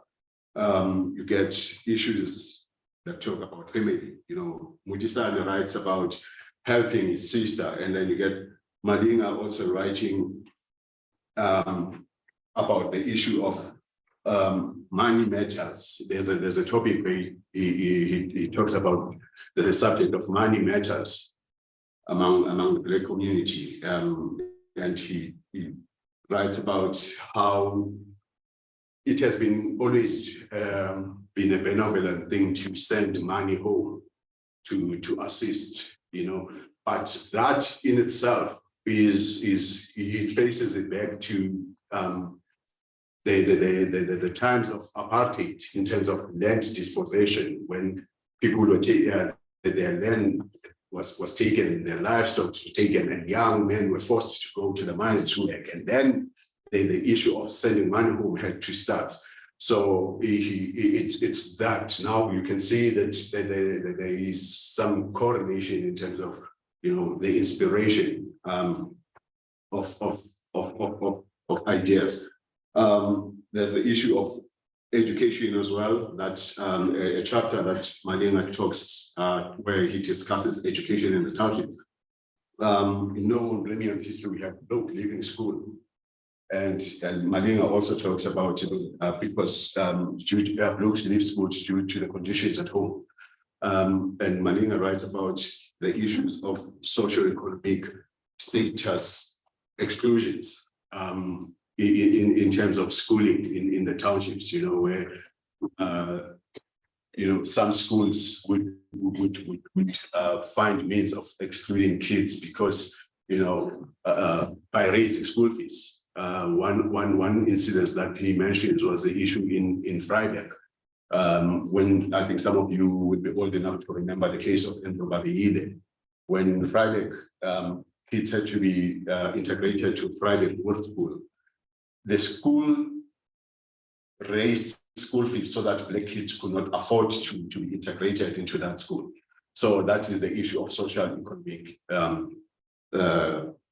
status exclusion. You know, so those are the some of the issues that I tackled today. There's a topic on entrepreneurship as well on Madinga's blame on apartheid. You get on blame you on history. Mawili has a survival as a business where she sells Skokian. Madinga also on the issue on the chapter on entrepreneurship. He writes extensively about how Blacks in the townships have always survived on what termed survivalist business. And there's always been laws that have been put in place as well to deny Black people to actually venture into businesses. There's a law that was called the Sunday law. If those of you who are old enough will know that some shops in the townships are not allowed to operate on Sundays or sell washing powder on Sundays. You know, if a Black man owned a shop in the township, you're not supposed to sell washing powder on Sundays, because by then South Africa, which regarded itself as a Christian state, said that no, people should be in church, so they cannot sell washing powder on Sunday, or a church shop should be closed by a certain time on Sunday. So the last part, just to quickly go through this, the last part is the issue of the topic of self-hate that is in Manina's blaming on apartheid, where he discusses the subject of self-hate. We know that I think the first speaker today spoke about Bloke, you know, entertaining his friends, and all he wanted to say was he wanted to hear his friends to say, "Hey, Bloke, you are a white man." He writes extensively about wanting to use the front door. You know, he writes extensively about visiting his white friends. And, you know, in the chapter on white hate, Malinga writes about,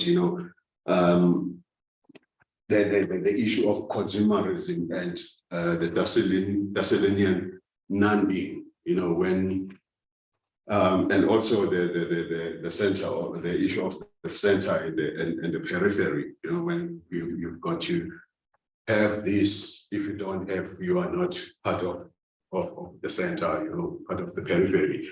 And how in the townships, even to this day, terms like Wingamla, Umlumu, you know, are still quite prevalent.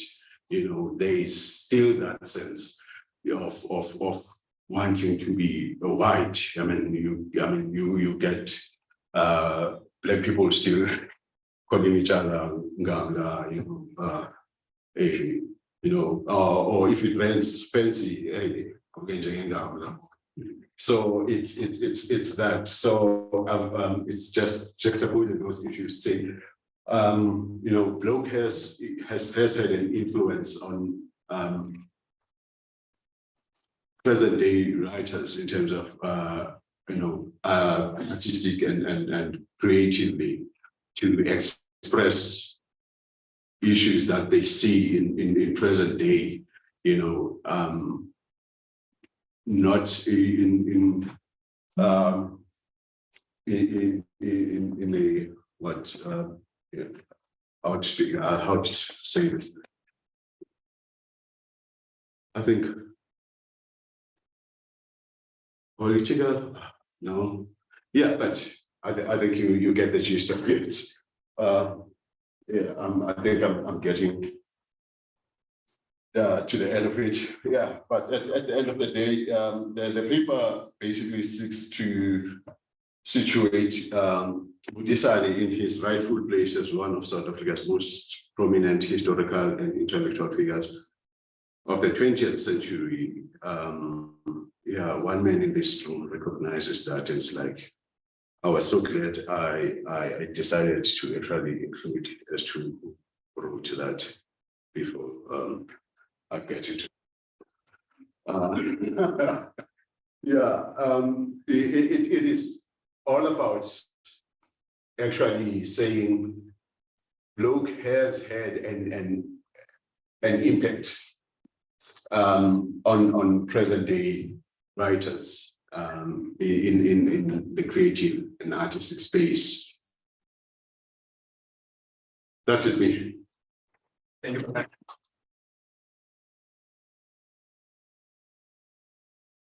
Okay, we ended up 5 minutes before time, so we probably have more time for questions. No, let's end the questions 5 minutes before.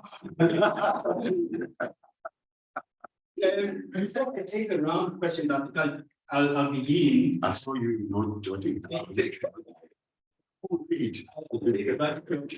My privilege as a moderator. Thanks for coming.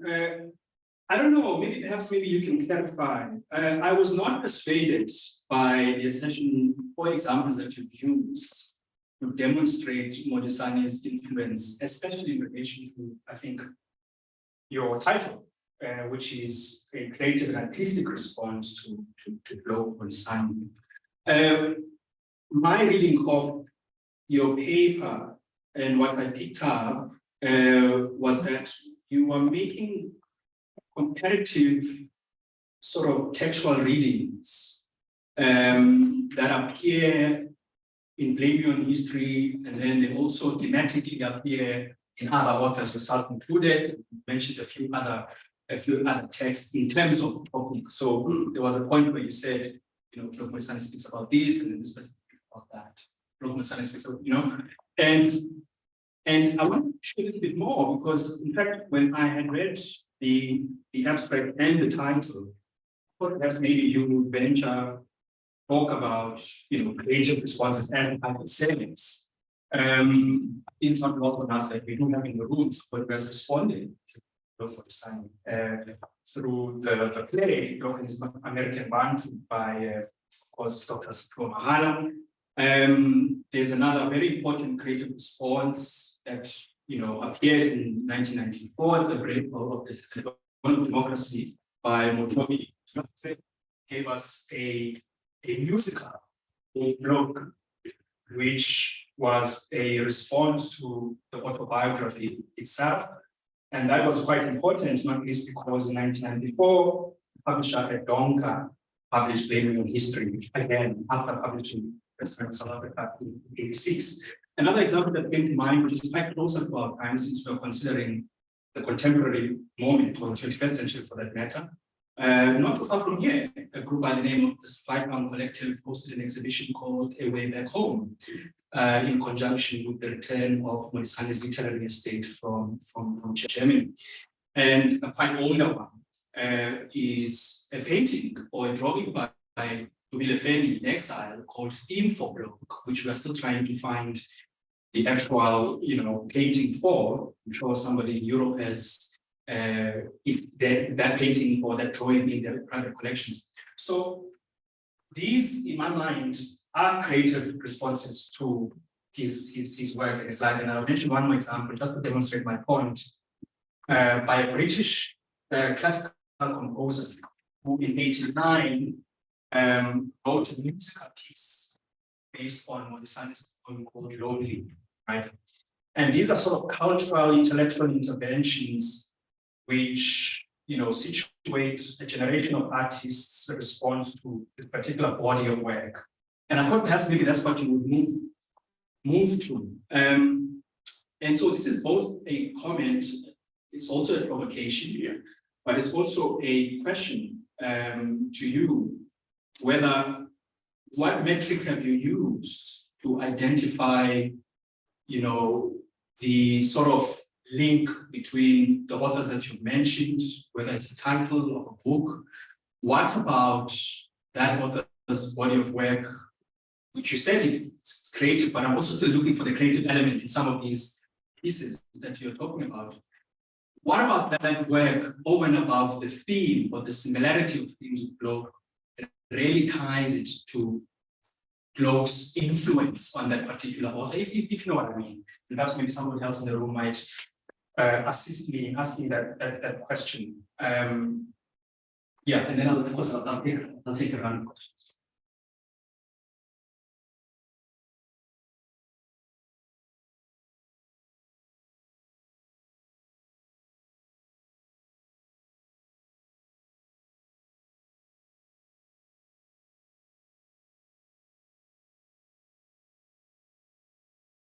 Okay, let's start off with the creative response.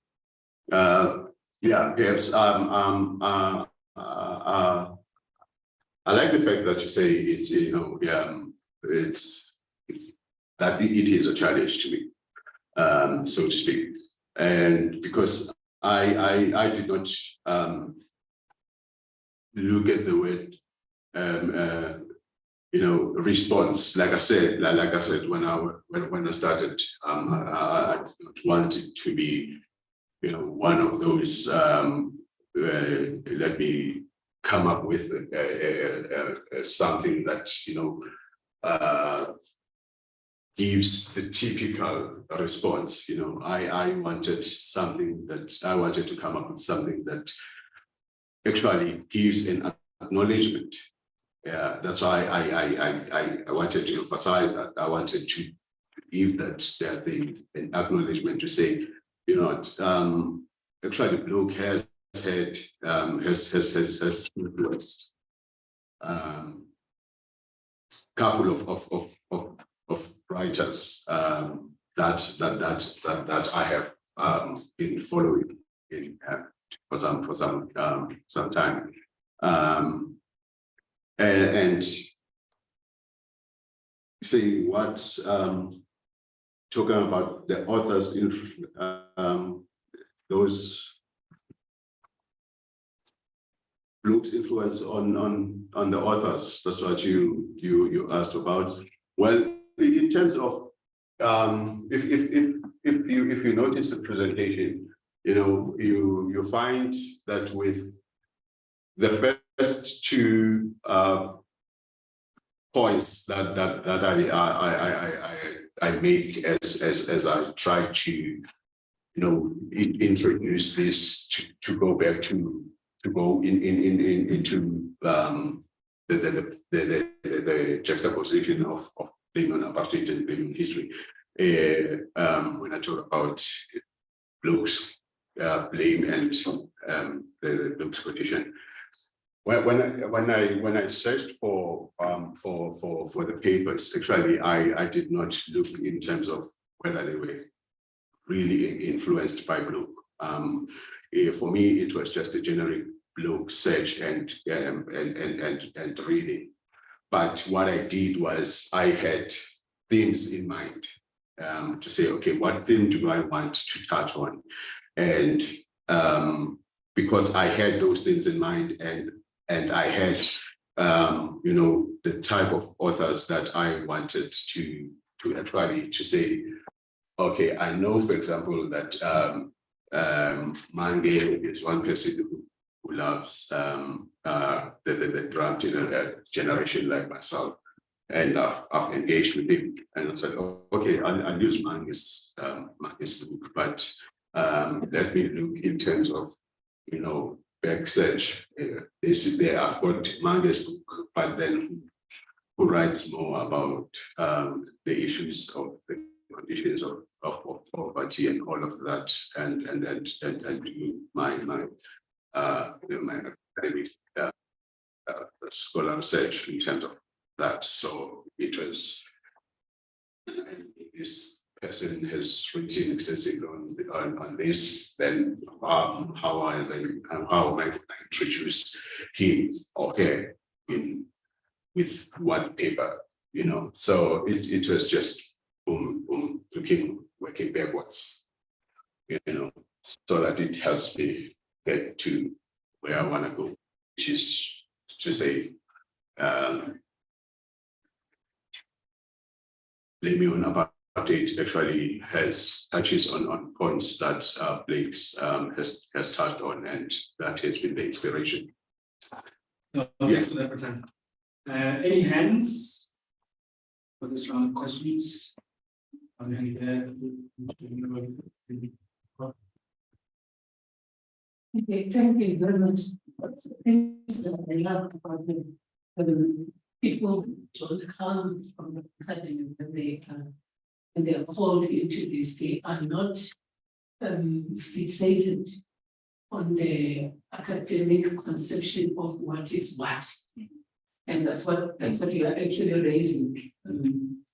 In the work that we are doing, trying to do a development about Somoko's work, we're struggling to find people who are able to come from the masses, who are going to just present something that is not ordinary, but something that is going to reflect extensively from the people, not from the academy. And I think that's what Pratami brings in the conversation. However, it's nice that somebody presents at the abstract here for assistance as well. Maybe Doc, for the purposes of advice again to my time, maybe the relook of the word creative in order for him to be able to translate or transport the idea that he wants to put across. Not necessarily because creative in the academy is seen as a discipline, and therefore as a discipline it has to do with arts and all that. And in this instance, we seem to not be finding those artistic element. So in the main, I think you bring in something that is of a breath of fresh air in the conversation. But also the same time, it is that is what happening for thank you. Yeah, thank you for that paper. Again, also maybe I think it may be unfair to go through to the whole to again that series of questions. Thank you. So I want to pick up on this the notion of nostalgia and what you later in the same section and you called the preference for when you were talking about the mine workers' preference for the hostels as opposed to being incorporated into the township at large, because hostels are parts of townships.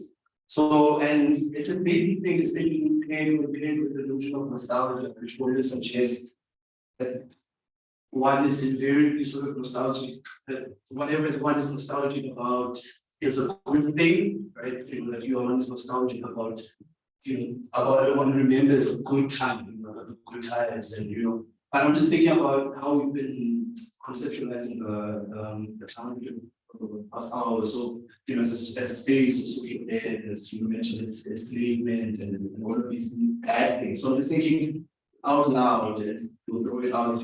What is it about blackness, and black culture that also has this, desiring, what the Africans call, staying in the home.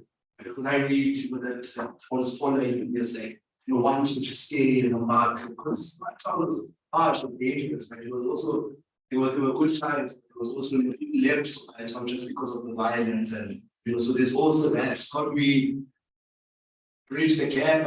If that's even possible, I don't know if it's possible. How do we hold these two things together? This nostalgia, but then also the reality that the township is based on of death and enslavement. Let me first start by correcting. Did they say that they didn't want to leave because to the townships and they prefer to stay in the hostel? In blame on apartheid, actually start by saying that the township is actually a blueprint of a mining compound. When the first fund, there was the gold rush, there were no townships then. First, because the gold mines and the mining compounds. And with the mining compounds, you had the suburbs and the CBD.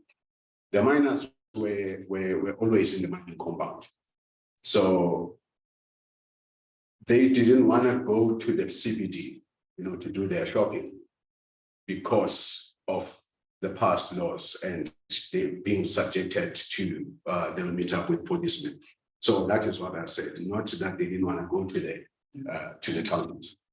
In a later stage, when the townships were being formed, were being created, they were created around the model of the mining compound. Hence, when Soweto, for example, was first established, you had one entrance and one exit, which was the Soweto Highway. Because the mining compound had one entrance and one exit.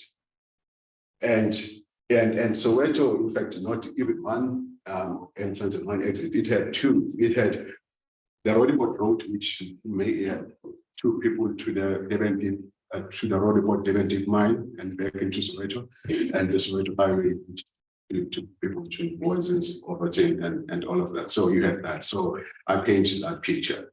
So it's not that they didn't want to leave their mining compound to the townships. That's what I said. Okay, and then that's the second part you were asking, how do we? Yeah, how do we account for this nostalgia for something which maybe we can say was not a good time? I'm not saying that we should, but I'm saying it seems like there's a tension there. You know, what we know about Sofia Town, and also what we also know about Sofia Town, that you know that it was a, you know, so both of these two things almost came at the same time. Yes. You know, yeah. it's a tension. It's that I'm sitting there to throw it out there. Yeah, it is a tension. You're correct. And what I normally say is, like I say, they can coexist, but with, you know, the township, the problem that you normally get, especially with the townships, that's what it's also, we write about the book. I think Galwana mentions that in the intro. You get this, the tension comes from when you leave the township. Oh, you no longer visit. Oh, now you're staying in the suburbs, as if leaving the township, you know, it's a sin. You're not supposed to. And I feel that those are things that, you know, people shouldn't be held down to say, no, there's nothing wrong with the townships. For crying out loud, there's everything wrong with the townships from where I stand. But at the same time, I do say in the book that, listen, in as much as the townships are bad, they did produce good people. They did produce entrepreneurs. They did produce, I mean, I write about Soweto, produced the likes of Richard Mabonia, and you name them. I mean, we produced Trevor Noah, and we cannot therefore say everything is bad. You know, there are those who are able to make it out. It's good for you. If you can eke out a living in the townships and you feel that you can still make it, staying in the township, it's good for you. But if you want to leave, you must. We'll take one more hand, Dr. Mann. Yeah, thanks. Maybe to touch on what Angela was asking. I think those paradoxes are there. We find that the where on the one hand, he acknowledges that so far town is some kind of swallow, but at the same time, he said they have some kind of beauty, you know. So you find that even Luis Ngozi, who was one of the biggest critics of the Chan generation, but he still because the fabulous weekend. You know, so I think that's the nature of our town and that generation. But what I wanted to comment on has been touched earlier. I wanted to say you can just oppose your work or acknowledge the intersectionality that exists between your work and laying on history as the principle from which you derive inspiration. Without necessarily confining it into this bracket of creativity, you know, it doesn't have to be a creative piece, but intersectionality there you derive inspiration from it. That's the magic of the future. It can inspire you explore, use it to explore any area of life. But also I found it interesting, I'm still trying to process it in my mind. I never thought of Bloke as an entrepreneur by selling stock. You know, maybe it's because the image of an entrepreneur these days is quite different.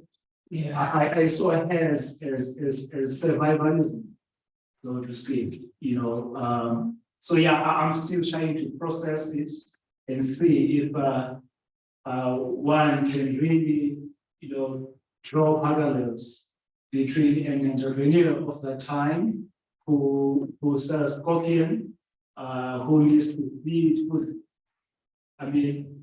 who's widowed, you know, needs to feed 4 or 5 kids, and versus a BE man.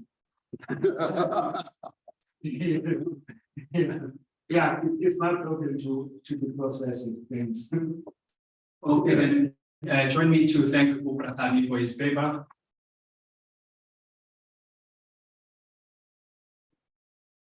Okay, all those who asked easy questions can come and have a go. Thank you.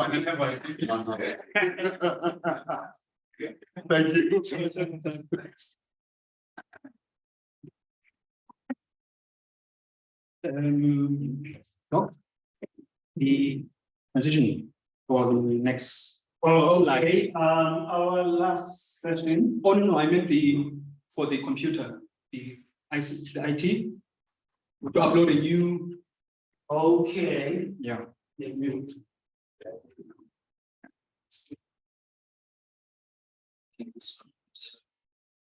have a solution.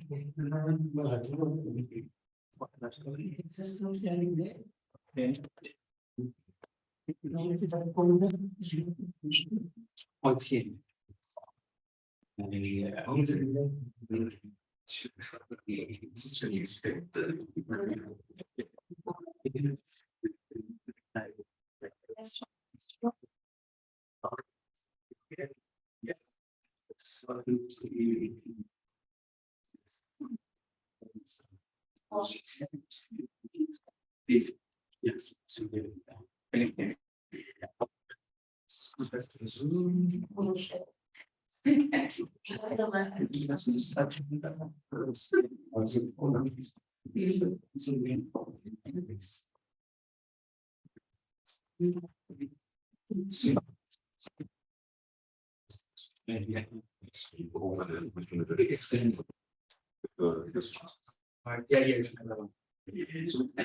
Perfect.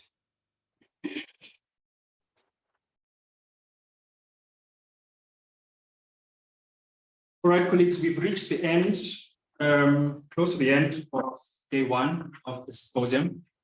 And our final speaker is Professor Skumuzo Mugadi. Prof. Skumuzo, he teaches in the Department of English at the University of Johannesburg here. He has also taught at the universities of KwaZulu-Natal and Rhodes. His teaching interests are in areas of South African drama, Anglophone African fiction, South African film, British and American literature. His research interests, his research interests are in the areas of South African literature, conceptions of Black masculinities, literary and cultural theory, and theories of cultural translation and application. He has published on South African drama, particularly of the 1970s, and on the works of the late South African writer Louis Ngosi. His current research focuses on South African film and its constitution of Black masculinities. Please join me to welcome Prof. Mugadi as he presents his paper titled The dilemma of liberalism in Black writing of the 1950s, the case of Bloke Modisane's Blame on History.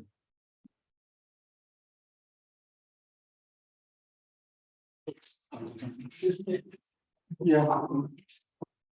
Hi everyone. Here are my books because I need them. I have to read something from my books.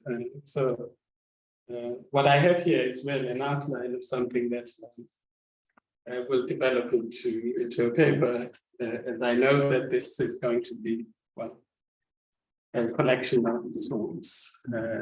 Yes, so like everyone else, well, my students presented a full papers, and it's embarrassing that I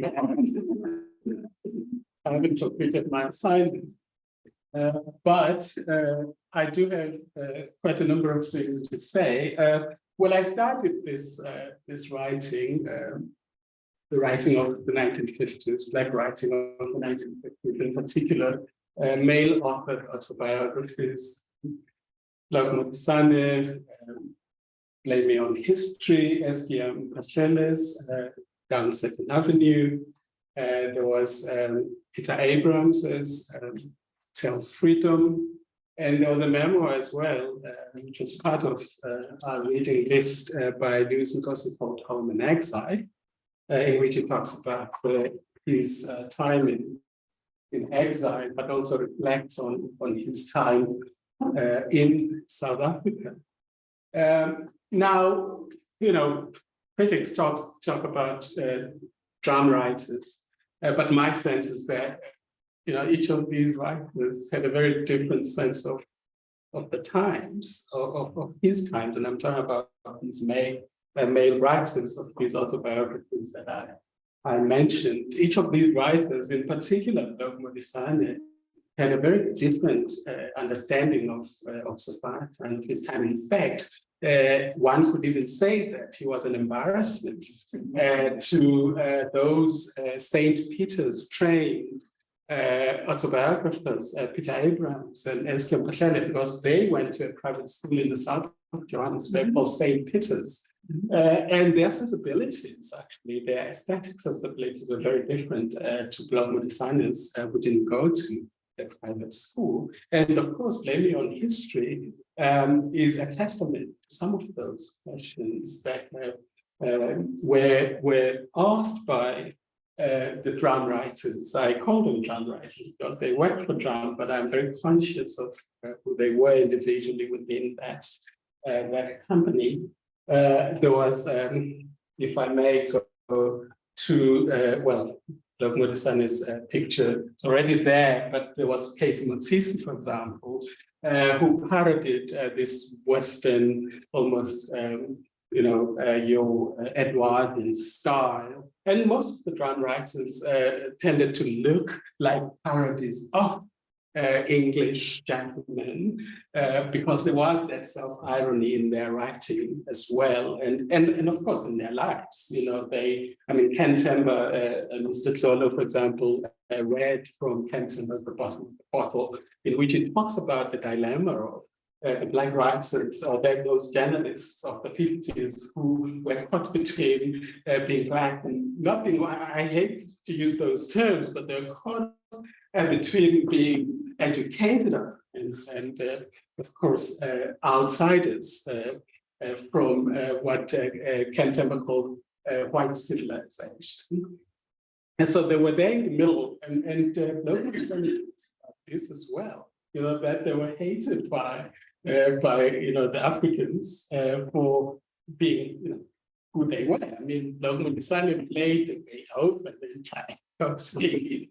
But I want to get to that because in many ways, Bloke Modisane was not what he appeared to be. He was play acting something, and he says that in his autobiography, that nothing that we read about Sophiatown was real, that it was all about movies, that the Tsotsis were called styles, Kid Durango, and they dressed in American clothes. And if I may perhaps find very quickly that reference, if I can't find it quickly, I'll move on, but I saw it just now, but he talks about the Americanization of African life, and that the children grew up, pretending to be movie stars, shadow, clay shooting one another, using their fingers and calling themselves Broderick, some hero in a Western movie. And he says that's how they grew up. They grew up to live in a very different reality to the one they experienced. And I think that Bloke tried, after he left South Africa, in Blame Me on History, to then show who he was. And I think this autobiography is his attempt to say, well, I wasn't really what you thought I was. This is who I was. In other words, this is the dilemma that I confronted. But I want to begin my talk, which is in the middle already, but I want to begin my talk by reading three endings of three autobiographies, including Bloke's. That is the ending of Estienne Pathel's autobiography down Second Avenue, the ending of Peter Abrams' autobiography, Self-Freedom. I'm going to start with the one closest to me, which is Peter Abrams' novel.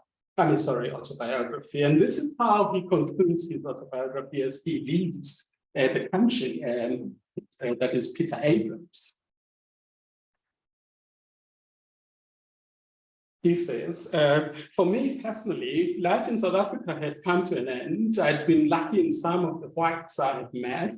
Meeting them had made a straight all blacks all are good, all whites are bad attitude impossible.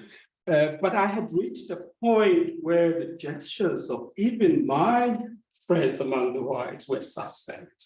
So I had to go or be forever lost. I needed not friends, not gestures, but my manhood. And the need was desperate. Perhaps life had a meaning that transcended race and color. If it had, I could not find it in South Africa. Also, there was the need to write, to tell freedom, and for this I needed to be personally free. And Estienne Patel down Second Avenue, before he leaves, he concludes his narrative in this way. He says, at the beginning of 1957, the little imp in me whispered whisperingly, budge, budge. I was suddenly seized by a desire to live from most sky to soul. And this is how Bloke ends his autobiography.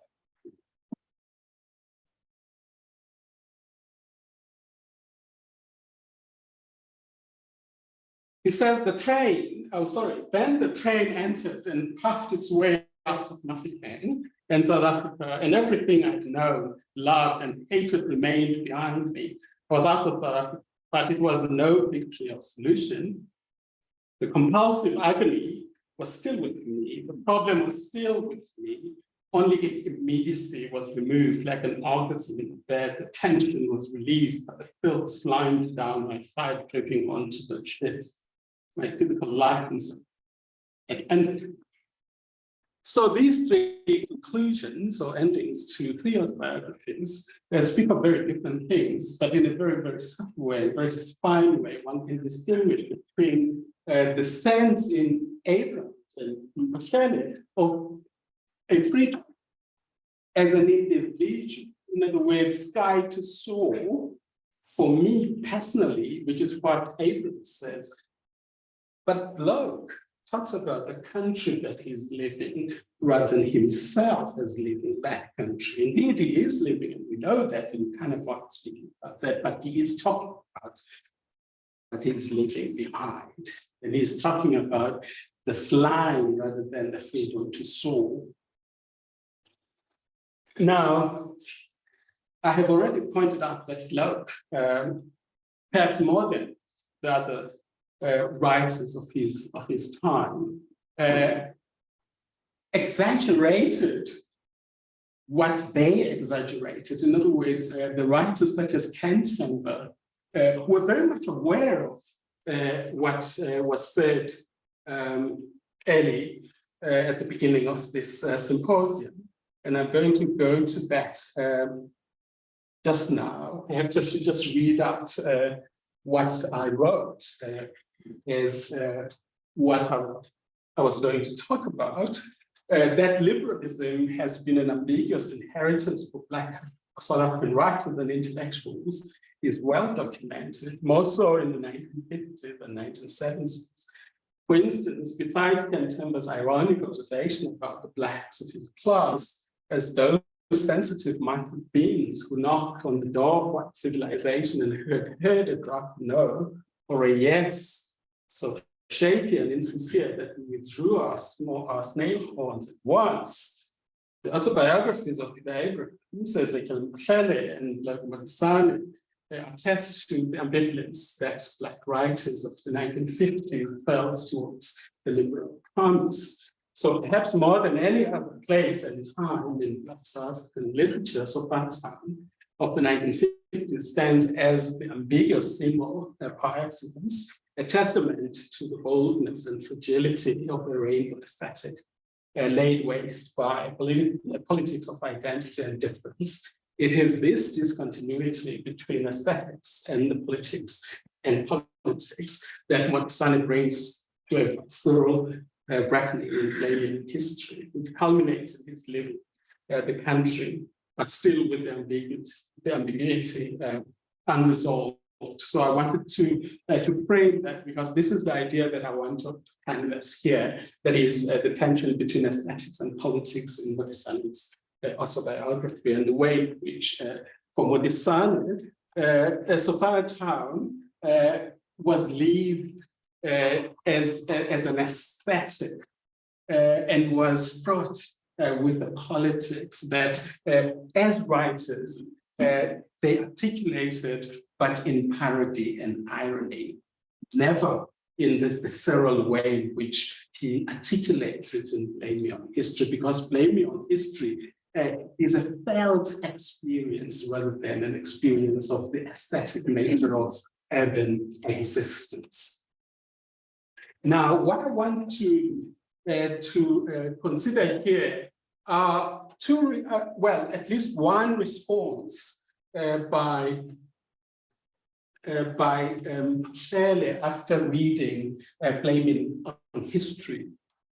And he said, and this was an interview by Mike Nichol, which appeared in the book called A Good-Looking Corpse, which was part of the slogan, the 1950 slogan, Live Fast, Die Young, and Make a Good-Looking Corpse. He says here when he's interviewed, as you know, Bloke wrote that book outside the country, but of course there's evidence that he started writing in South Africa. As you know, Bloke wrote that book outside the country. I think he was regretful of the kind of life he led. Of course, you will note here that Mshele operates with the idea of the singular self, that Bloke Modisane was a real person forming his real identity at the time. But there's so much in Blame history that gives us a very strong idea that Modisane was parodying the parodists. He was parodying them because he had not gone to the same schools that they had gone to. So as you know, Bloke wrote that book outside the country. I think he was regretful of the kind of life he led, the kind of life where he would entertain himself with classical music and have parties in his room with black and white, so he could display his aesthetic taste and the high life in Spartan, which was a joke. After he left, he became influenced by the PHC and remorseful about what he'd done, and hence the bitterness with which he writes. Now, this idea, of course, of Bloke having lived his real life in Spartan, which he is now in this book, betraying, is, in my view, a reflection on what embarrassment Mshele felt about that Bloke was writing about what they couldn't say when they were writing in Safari. And of course, these are the kinds of thoughts that I'm still trying to work out because I'm trying to prepare for a more developed document. But what I'm trying to propose here is that what we call brown writers were actually a very complex company of very different people. And what we call Symposium as well was experienced very differently at many different levels by these writers. Bloke Modisane talks, and there are two words that I find very interesting in Bloke Modisane's claim on history. One is called masks. He uses that word a lot, that they were all wearing masks. And another word is humanity. He talks about the search for humanity, which he never finds until he leaves, because everyone is putting on a mask. And in his relationships with mostly Jewish characters, with Philip Stein, for example, and the woman who owned the bookshop, which I think constituted his first experience of having a job. Yes, Clenman, yes. And those were more liberal. And those, he talks about them as having been liberal. And when we look at who these people are, you obviously see that, they share this Fanonian idea that, well, if someone says something about the Jews, listen carefully, saying something about you. And so there is this kind of feeling between the Jewish characters that he comes across and, of course, himself as the Black character, because they know implicitly what is wrong with him, why he's acting in the way in which he acts. But what is interesting about this point, because I'm trying to make this point and to perhaps try to persuade you that Bloke Modisane is performing or is giving a performance of his life in Sophiatown. In other words, what he is trying to do is outrun those who got into drum because they had gone to good schools.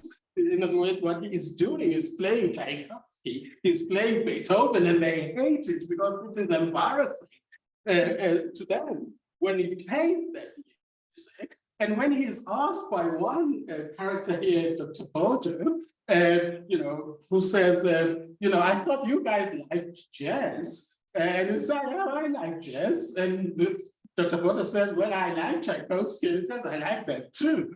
So there is this very,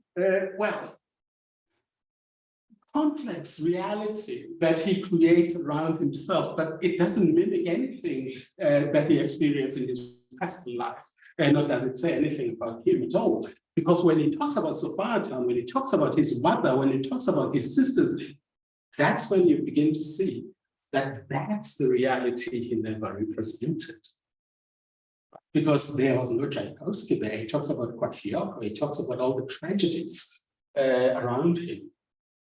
So there's no irony when he talks about those things. There's no ambiguity when he talks about those things. But when he plays acts, there is something to be, in my view, something to be taken note of. And I just want to read just one of those moments in which he does that. He is at a shop here trying to buy, and he's saying something about the way in which the lowest class of white, especially Afrikaners, because he believes that Afrikaners just hate black people, and that there is no ambiguity about it. And so he says, it is especially those who are themselves in the lower classes of Afrikaner society who hate blacks a lot more than those who are in the middle classes. In other words, the police, the shop assistants hate black people more than those in the middle classes. It talks, for example, about going home after the curfew. He is kicked out of his girlfriend's compound in the suburbs by another source. He says, look, you don't, get out of it. This is my girlfriend. So he had to walk home, and he's praying that he doesn't come across a roadblock, which happens. He comes across a roadblock, and an Afrikaner policeman stops him and says, what do you want here? And he gives a performance of his life. He says, this girlfriend who wanted me to stay there, and I knew as a respectful black man that you don't spend the night on a white person's property. And this policeman says, you are a good boy. Don't trust those mermaids. They will, lead you astray. And he gives him a key on his back and he pretends that it's not painful, it's painful. And the Afrikaner laughs and the Afrikaner is happy and he lets him go. And all of these are repeated. These forms of play acting are repeated throughout this autobiography. But there's one that I found to be quite interesting. And he talks here about going to buy food at a supermarket. And he talks about a shop assistant who helps him. He says, shop assistant hold perhaps championship records in the art of humiliating the allegedly cheeky African customer, particularly that rare piece of Afrikaner, the neo-sophisticate who has developed the palate for European foods. I remember that once I confronted a shop assistant with a list of items I wanted: a jar of stuffed olives, a tin of asparagus, a quarter of smoked salmon, a half pound of chopped chicken liver, a piece of Edam cheese, and with every item I called out, she reacted with jerk emotions of looking at me in bewilderment. And throughout all this, I was faintly amused. Is this for you? She said, unable to contain herself and somewhat confused that I seemed to be picking the items at random. Yes, that you eat these things, she said, placing a particular emphasis on the word eat. Yes, she shook her head with incredulity, and I extracted as much as I could from the situation, playing it strictly for shops, for the benefit of the waiting white customers. And just to add, as they say, injury to insult, I inquired about Russian caviar. I did not particularly want caviar. I could not afford it anyway, but I could not deny myself the luxury of watching them react. It was priceless. Like, especially like caviar, it is a pretentious luxury. A bourgeois symbol of social affectation and so sophistication. Its nutritious value cannot bridge the gap between starvation and health. And of course, these are performances that he recalls and he relates throughout his biography. And he talks about the Centenary, the place where everyone was acting a role. But there is always, even if it is not yet spoken, there's always a reality that underscores that idea of a life lived above in a real situation. So in a number of ways, well, at least what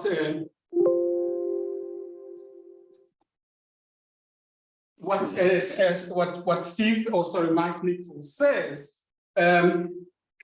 is what I'm trying to say here, that William Modisane, Bloke Modisane as he was called, is a fascinating character. In him can be seen all the tensions and conflicts of those years. He's a walking embodiment of all the contradictions, of all the paradoxes, all the ironies, all the hurt of being a situation. The situation was a middle-class, Black person. It came from the adverts for jobs, white-collar jobs, situation needed. Situations needed, with vacant posts or something. I don't know why they call them situations needed. But all the ironies, all the hurt of being a situation of drum, and of course, drum writers hated that word, situation. But what Modisane did was write a short story called Situation. In spite of the hatred that the drum writers showed towards this word, because that's what they were called in the country by sources, that, hey, situation, come here.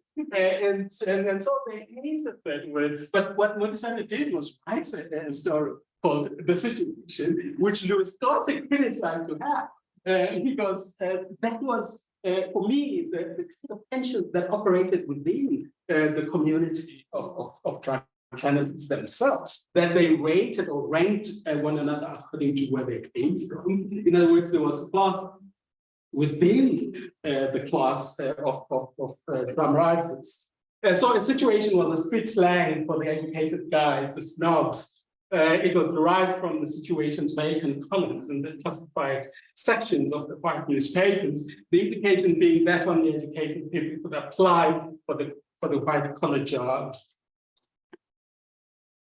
advertised there. None of the drum stuffers lacked the label because it classed them as a cut above everyone else. In other words, not one of the people, which may have been another reason they spent so much time in the Shahins. And of course, Ken Temba says in that story, the bottom of the bottle, that even though they were not socialists regarded them as cousins, but they never really accepted that condition of being between Africans and what they considered to be white civilization. And Ken Temba was perhaps one of the few of them nearer Bloke Modisane who dared to parody their own group as drum writers. Indeed, in that sentence in the bottom of the bottle, he talks about them as those mighty beings who knocked at the door of civilization and had a gruff no or a yes so shaky that they threw their snake's horns. So it is interesting, in my view, to look at drum writers, especially at the autobiographies of these drum writers, very closely, to see those tensions that existed between them, which perhaps they never really spoke about. But Damien history is, in my view, a rehistoricization of that time with all its complexities and all its nuances.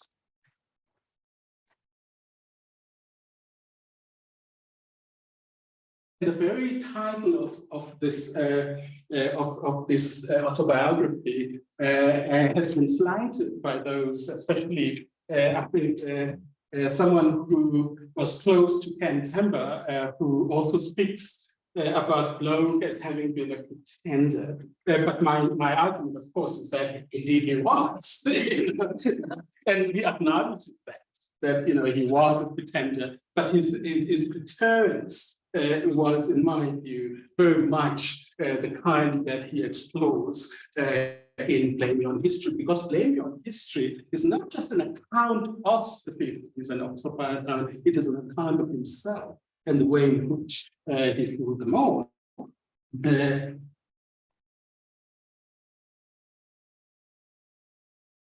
Perhaps what I want to read, I have already mentioned. It might perhaps be,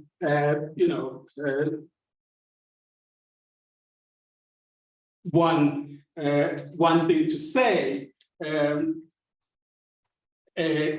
by Jean Hart, who is also critical of Bloke, who says Bloke was lying most of the time in his friendships with people. I think he really hated white people. I think he really fundamentally hated them. I think Ken Temba kept the real objective complexities in front of him as a kind of barrier, because that was one way of being honest. So Bloke, on the other hand, suppressed it and tried to pretend that friendship and the day-to-day is a deal with all his friends was reality. But Bloke, in my view, was very aware of the twisted reality in which he lived. And so didn't believe in this breach, well, that is this breach. So these breeding patterns that Ned Gardiner, for example, would host with Nat Nagasa, with Peter Abrams, Basecamp Mashele, or Yogi, where he had girlfriends, white girlfriends, and they criticized him for that. That he had this many white girlfriends whom he didn't care about. And I do believe that Bloke Modisane didn't care about them. Neither did he care about any of the pretenses that surrounded him. So in many ways, what he wrote in Blaming on History is not what we see in Mahlele's Down Second Avenue, what we see in Peter Abrams' Tale of Freedom. What we see instead in those autobiographies, autobiographies by Abrams and Mahlele, Lucy Gossi included, is a reflection of the kinds of, which is my view, is the reflection of the kinds of things that they described just before the endings of the autobiographies that, well, we had just had a great party, multiracial, but they never really reflect on that very same sense of, what this multiracialism meant in a time when D.F. Malan, whom Modisane mentions here, threatened to close down, and the liberals retreated. Thank you.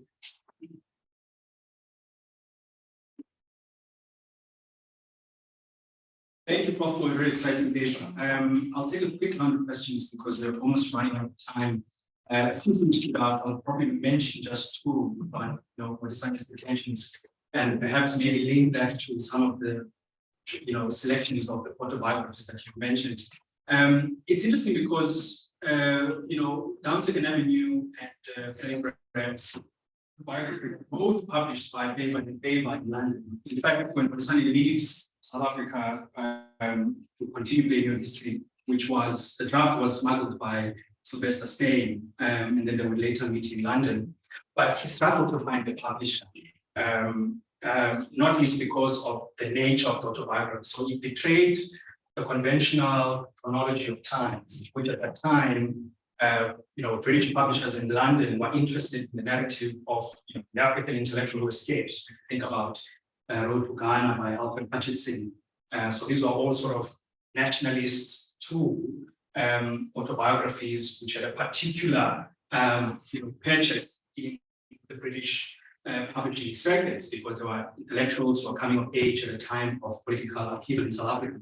And Bloke struggles to find a publisher for those reasons because he's interested to talk about the fragmentation of Sophia Town and betrays this chronology because it begins with the dying of Sophia Town, moves back to his room, and then the autobiography sort of shifts almost cinematically. He writes it, and I think he does admit in an interview with the BBC that he was inspired by Kafka, this sort of nightmarish approach to literary writing. The other thing I want to share is that, there's an anecdote shared by somebody I interviewed in London who mentioned that Bloke had to make the book salacious. So if you remember those very, graphic scenes about his sexual exploits with white women, that fateful night when Henry Mali was killed after having spent the night with Bloke.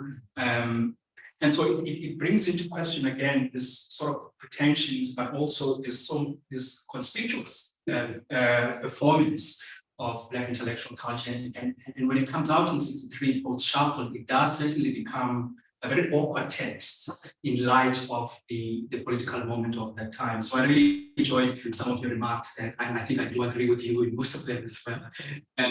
I'll open the questions before we end.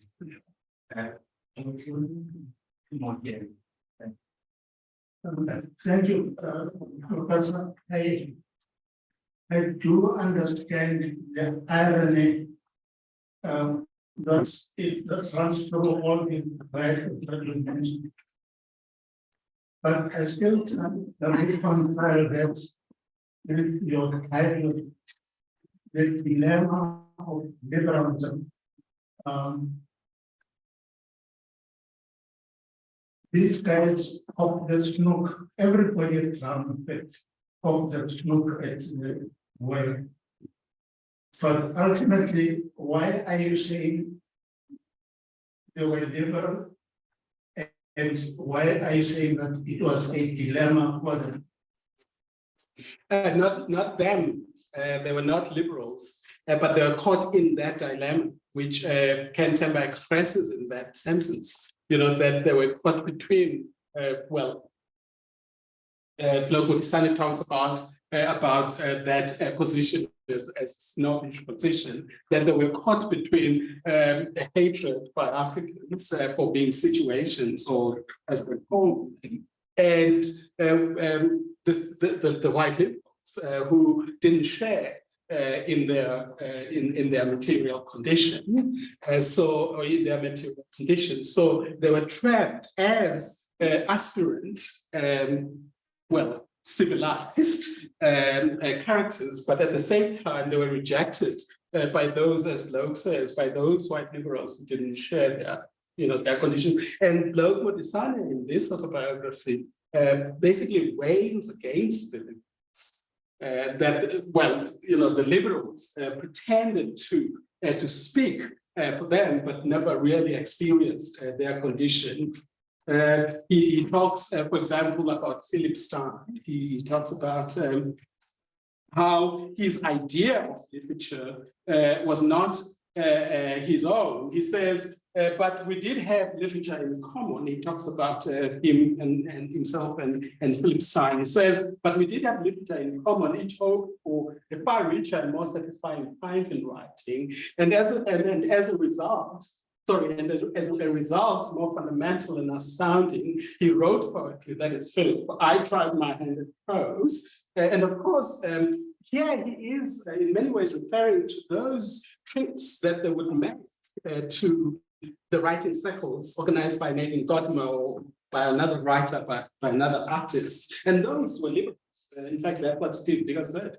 He said those were liberals.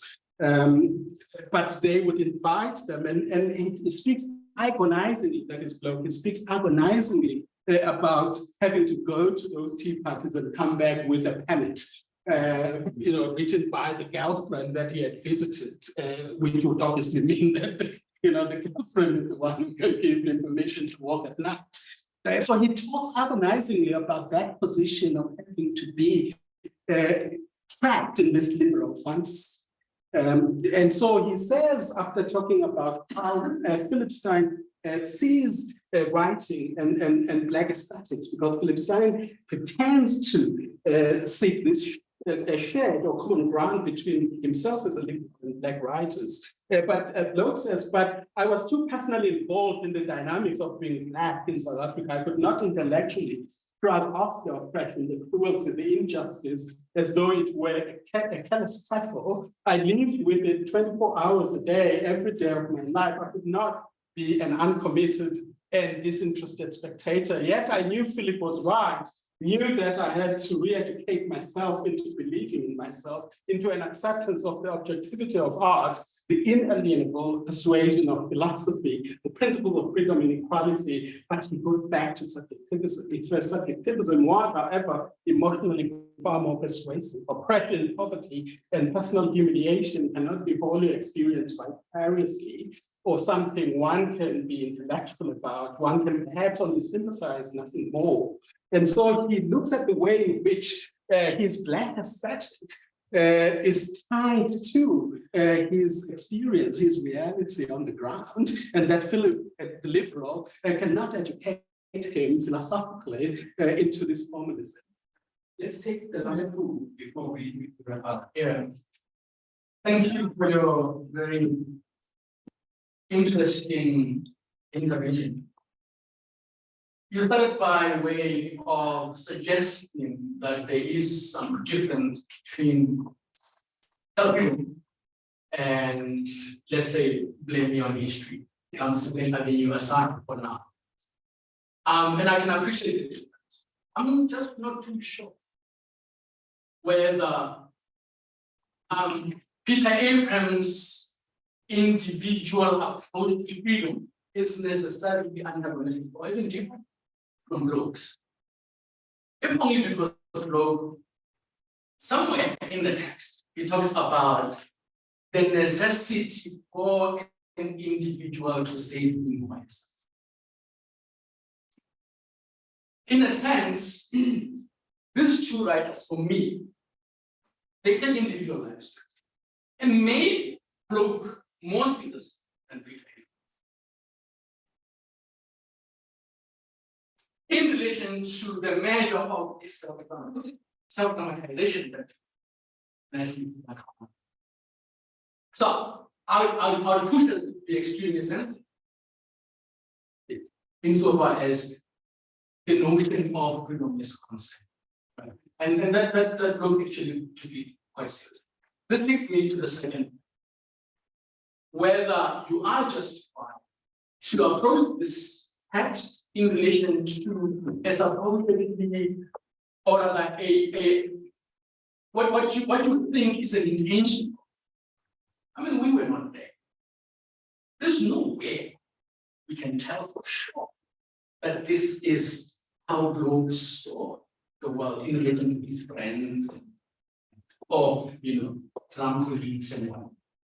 You see?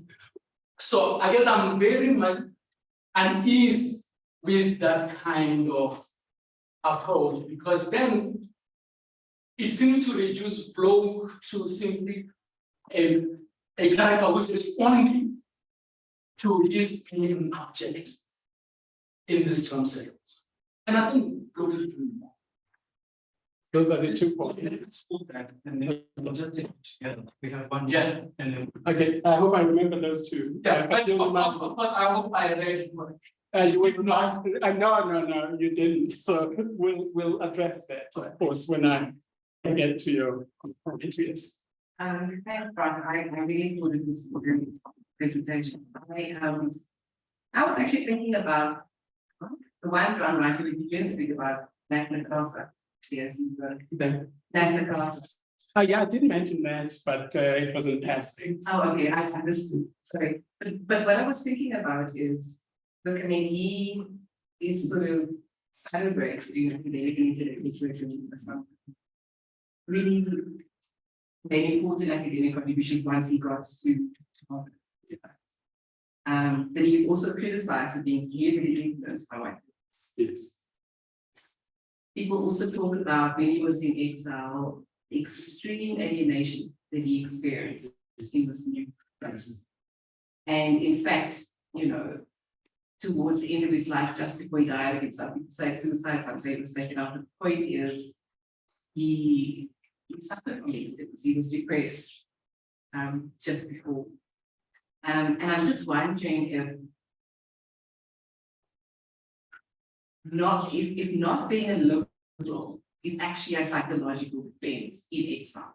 Because you find Magna Carta's experience in response to exile because there, but also being in liberal school. And then you find Modisane, another liberal, but coping differently with exile. I just wanted to get your one more from Bafana and then we can. Yes, I will try to remember, because you will remind me, I still remember at least one of the questions, but I remember this. Okay, thank you very much for the presentation. My question is very short. I think you remember this. So my question is on the aspect of Bloke having to be, pretentious and wearing a mask. Because when you were talking about that, I couldn't resist but thinking about this idea of invisibility. Yes. Is he, in some sense, this idea of being pretentious or this idea of wearing a mask, are you referring also to this idea of his way of rendering himself invisible, or invisibility in the sense that at some point there's a particular device that one can can employ to appear and disappear for a particular purpose? So that's my question: is this idea of being pretentious, wearing a mask, are we talking about a particular idea of invisibility? And if so, can you please expand on that? Because my interest also is to look at these aspects of invisibility in text. Yeah, yes, thank you. All right, so I'm going to begin with your question about Bloke's difference. If I understood your question correctly, but you will fill me in if I didn't. But what I'm trying to do in this paper is to read across the writing of Peter Abrahams. In other words, to read Peter Abrahams from a mine boy right to the view from Koyaba when he was in Jamaica. And to look at his writing across, not just Tafrito, but to look at the writing across the space of his own publications. I mean, when you read Mind Boy, you see that that's a liberal discussion. When this man goes to visit his boss at his house, This is a dramatization of a liberal kind of attempt at a friendship across the color line. But that man, I can't remember his name now, but his boss, doesn't really take him very seriously. He sees him as a little boy who must still grow up, who doesn't really know what he's talking about, but Kuma is the one who is working on the mines. The boss is just sitting in an office, and the boss is telling him about what he should know. And Kuma is very aware by that time that it's just before the strike at the end of mine board. Kuma is very much aware of what his boss is trying to do. His boss is trying to turn him into this, this man who accepts what authority. So Mine Boy is a very interesting text. Return to Goli, Red for Udomo, all of these have this E.M. Foster kind thing that E.M. Foster did in a passage to India. These preaching patterns that those in power thought were a useful way to meet Indians or to meet Africans in Africa. And you find that endorsed in a very subtle way and sometimes openly by Peter Abrams. And that is what I'm trying to read across these autobiographies, and of course the writing, not just by Peter Abrams, but Estienne Pashele as well. Remember that when Estienne Pashele went into exile, he came back to teach junior apartheid against the advice of his colleagues. Because he said, this is my country, but, exiles were saying, don't go back.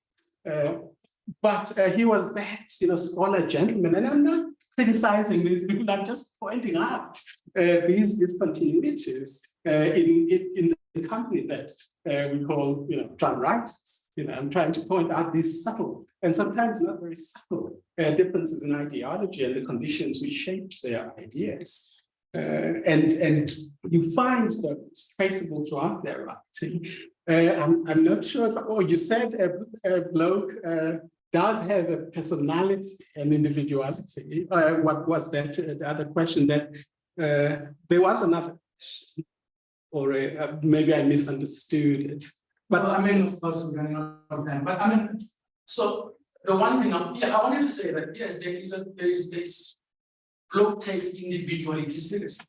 Yes, it does. Right? Yeah. So and that actually his understanding, or rather his conception or account of freedom is exactly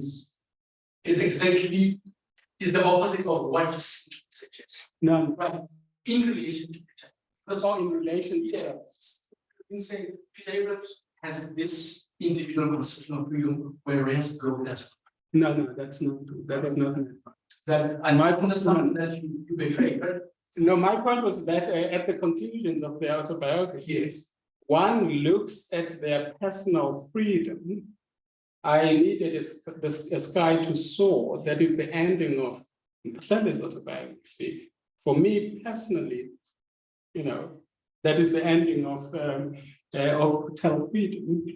And the ending of Bloke Modisane's autobiography reflects not on the personal freedom that yes, then with the I'm saying that. Okay, we can decide.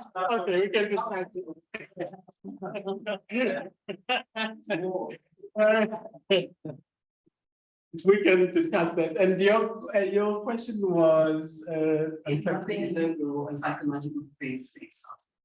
Oh yes, and Netnakas. And Netnakas, as you said, was very much involved with the circle that Native Kazuma formed. And I think that it's Ahmed Danger, but I might be mistaken, who wrote World of Netnakasa, and who explores that dimension of Netnakasa's, and including Netnakasa's work, because in that book, The World of Netnakasa, there are also essays by and in his essays, he disputed, or at least placed under severe pressure, this idea that there would not be, friendships between liberals and those of his last. And in my view, of course, there's no reason to defend that friendship, nor to deny that it exists. But it was in exile. In fact, Albert Baxter, in an essay called The Tyranny of Time and Place in South African writing, looking at the 50s, said, but what Mphahlele didn't realize was that he would find the same racism in England, I'm sorry, in America, and overseas, he would find exactly the same racism, which is why he came back. And one could never know why Nagasa jumped out of the window, whether he was pushed or, he committed suicide, one would never know. But the pressures of being aware and to find that the very questions that one grappled with at home were still there. When Bloke Modisane, for example, receives a letter from an American, Christine, after whom he named his daughter, he says, finally my daughter can grow up, in a country away from here. And then immediately remembers that actually 20 million Black people are enslaved or almost, live in near slavery in America. So he's very careful, that is Modisane, he's very careful of this idea of freedom as lying elsewhere and personal. I must also end there, thank you so much.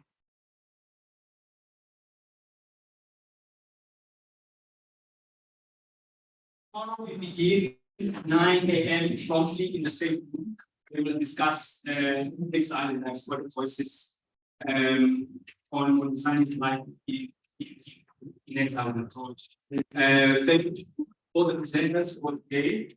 Thank you to the moderators for moderating sessions, and of course, the excellent GIS team who held the symposium together for technically and otherwise. Let's all meet here promptly in 9 a.m. And I don't know if there's any other announcement. I don't know, 9 o'clock here. The copies that is on the table, for you to take. So if you set for 1 or 2 copies. Because only at time of Corona that you realize that both of them are searching back for different reasons.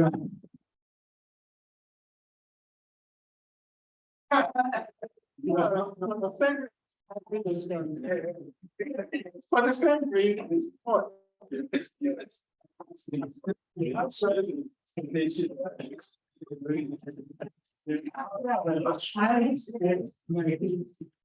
Oh, yes.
Raised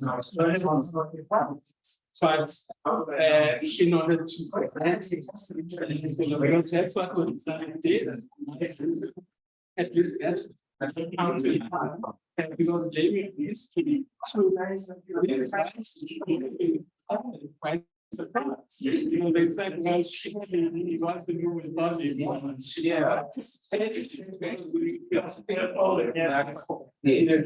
I thought about the way we invented this. You said, presented by something else. And then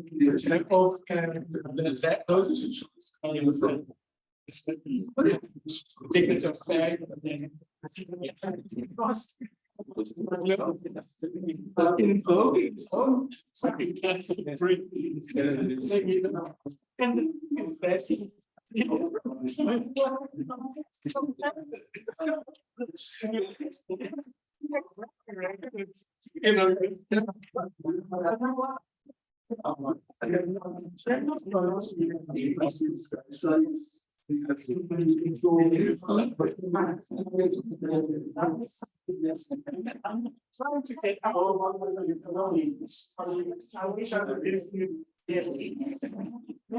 I want to have my position, which I have not tried.